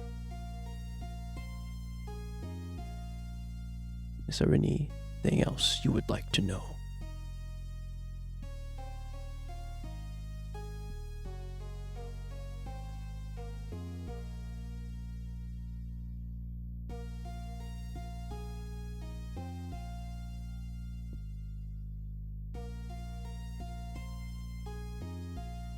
You said second brood. The second brood. Are you a god, sir?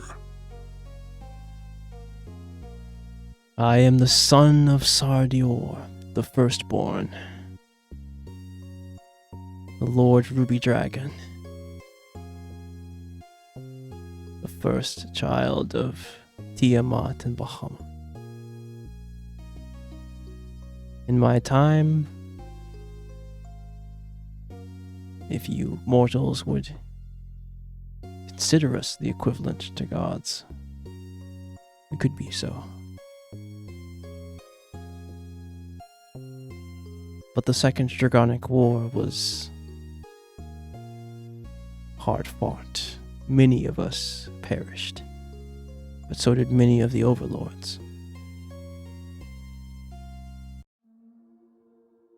And though we swore not to slay, and you see him pause for a moment. We swore not to slay I got the... a 16 on a history check. Ooh. What are you looking for here? I know any of these names. These are not something that... Are any of these names familiar? This is Dragonic lore, and Crasher would not have taught you. This is something that only really dragons know.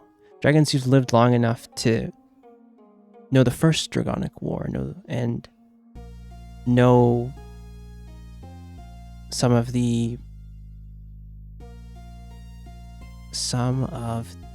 first dragons ever born. Though Crasher would have told you of the ones that he met, of Alabast, the Verdant Lord, of the First Brood, and possibly Zolomon of the Second Brood, and Rallis. But I don't know shit about Tiamat or Tiamat. Bahamut. These are Tiamat, Bahamut, and Sardior are way beyond any mortal, and even the immortals. Cool. None of that was what I asked. Are you a god? It is a strange question. But if many of the mortals have considered us gods, and our powers have interacted with the material plane as such, and those the mortals which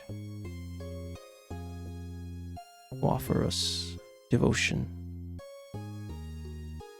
you get a boon. We could be considered as such, yes.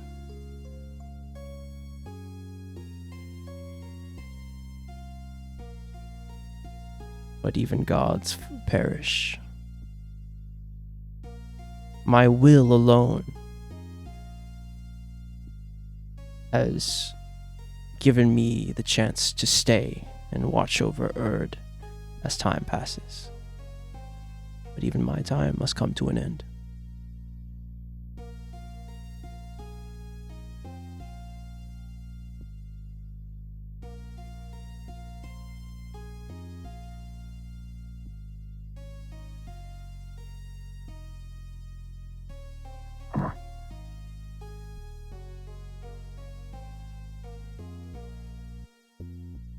As he looks upon you all, was there anything else anyone wants to ask Somner before he makes his journey? Hmm? Maros, do you have anything? Are we boring you? Yes. No, I think I'm okay. Noted. He looks at you though, Maros, and sees you are a fraction of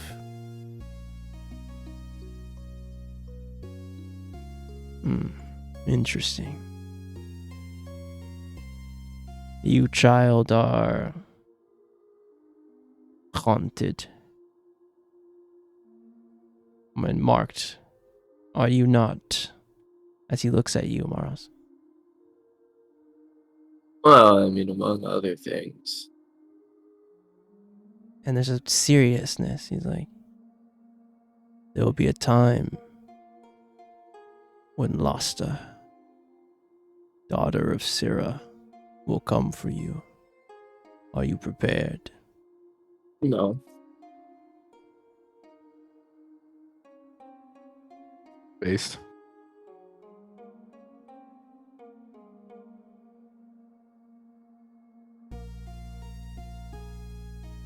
And he takes that and kind of nods and turns to the rest of you. Do not worry, child of air and darkness. You are in good company. And you see him kind of like, but my time ends. And you see the gem, there's like a hairline kind of crack on it. And like, it starts cracking even more. Like, go forth and protect this realm. Forge me into 2 items.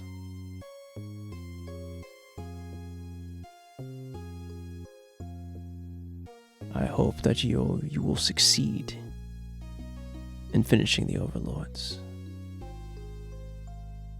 And he looks at you, Veletha, and says, I hope we can count on you to play your part as well. Kimaris. And you feel seen, like he's looking through you and there's an understanding between this dying dragon and a hostage overlord. As Somner flickers out of existence and rises out from the temple, the shard breaks into 2 pieces in Emma's hands as Somner takes his final rest. And Emma's, with both of the pieces in hand,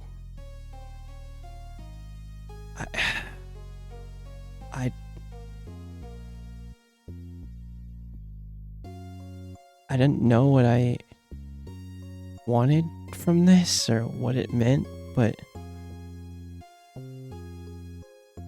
I guess I need to forge Somner into something.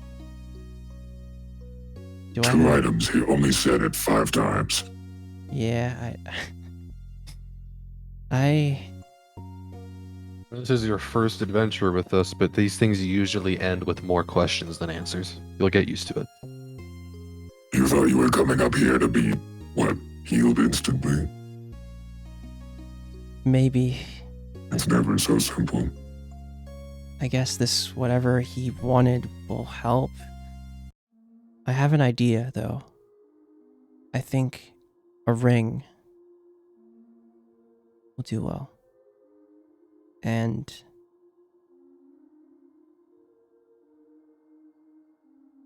with this one, she looks at you, Maros. She says, and you see her eyes kind of glow, that like kind of black wind go around them. It's like, and this one will be forged by 3 brothers. The guidance of a father. You can kind of see her snap back. And Maros, you know what that means.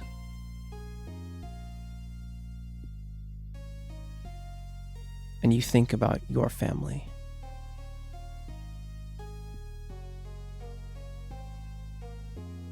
It's like, what did I say?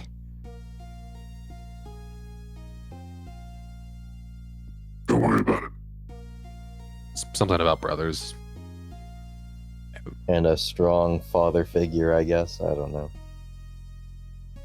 Couldn't be If you want to me. hold on to those, I can leave those to you. She's like, That one's yours. This one goes somewhere else. and I know I need both. And she'll hand the other one to you, Maros. Piece of, I think this, I guess, when the time comes, I guess I'll need you to forge this one for me. What should I enter into my inventory? Call this the Shard of Somner. Somner.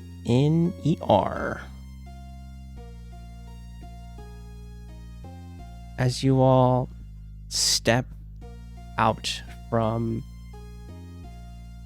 the temple with some questions answered of what Emma's origin is, you head down back. Well, Yuri stops at the entrance of the temple.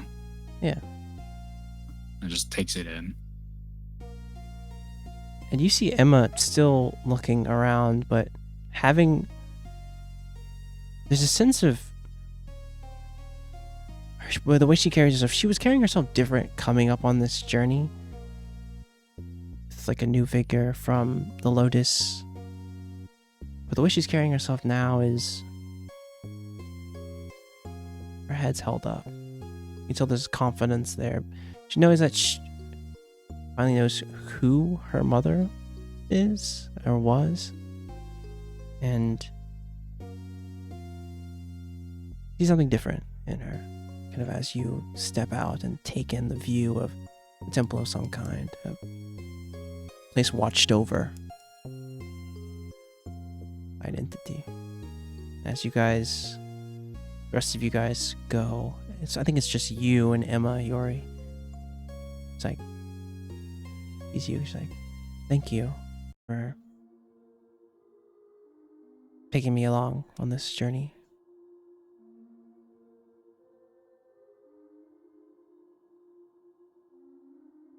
I don't know what the issue with your powers is, Yuri, but whatever help you need, I'm here.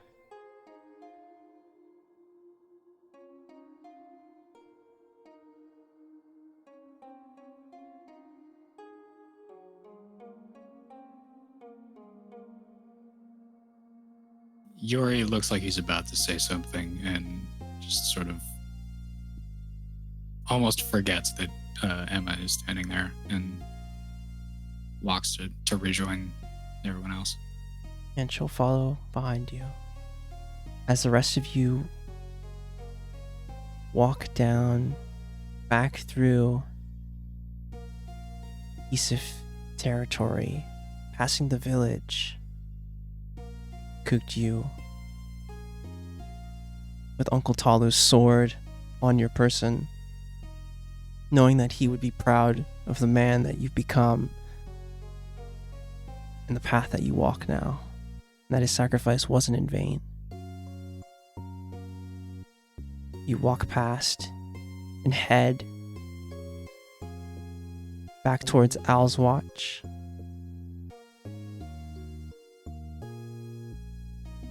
Looking over the encampment. Is the party stopping at Owl's Watch to take a break here? Yeah, I wish to speak to Altus just a little bit. Okay. As you head into Owl's Watch, you all can hit the long rest button because it's a journey back there.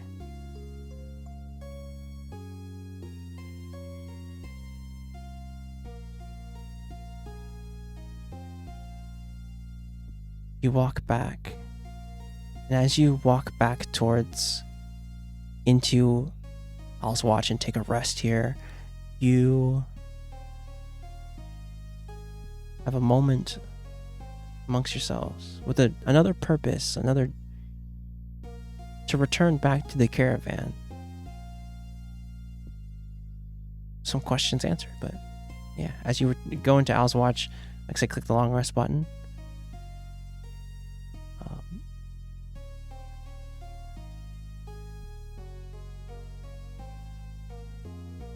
As you do, though,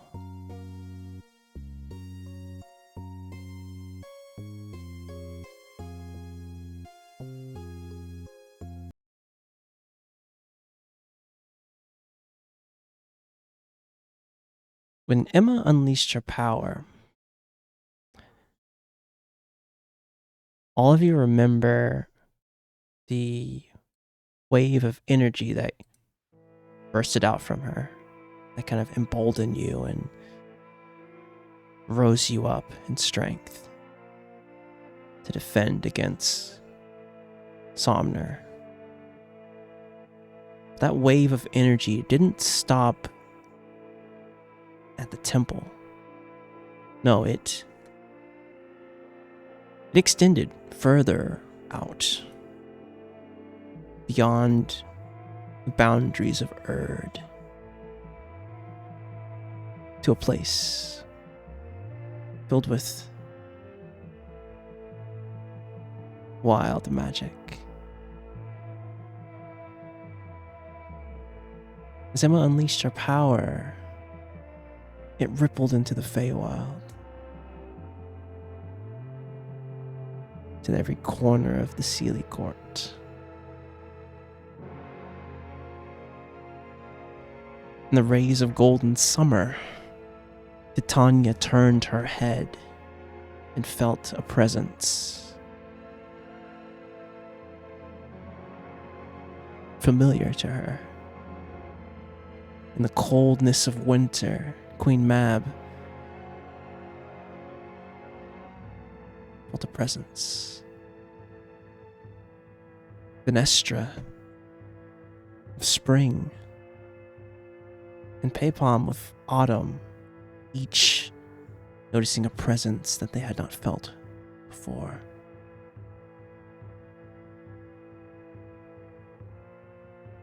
One that they thought was gone.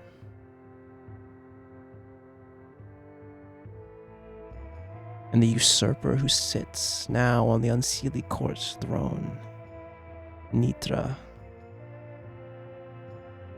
felt a crack appear on her glass body, knowing that her work was not yet done.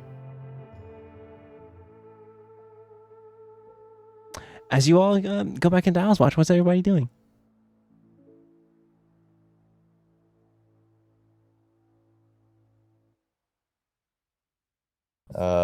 I'm going to head on over to Altus if he's not too busy. You quickly can head into the main family tent. And you see Altus not around the same amount of warriors. There's some here, but you see Altus notice you as you come in. And this, you return. Did you find what you were looking for? Yes. Found what we were looking for. And more. Which is what I sort of wish to briefly talk to you about if you have some time. He kind of stands and motions for you to sit down at one of the tables in the main tent. Speak. Well, firstly, I wish to again send my condolences about my father and also my uncle for the actions that have been bestowed upon this land. But there's something important I must show you. And as Kook says this, he pulls out the rod receptacle and opens it and shows it to Altus. You see him kind of taken aback. He's like, what is this? As I've said to you before, if you may recall,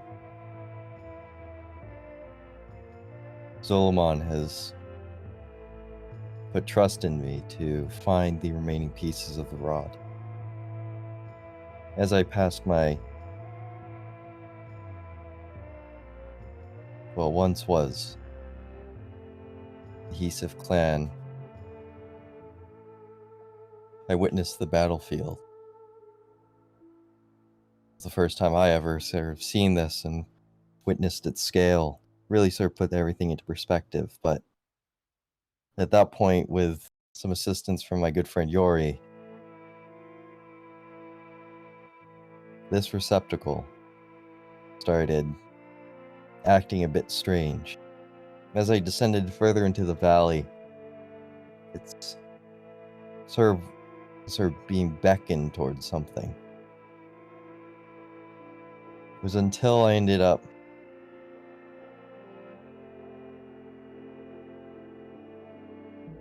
It's until I ended up getting closer to my uncle's sword and parts of my father's necklace. One piece of the rod was glowing very deep in the dirt.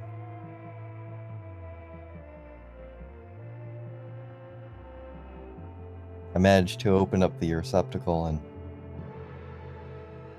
the power of lightning and the things that were very intense for that matter, it shot itself into the receptacle, and now I have it. But this brings one major question, Altus, and I hope that you can give me some insight into this.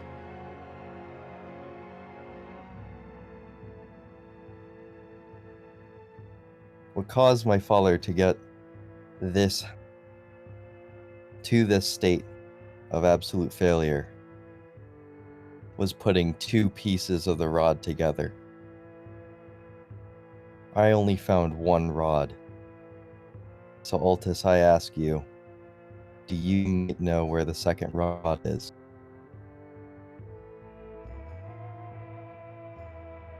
You see him sit down, truly try and remember that day. He says, I remember when Faramore took my eye. and struck a lethal blow to Talu. There was a moment where I saw him again. The man I knew. And with all his strength, he broke the rod, or disconnected it. And when he threw one piece, and I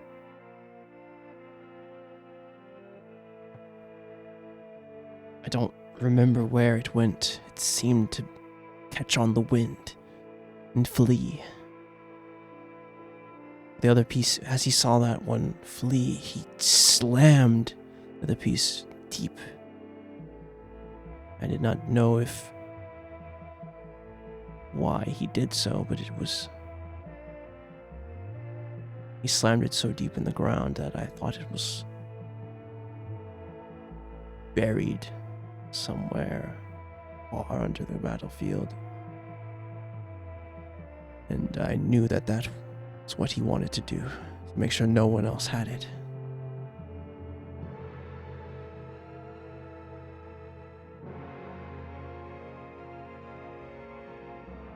Would you, by any chance, have any sort of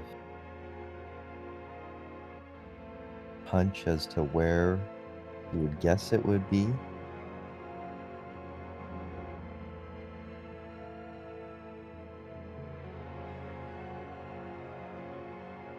It flew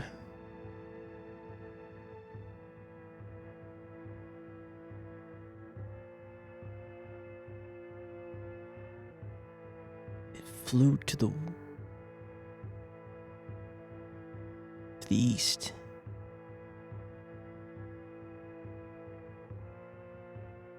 It flew at an unnatural speed, though. Hmm.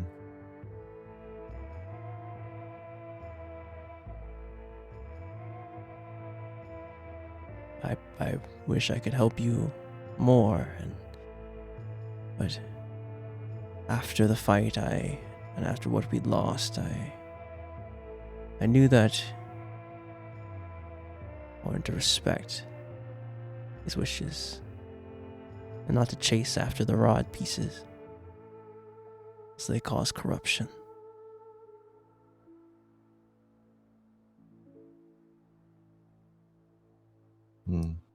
Understandable. I Well, do wish you luck, Cohesive. thank you, Altus. I promise that next time we cross paths, I will have all 7 rods by then. I hope you will be able to destroy it once and for all. And I hope so too. As you leave, he says, "Blessing of the Sky Dragon truly be upon you, Cohesive." As with you, Altus. As with you. And as you leave, there's a moment where Altus sees the back of Talu and Faramore leaving his tent as well.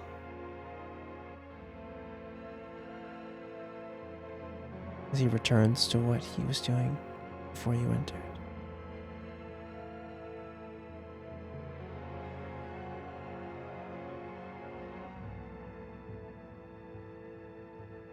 I think that's a good place to call it. Nice. Very good. You guys did very well on that combat. Super tough boss fight, but you learned a lot. And More thank like you. Easiest boss fight. Easiest boss fight, not even hard. Real. But yeah, thank you all for sticking with us. there might be a session next week. We'll see. I'm gonna really try. I'll keep you guys posted on that. But yeah, thank you guys for tuning in with us. Bye-bye. Bye bye.